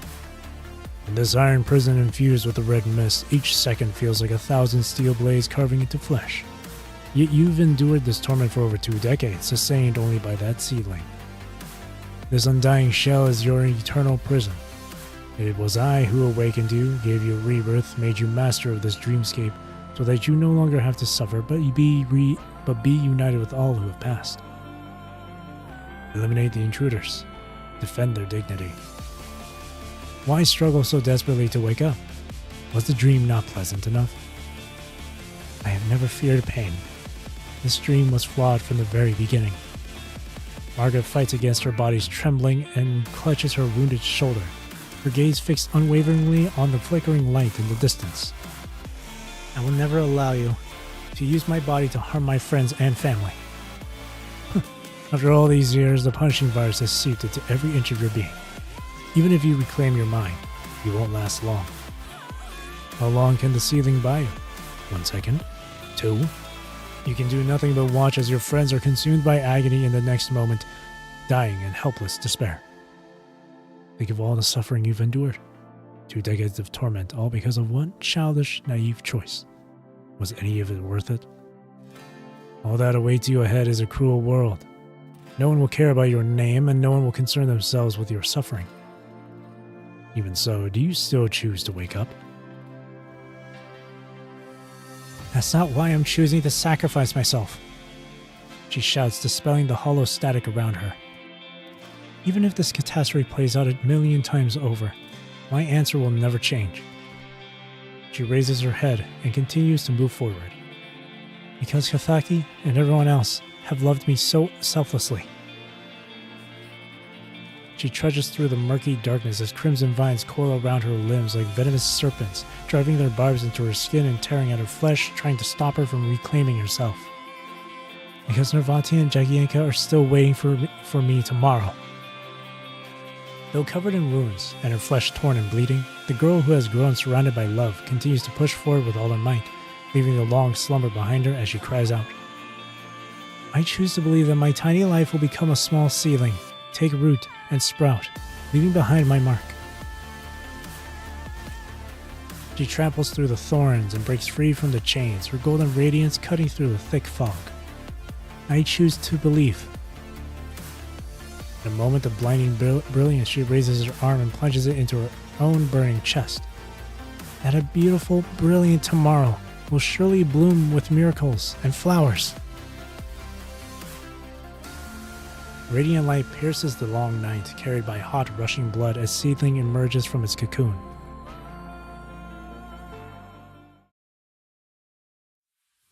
Vatia, Jagienka. Bathed in the warm glow of sunlight, Margaret uses her power one last time. The world silently freezes in place, time itself seemingly suspended in this moment, just as she has once done at the sight of an explosion to protect Nervatia and her instructor. Protect everyone. This is the only way I can think of. I'm sorry. I guess I've gone and made decisions on my own again. She gazes at her motionless friends, forcing herself to smile. Jagienka and Nervatia, you've both grown so tall.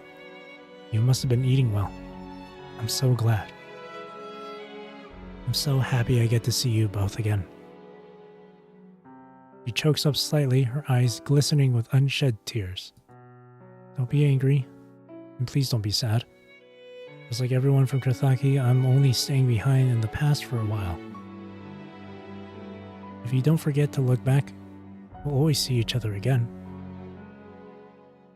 As the red mist dissipates, the color in Margaret's eyes gradually fades away. I have so many things I still want to tell you. So many stories I want to hear from you. But I'm feeling a bit tired. I think I need to rest for a little while. Thank you for coming into my life like a miracle. Thank you.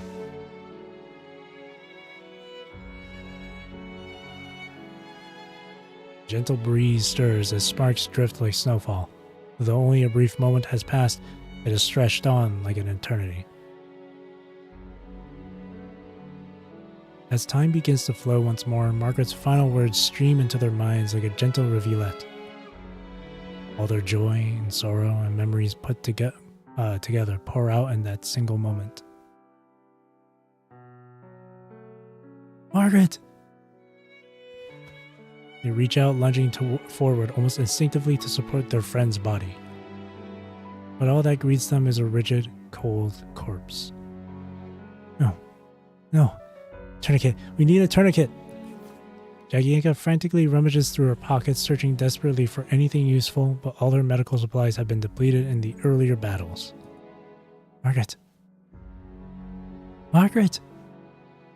She can't help but cry out, pressing both her hands against the wound in Margaret's chest while hot tears stream down her face, dripping onto her blood-soaked palms. Yagienka. Another hand reaches out, gently resting on top of hers. Tears slide down her cheeks as she remains silent, slowly shaking her head. No, we only just found each other again. How could this? Just now, you saw them too, didn't you? You heard her voice? This reunion of the Dominic Patrol. Margaret? She wouldn't want to see us like this. Right, Margaret? With trembling hands, she reaches out to gently caress the cold cheek. Just like what she did at the end. Nervatia's throat tightens as she sniffles, her lips quivering as she faces Jagienka with tears in her eyes. As their emotions finally overflow, Jagienka opens her arms and pulls Nervatia into a tight embrace. They weep together. The clouds finally part, and brilliant sun rays bathe their hug, casting long shadows across the ground.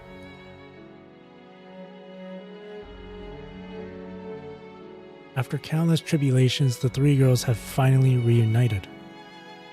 Throughout these long years, they have loved and fought with all their might. Looking back on their lives, something seems to have changed, yet everything remains the same.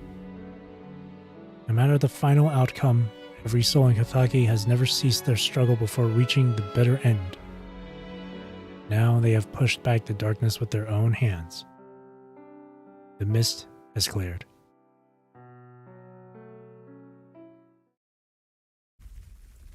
Amid deafening roars, the golden oak collapses like an avalanche. Standing nearby, you survey the scattered embers in the sky, instinctively sensing something is amiss. Among the crumbling giant timbers, a gleam of green light flashes and vanishes in an instant. A brilliant trail of light suddenly shoots forth, rushing toward you with a deafening, screeching roar. You dive into a combat roll, instantly raising your weapon and firing toward the source of the storm. Always ruining my plans, aren't you, Usabeni? His heavy armor crashes to the ground with a metallic clang, kicking up debris and dust. The Ascendant ignores you, instead raising his arm toward Nervatia. Light and flame erupts as crimson energy pulses through the cracks in his armor. Look out! Flames surge forth as John Doe, riding the punishing virus, violently crashes into smoke and dust. Ceiling? His powerful fist slams into the ground. Only then does he realize the three girls have vanished without a trace, leaving nothing behind. Can you stand? Yeah, I'm fine. The two of them dodge to safety, just in time before gently laying Margaret's body down on the ground. Open fire! A series of explosions rings out as a hail of bullets whistles through the air, all pouring into the Ascendant's armor, tearing open countless fatal fissures.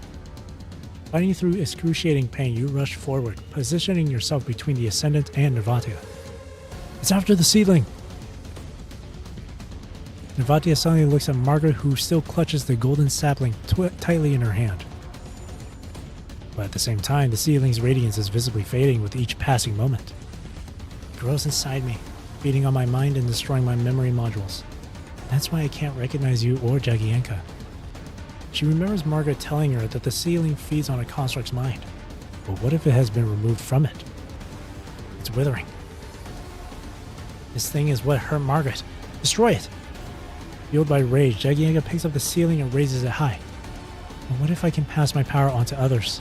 What if this tiny sapling can resist the punishing virus, can help those who are stronger than me? The ceiling flickers with golden light in the air. In that moment, Nervatia glimpses many possibilities. The times that has saved her, its mysterious origins, and how it can be a crucial weapon against the punishing virus. The only price it demands from the world is a vessel destined for destruction. But what if there is already a vessel here broken and riddled with wounds? She murmurs. It's an extremely adaptable component that rapidly attaches to the mind to maintain its operation once connected to a construct's frame. What if it can grow inside a towering tree and protect those resilient souls living in the shadows? What if it can protect you? Suddenly, she grasps Jagienka's arm. Nervatia? This is a spark passed down to us from Margaret. This world still needs its light to shelter those nameless lives tumbling through the shadows. Smiling, she slowly moves the ceiling and points it like a blade toward her own chest. Have you lost your mind? You know what you're doing?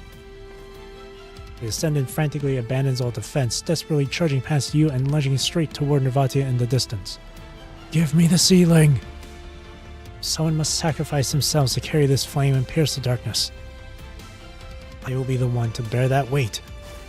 With resolute force, she drives her hands downward, plunging the ceiling deep into her chest. Time stands still for a moment. Then a deafening torrent of tangled information swirls through her, washing away the shadows clouding her mind and gradually filling the void of her forgotten past. Immense pain and fulfillment simultaneously grips her consciousness. Countless cycles of death and rebirth threaten to destroy her, but the unwavering mind beacon at the other end of her mind pulls her back each time. Nervatia! She looks up, gazing at the fiery rain drifting across the sky. Searing pain pulses through her chest and tears at her body. Yet the warmth beside her grows more intense, remaining steadfast at her side. Nervatia! Nervatia knows that beyond the pain, someone is waiting for her. My, how you've grown. I was right, that is her mom. Margaret. She's Margaret. Nervatia snaps back to consciousness, tightly gripping her massive scythe. With a fierce battle cry, she channels overwhelming force and swings at the approaching Ascendant. Ugh. Her blade's edge flashes with a cold gleam, cutting through the air as it shatters the Ascendant's raised arms. The impact sends his body flying backward, hitting him against the stone wall and carving a meters-long fissure into the rock. Ugh. Stop her, at all costs! The Ascendant howls as scattered metal fragments spark with electricity, rising into the air and reassembling into countless flying blades that shoot toward the advancing Nervatia. Not a chance! We'll handle them! Jagienka and you open fire simultaneously, unleashing a hail of bullets from both sides that form an interwoven wall of flames, flanking the metal blades heading for Nervatia. Leaving a trail of thunderous echoes behind her, Nervatia leaps into the air, swinging her scythe to summon a shower of sparks as she dives toward the Ascendant. A deafening crash thunders down, accompanied by burning debris as her blade cleaves through her enemy from above.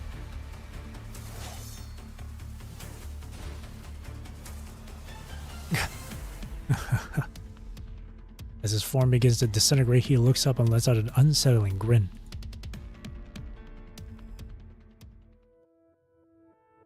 Better tomorrow. When the sun rises, a better tomorrow will surely follow. The moment the Ascendant falls, a dull boom suddenly resonates from below, and the entire research institute begins to violently shake. This place is coming down! The Golden Oak has collapsed, and this building won't hold. We need to get out now. The ground heaved violently before splitting with a thunderous crack and opening up a bottomless chasm. Pipes burst throughout the facility, spewing years of accumulated waste like blood flowing from the dying structure. This way! We can climb up through the rubble. Wait, Margaret! Nervatia comes to her senses and looks back, searching for her fallen friend's body. Amid the collapsing building, she sees a spectral figure suddenly dart out from the dust cloud and snatches up Margaret's body. Even though the ceiling is gone, this vessel is still infused with the punishing virus. It's still an invaluable incubator. The corrupted that you have previously disabled slowly straightens up, speaking with John Doe's voice as he stands triumphantly at the edge of the widening chasm. He raises his arm high, firing a metal chain that hooks onto the rebars in the ceiling. You may have won this brief and pitiable victory, but I have secured a future for the Master. What? Amid the thunderous collapse, the Ascendant's voice grows shriller and more fanatical. Put her down, you monster! Swearword, you just wouldn't stay dead, would you? Seeing the fissures rapidly spreading beneath her feet, Jagienka pulls the trigger repeatedly.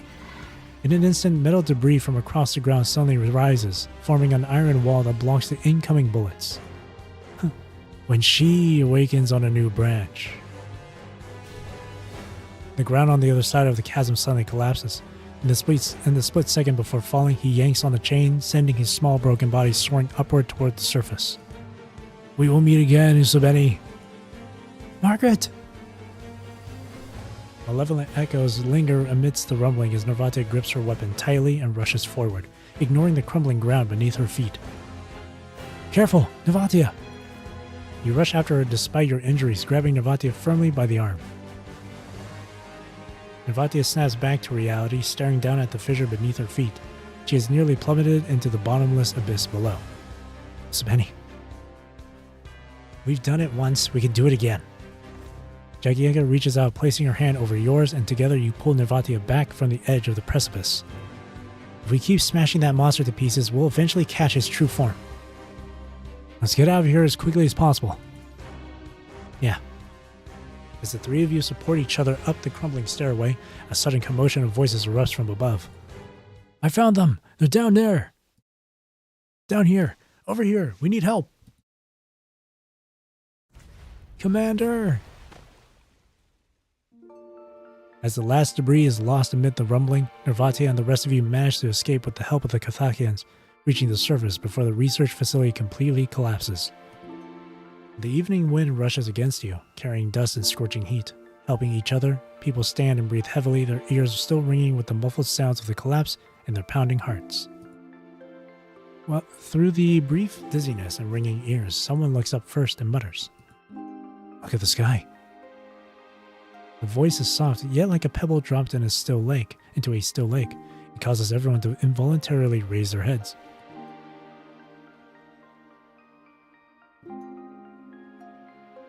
On the horizon, countless specks of light that used to be the great tree detach and rise upward, resembling a golden blizzard in reverse and drifting toward the blood-red sky.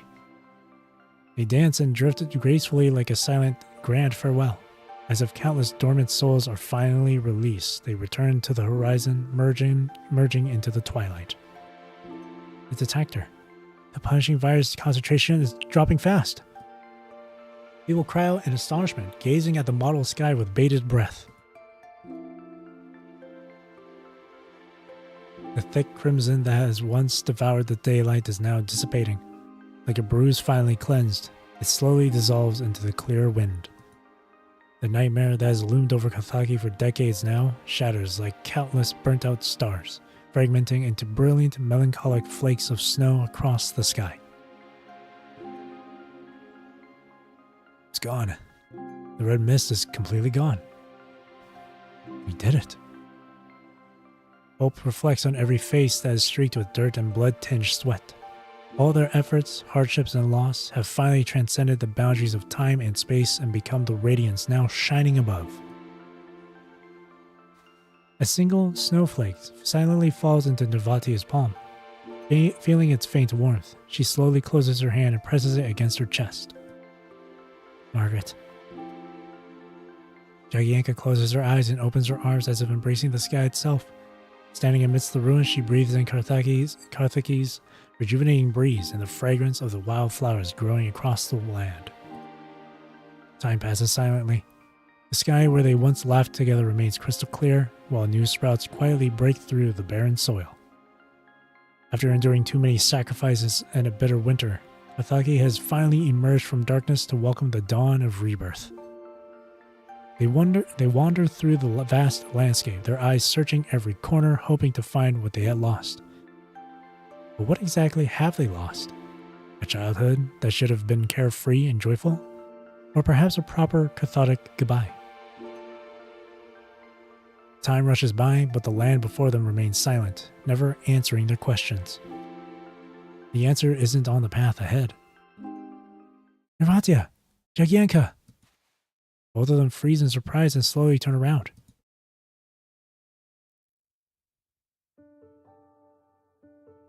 At the forefront of those nearly vanished phantoms stands Margaret. She wears the familiar school uniform they remember, her face bearing the warmest, most carefree smile from their memories, as if the 20 years of suffering have never happened. She smiles and waves her arm just as she has when they first met and when they parted. As the gentle breeze blows, more familiar silhouettes slowly materialize behind her. Gregory, Alyosha, Zhang. Countless familiar faces and souls they have never met. All of Kathaki's departed stand in the distance, smiling as they watch over those who remain. We promised each other.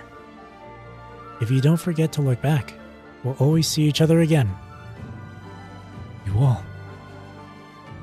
The crowd ahead turns back one by one, silently meeting the gaze of their family members, companions, and mentors. Kathaki's future burns bright and vigorous, while its past remains forever here, eternally young. It's our reunion, so don't look so serious. Are we supposed to say something together for this? Holding on to one another, the people gently smile. Let's say, that. Now, together. Looking back, they finally realize that the answers for the future have always been etched into the path paved by those who sacrificed themselves. Together, they shout as one, declaring to this dim and cruel world, "For a better tomorrow. For a better tomorrow. For the history of bygone glory and the future yet to come." In the next moment, the phantoms of the past scatter like the mist, transforming into warm particles of light that encircle everyone like fireflies, gently merging with the daylight and quietly returning to the heavens. We were here all along. She gazes up at the golden sky, feeling the fierce pounding in her chest. Nervatia suddenly remembers something she heard the day she met Margaret and Jagienka. Only the damaged souls can truly comprehend the meaning of redemption. My enemy was never the suffering I was born into, but my broken self. Golden threads sway in the wind, gently entwining Nervatia's fingertips, bidding her a tender farewell. Thank you all. I found a more peaceful path to follow now. Broken bones grow back stronger, bleeding wounds form new flesh. Every moment of pain on this journey has a purpose. Thank you for burning so brightly, for filling the broken, missing parts of me, for supporting me until today when we finally revealed this land's true past. Thank you all. Tears of acceptance slide down her smiling face, falling silently between heaven and earth. All thoughts and memories transform into specks of starlight illuminating the road ahead. Goodbye. We're setting off now.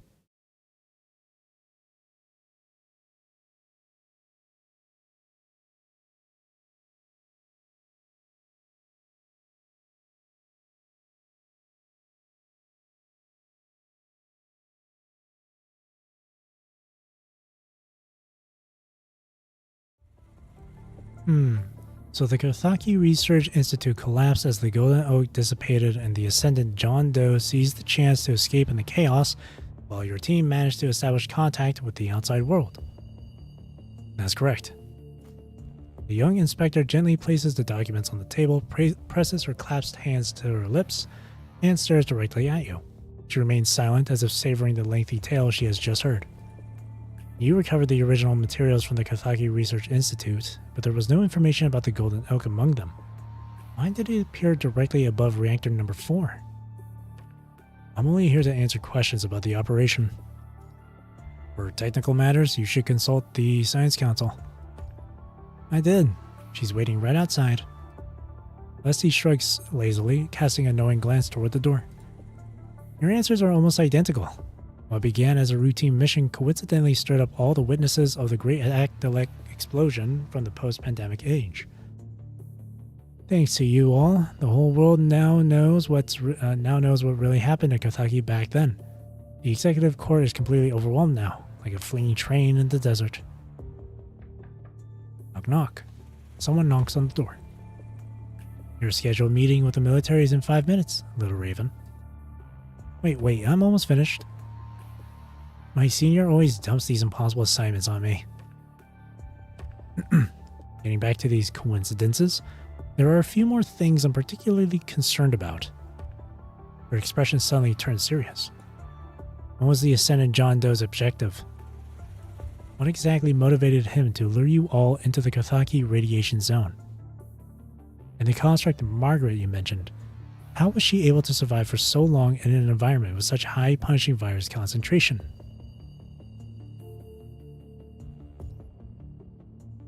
I'm afraid I don't know anything about that. You should direct those questions to the intelligence department. I have no idea. Huh. Your answer seems to be exactly what she expected. She lets out a resigned sigh.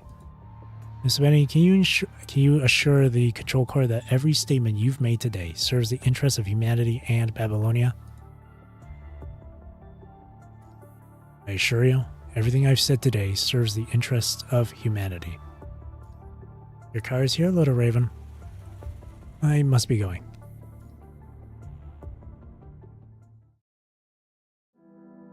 How did it go? Did the control core give you a hard time? Nothing I couldn't handle? Good thing her boss wasn't there. Thanks to those brilliant minds on this council, I deal with Ishmael quite frequently. Fresh summons land on my desk every day. Oh. I'd love to see you two go head to head sometime. Call me next time. She and I go way back. She gives a composed smile. Now that the inquiry is over, I've decided how I'm going to reward you for your cooperation. Are you sure you want to discuss this here? You glanced warily at each corner of the elevator. All the surveillance in here was installed with the council's assistance, so don't worry. I'll make sure they very conveniently close their eyes for us. I'd like you to explain why you asked me to back up your lie first. Why hide the fact that the ceiling is stored in your body? It's simple. I don't trust the world government. Your reasons? After the recent fall, the Parliament suddenly approved my application to reopen the investigation on the Karthaki incident after rejecting it constantly for more than 20 years.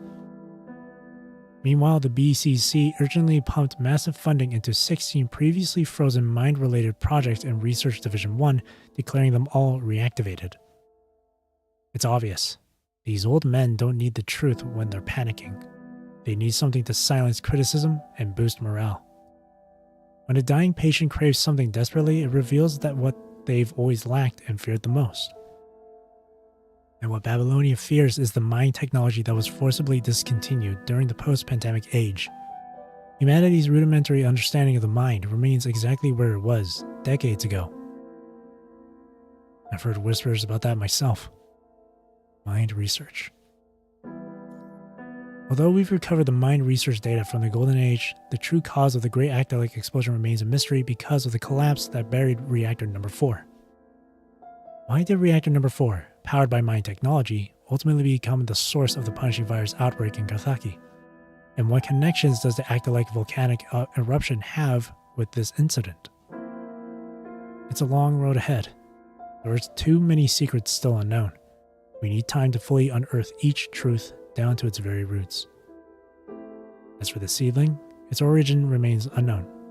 It may be connected to the explosion, but more crucially, it's a new weapon against the punishing virus. Its structure and function resemble Saphira from the phyllo tree of Osea. Osa, or Osha. She shares the critical details about the phyllo tree of Osa with you without reservation. The enemy still lurks in the shadows. Under these circumstances, the technology that safeguards our future must remain firmly in our own hands. That's the consensus between myself and the chief technician.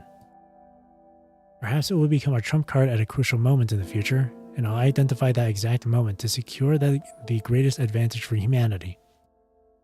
So, little raven, you need to be prepared. Once we leave this room, we'll bear the weight of this truth together. I trust your judgment, and I respect Asimov's opinion on this. I trust your judgment. Thank you for your trust, little raven. She smiles knowingly. As for your reward, I've decided it'll be the security director's unconditional trust and assistance. Anytime, any place, just say the word. How's that? Tempting enough for you, little raven? Yes, of course. I thought it would be something more... Yes, of course. Ding! With a melodious chime, the elevator doors slowly open as the two of you finally arrive at the transit hall of the military security area. Damn it, Nervatia, help me out here. Citizen, stop right there. Submit to our inspection. These guys have been chasing me all over. Weren't diplomatic personnel supposed to be exempt from inspections? Jagienka is on Babylonia. Well, it's a long story. In short, she's now a public representative from Karthaki, temporarily stationed on Babylonia to assist with the reopened investigation into the Great Akdalek explosion. After several negotiations, the Oasis and Babylonia have reached a temporary agreement. The Rangers will work with government forces to hunt down the Ascendant John Doe. Once we've wrapped things up here, we'll track him down together and find Margaret. I understand. How's Commander Lee doing lately? He's coordinating recovery efforts in the radiation zone on the surface. The dark circles under his eyes have gotten even worse lately. The world government wanted to hold a commendation ceremony for him after the recent incident, but he declined. According to Jagienka, he sold several vintage cars he dug up from his family home to the WGAA to help rebuild schools in the satellite city. I think for him right now, no metal can outweigh the mud-caked earth beneath his feet, no matter how bright and shiny it is. I think so. I hope the people of Karthaki are doing well. Just then, Nervatia notices 3 familiar figures slowly approaching behind you. She smiles and gives them a courteous nod. My team is here. It seems we both have people we need to find. Shall we talk more later then? Of course. See you later, little raven. You wave to each other and turn away, each walking toward those who await you. But before you can take more than a few steps, you both stop and look back as if sharing the same thought. Vatia? Miss Penny? You both speak at once. Promise still stands, right? She smiles silently and places her hand over her heart. There she keeps a secret you have both witnessed and buried together. You exchange smiles and turn away once more. Though you both know the road ahead is fraught with challenges, your steps remain resolute as you embark on paths weighted with truth. As she takes her first step, Nervatia recalls the moment when the ceiling pierced her chest. In that instant, she saw a familiar yet distant blood-red sky. It was the first and last memory she once lost. Katya, is this the child you had with that man? The officer sat in the trench, wiping blood and grime from his face as he looked at his old friend and at the purple-haired girl beside her. Her name is Margaret. The medics told me everything. Congenital heart defects, mutism, Fabry disease. We removed the shrapnel, but with her constitution, she'll suffer from permanent physical and mental damage. I know. Katya, you should have built a happier family, had a healthy child, and lived out your days surrounded by blessings, watching her inherit your legacy and become someone exceptional. Instead, here you are, alone, constantly on the move, wasting your youth and energy on a burden. Mommy. The girl nervously fidgeted with her fingers and lowered her head. Katya, you're a world-renowned war correspondent. You could have chosen a more extraordinary and meaningful life, so why? Does a life need to be extraordinary to have meaning? She looks up. Once I was told not to waste film on wounded soldiers who wouldn't survive another day, and to photograph grand victories instead. But what about them? These lives that once existed, were they just wasted? Margaret may not be extraordinary, but she comes into this world with courage, carrying her mother's love with her. The mother smiles, gently stroking the girl's head. To grow with resilience and leave your own mark in this world, isn't that greatness enough? Is that why you turned your back on fame and fortune for that ordinary, nameless man? Perhaps. My camera shutter only faces forward. I've never had time to dwell on the scenery I've left behind. The man stared blankly for a moment, then lifted his head to watch the battlefield being torn apart by the artillery. 3 whistles. After 3 whistles, we'll launch our final charge against the corrupted down the mountain, covering the civilians' evacuation. All our tanks are destroyed. We might not be able to hold those monsters back, so many of us won't survive. I understand. Thank you for your sacrifice, Pavlov. What I mean is, if there's anything else you want to tell her, we don't have much time. After a moment of silence, the mother slowly kneels before her daughter, smiling warmly, her eyes shining with pride and expectation. She takes her daughter's hand, revealing a purple game console clutched tightly in the small, delicate palm. Remember the game we've been playing together? What was the name of that goddess in it? I remember. Her name is Nirvatia. And what does Nirvatia say when darkness catches up to you? Keep running. The speechless girl clutches her hand tightly, struggling to remember those crucial words. Keep running. Don't look back. Keep running. Don't. Repeat it with Mama once more. Keep running. Don't look back. Keep running. Don't look back. 3 whistles pierce the air, and desperate battle cries erupt across the mountainside. The girl, her hand in her mother's, runs forward in a dazed, bewildered state. Keep running. Don't look back. Over the hill. Keep running. Don't look back.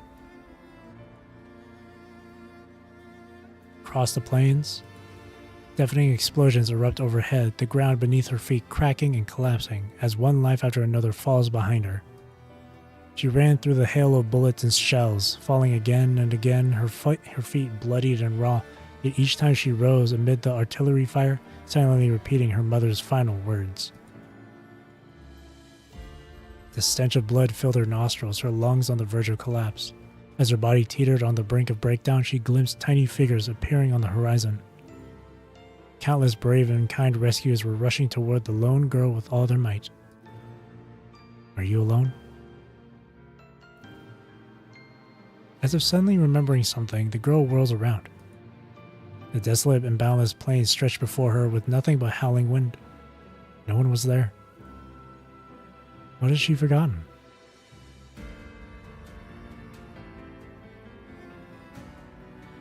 It seems that from that day onward, Nirvatia, Margaret, began forgetting many things.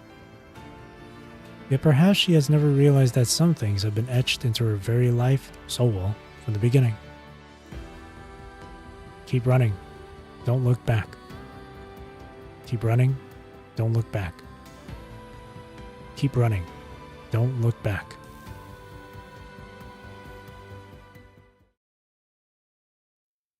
Keep running. Don't look back. So much time has passed after all. I've come such a long way, haven't I? All this time, whenever I was drowning in the pain of my past, you were there reminding me to always keep running. Hello, Ksenia. Thank you, Mama. Rest easy and watch over me. I'll be brave and kind just like you were and carve out my own path in life. I've met countless ordinary yet remarkable souls.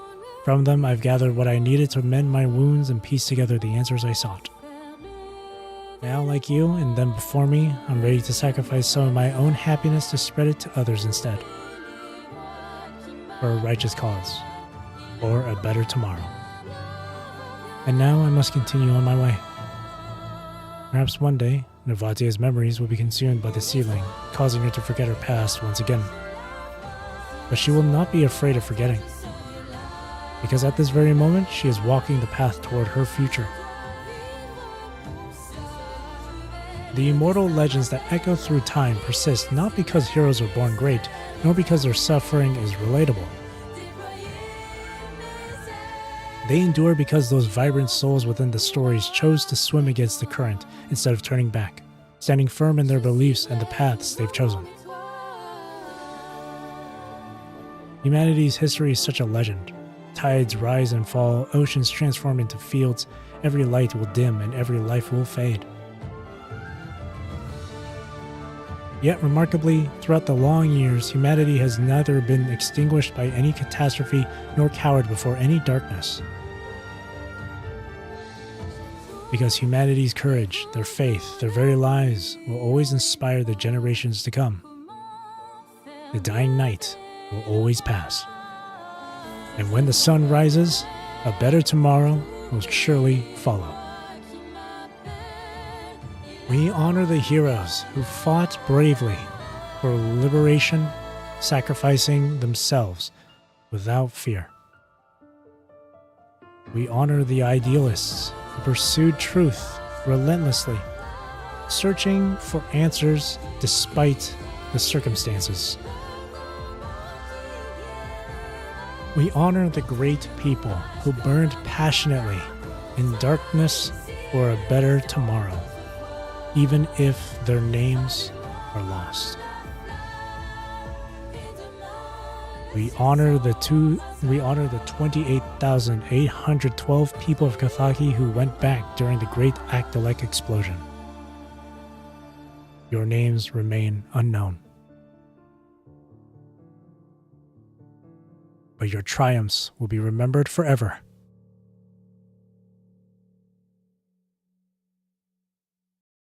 The Nameless, a better tomorrow.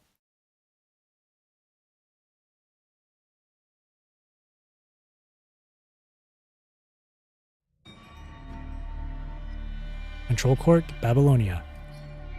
In the dimly lit interrogation room, an irregular cube slowly illuminates. All the leads have gone cold. I'm hoping you might have some good news for me. I've got major bad news and minor bad news. Which would you like to hear first? The good news. Ishmael isn't here. Cut the nonsense. Fine, here's the deal. Grey Ribbon Commandant and Nervatia from the Science Council have formed an alliance. They've already recovered the research data from the Kathaki Research Institute. If nothing goes wrong, the Science Council will likely catch up to Dominic-era mind research levels within a few months. What happened to the artificial creation in Kathaki? The one that's similar to Saphira? During cross-examination, both Usabeni and Nervatia claimed they never saw anything like that. Your assessment? They're lying. She answers without a moment's hesitation. Is there even worse news? Listen, Senior, isn't it about time you tell me what this Saphira actually is? We're supposed to be teammates, you know. In another day or two, even the Science Council will know more than I do. Who knows? If you humor me, I might just share some actual good news with you. According to Dominic's theory, the mind of all constructs originates from a mother data tide, which Dominic called the Phylotree. Oh, that's a massive info dump right from the start. Could this be the legendary collective unconscious? The inherent instability of individual minds makes constructs highly susceptible to self-collapse and disintegration when facing chaotic information invasions like the punishing virus. However, certain specialized frames can connect their minds to the Phylotree through specific mediums, thereby gaining power to resist external data attacks. This medium is the Saphira you've been tasked to destroy. Oh, I see. So what about that good news? Our field operative's informant reports that satellite imagery has captured the agent codenamed Iceling at a location called Azet. Azet, the mobile fortress. That's right. I've heard that Kamui from Strikehawk appears to be the only survivor from that place. So the agents have also become aware of Dominic's legacy. And you call this good news? Leslie flicks her sunglasses and saunters out of the shadows with a cold smile on her face. The fiercer the storm, the bigger the catch. The more chaos they stir up, the better our chances to make our move, Senior. What are you planning? What in the hell? What the frick?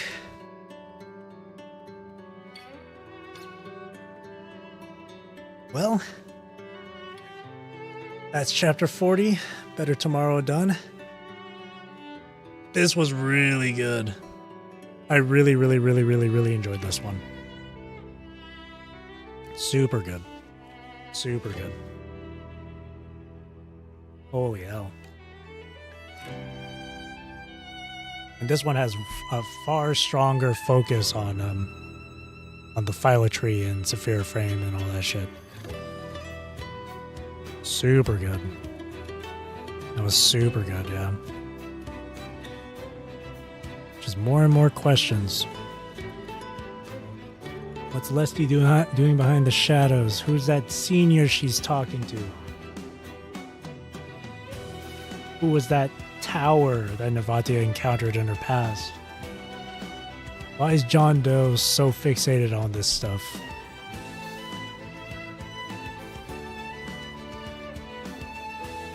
Crazy. Super curious. And the fact, and they're like they're And they're intentionally avoiding like Ishmael too. So definitely they know that they're doing something. If Ishmael catches wind of it,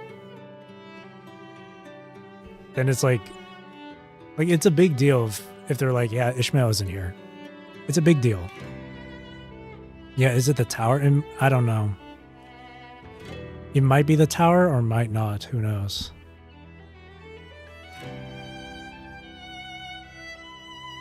Interesting. Because the only thing with the name the tower that comes to mind is like the tarot cards. But that also brings back to like the mechanoids, like that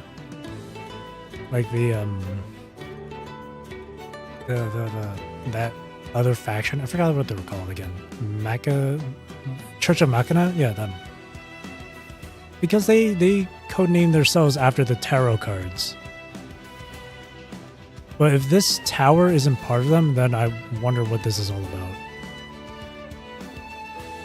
So they mention Iceland at the end. They mention Azet, the place where Kamui was the sole survivor of. So obviously it feels like the very next story patch might be Kamui. But other people have been also guessing that maybe next patch might be just like a nice little break patch. But mainly because we got an update to Awakening Tundra. So people are speculating that maybe Tatiana might be next playable. And then Kamui. But who knows? Overall, this story has been really good. Really good stuff. And I said it earlier too. What was missing from like the previous chapter, Within Crown, in terms of like the story substance was the whole inclusivity of ARU civilians. Because there was only like 3 or 4 nodes of this ARU civilians that focused on them. But that was it. While in this one really focused a lot on Karthaki and their society, their values and whatnot. This chapter was really a good way to like fully get into the whole like this is a story of humanity. Like this chapter was a really good way to show that this is a story of humanity. And that together we can overcome adversity. This was really good. It was super good. Have you played the final chapter of Awakening Tundra? So for Awakening Tundra, I've like super caught up with it. The only thing is this last one here, Ending Spring Dawn. Everything else I've gotten already. So so in terms of like the different like endings, I am essentially caught up. Like I was at maximum level for this for the longest time. So I'll definitely get into Awakening Tundra later down the line. I'm not sure when. I just need to know how to get that final ending, so I can see it for myself.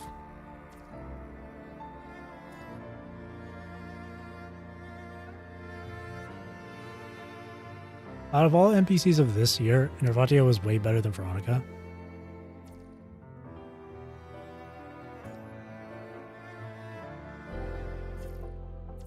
Yeah, I guess, in terms of overall, like, just the story or their presence in the story, Nervatia had a lot more for her, that's for sure. That's for sure. I do like Nervatia's story a lot more compared to Veronica's, but that's mainly because her story, Nervatia's story had a lot more detail to it and stuff. I still like Veronica, but if Veronica was for me personally, if Veronica was like a 7 out of 10, Nervatia would be like a good like 9 out of 10. Or maybe 9 might be a bit too generous, maybe like 8.5. Got the ending yesterday on easy mode. Oh, really?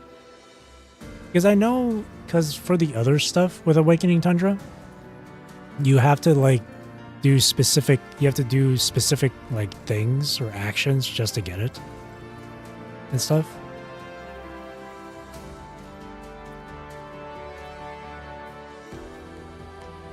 So I don't know.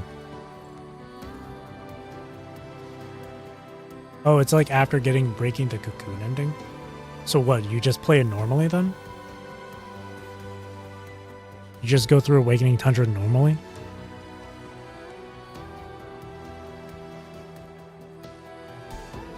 Or do you do the same steps as breaking the cocoon?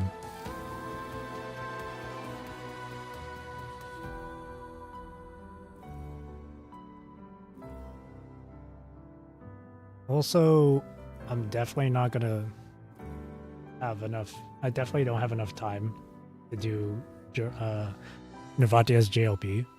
So her JLP is gonna be like next week instead.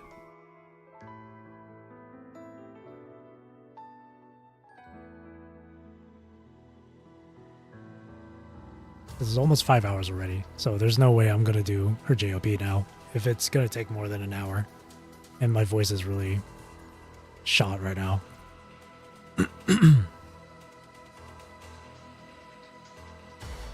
Going on hard mode many times.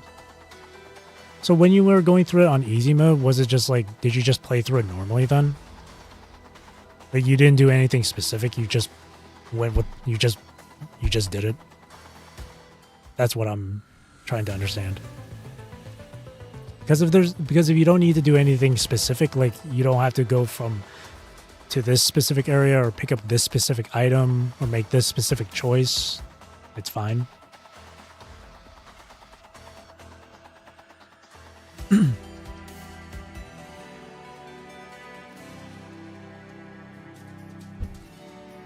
Also for me, I would always play Awakening Tundra on like the highest difficulty. Harsh plays, yeah.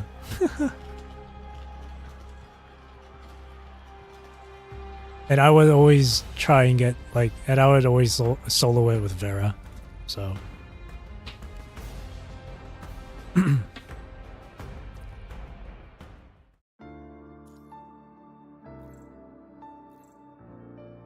All right, so let me see the time here.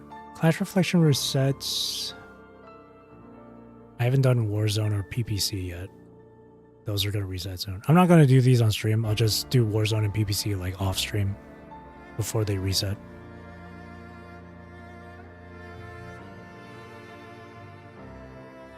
So again, I'm not going to be doing the JLP tonight. Next week, probably do it. Overall, you liked it? That's good. Yeah. Chapter 40 has been really good. So next week, I'm not going to stream tomorrow, as I take a break tomorrow. But Monday and Tuesday, I'm going to revisit Ender Magnolia, the sequel to Ender Lilies. Wednesday, I'll play Wuwa, just so I can go through like the events and the side stories and whatnot. Thursday will be a break. Friday will probably be Final Fantasy 14. And then Saturday will be PGR. Just PGR. That way I'll go through the JOP as well as weeklies. And I'm not sure about Awakening Tundra on that same day, but there's also, oh yeah, I forgot there's also these events too, like the boss challenge, cyber checkmate, character combat trial, proxy remodel. There's a lot of that stuff to do as well. But that will be the plan for next week. Again, overall, this chapter 40 has been really good. Super good. I think I'd give it like a nice like 9 out of 10. My personal score, 9 out of 10. This was really good. I really enjoyed it so much. it kept up with the theme of like this is humanity. It kept up with the theme of humanity, and then as well as still being super like being focused on the whole thing with Philo tree and all that shit. So it was really good. I also really enjoyed how inclusive or how involved John Doe was as well. John Doe is a interesting antagonist. He's an interesting antagonist. I personally like John Doe. I think he's kind of cool. I think he's cool. He's not as aura. He doesn't have as much aura as Vonnegut does, but I still think John Doe is pretty cool. So I like how involved he was. And again, I liked how involved the Carthagians were in this one as well. I really, really liked that a lot. A lot.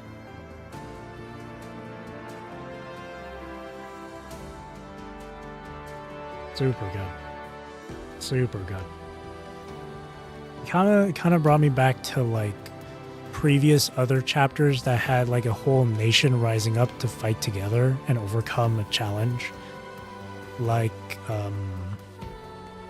Kowloon or not really like a nation or a region, but like back in chapter 20, Across the Ruined Sea, where it was like the Scarlet Revelation cult and stuff, and everyone working together against the corrupt. Like, I love moments like that. I think that shit's awesome. So yeah, chapter 40, A Better Tomorrow, super good. Oh yeah. Oh yeah.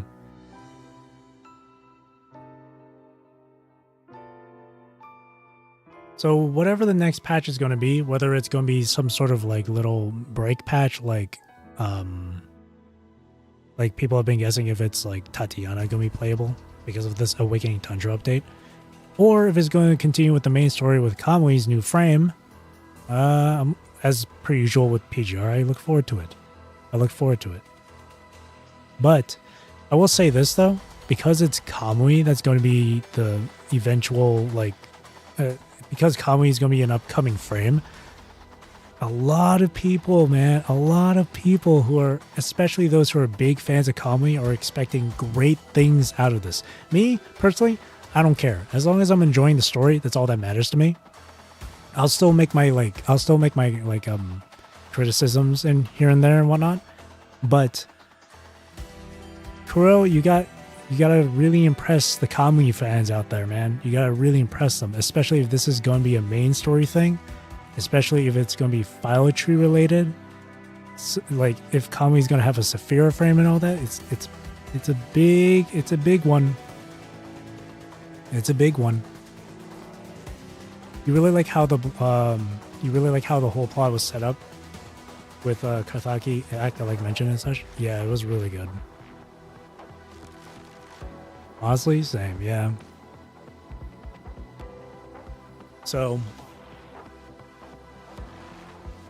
I look forward to the next update, whether it's going to be like a break patch or a continuation of the main story. I look forward to it. I really do look forward to it. This has been a good story. Super good. Really loved it. And aside from the story, I really like the characters in the chapter as well. I like Lee's little development as well. Major Lee or Commander Lee's little thing too. He was always... He had the whole thing of like the burden of living on, continuing on people's wishes or trying to fulfill people's wishes. It kind of reminded me of Vera. It kind of reminded me a bit of Vera. Because she dealt with that same sort of thing in her position. But I like that like throughout the years, Karthaki will still remain the same strong nation that it is with its people. That no matter what, they will fight until the very, very end. No matter what.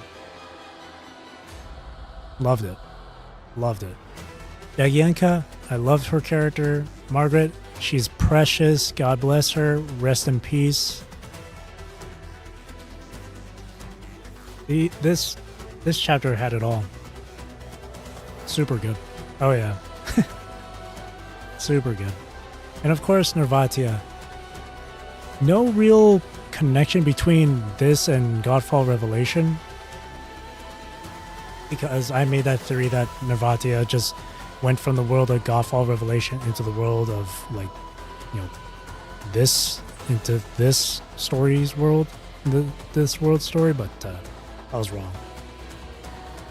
I guess Godfall Revelation was just, it really, obviously it was just a completely separate parallel universe and stuff. But there was no direct correlation between the two.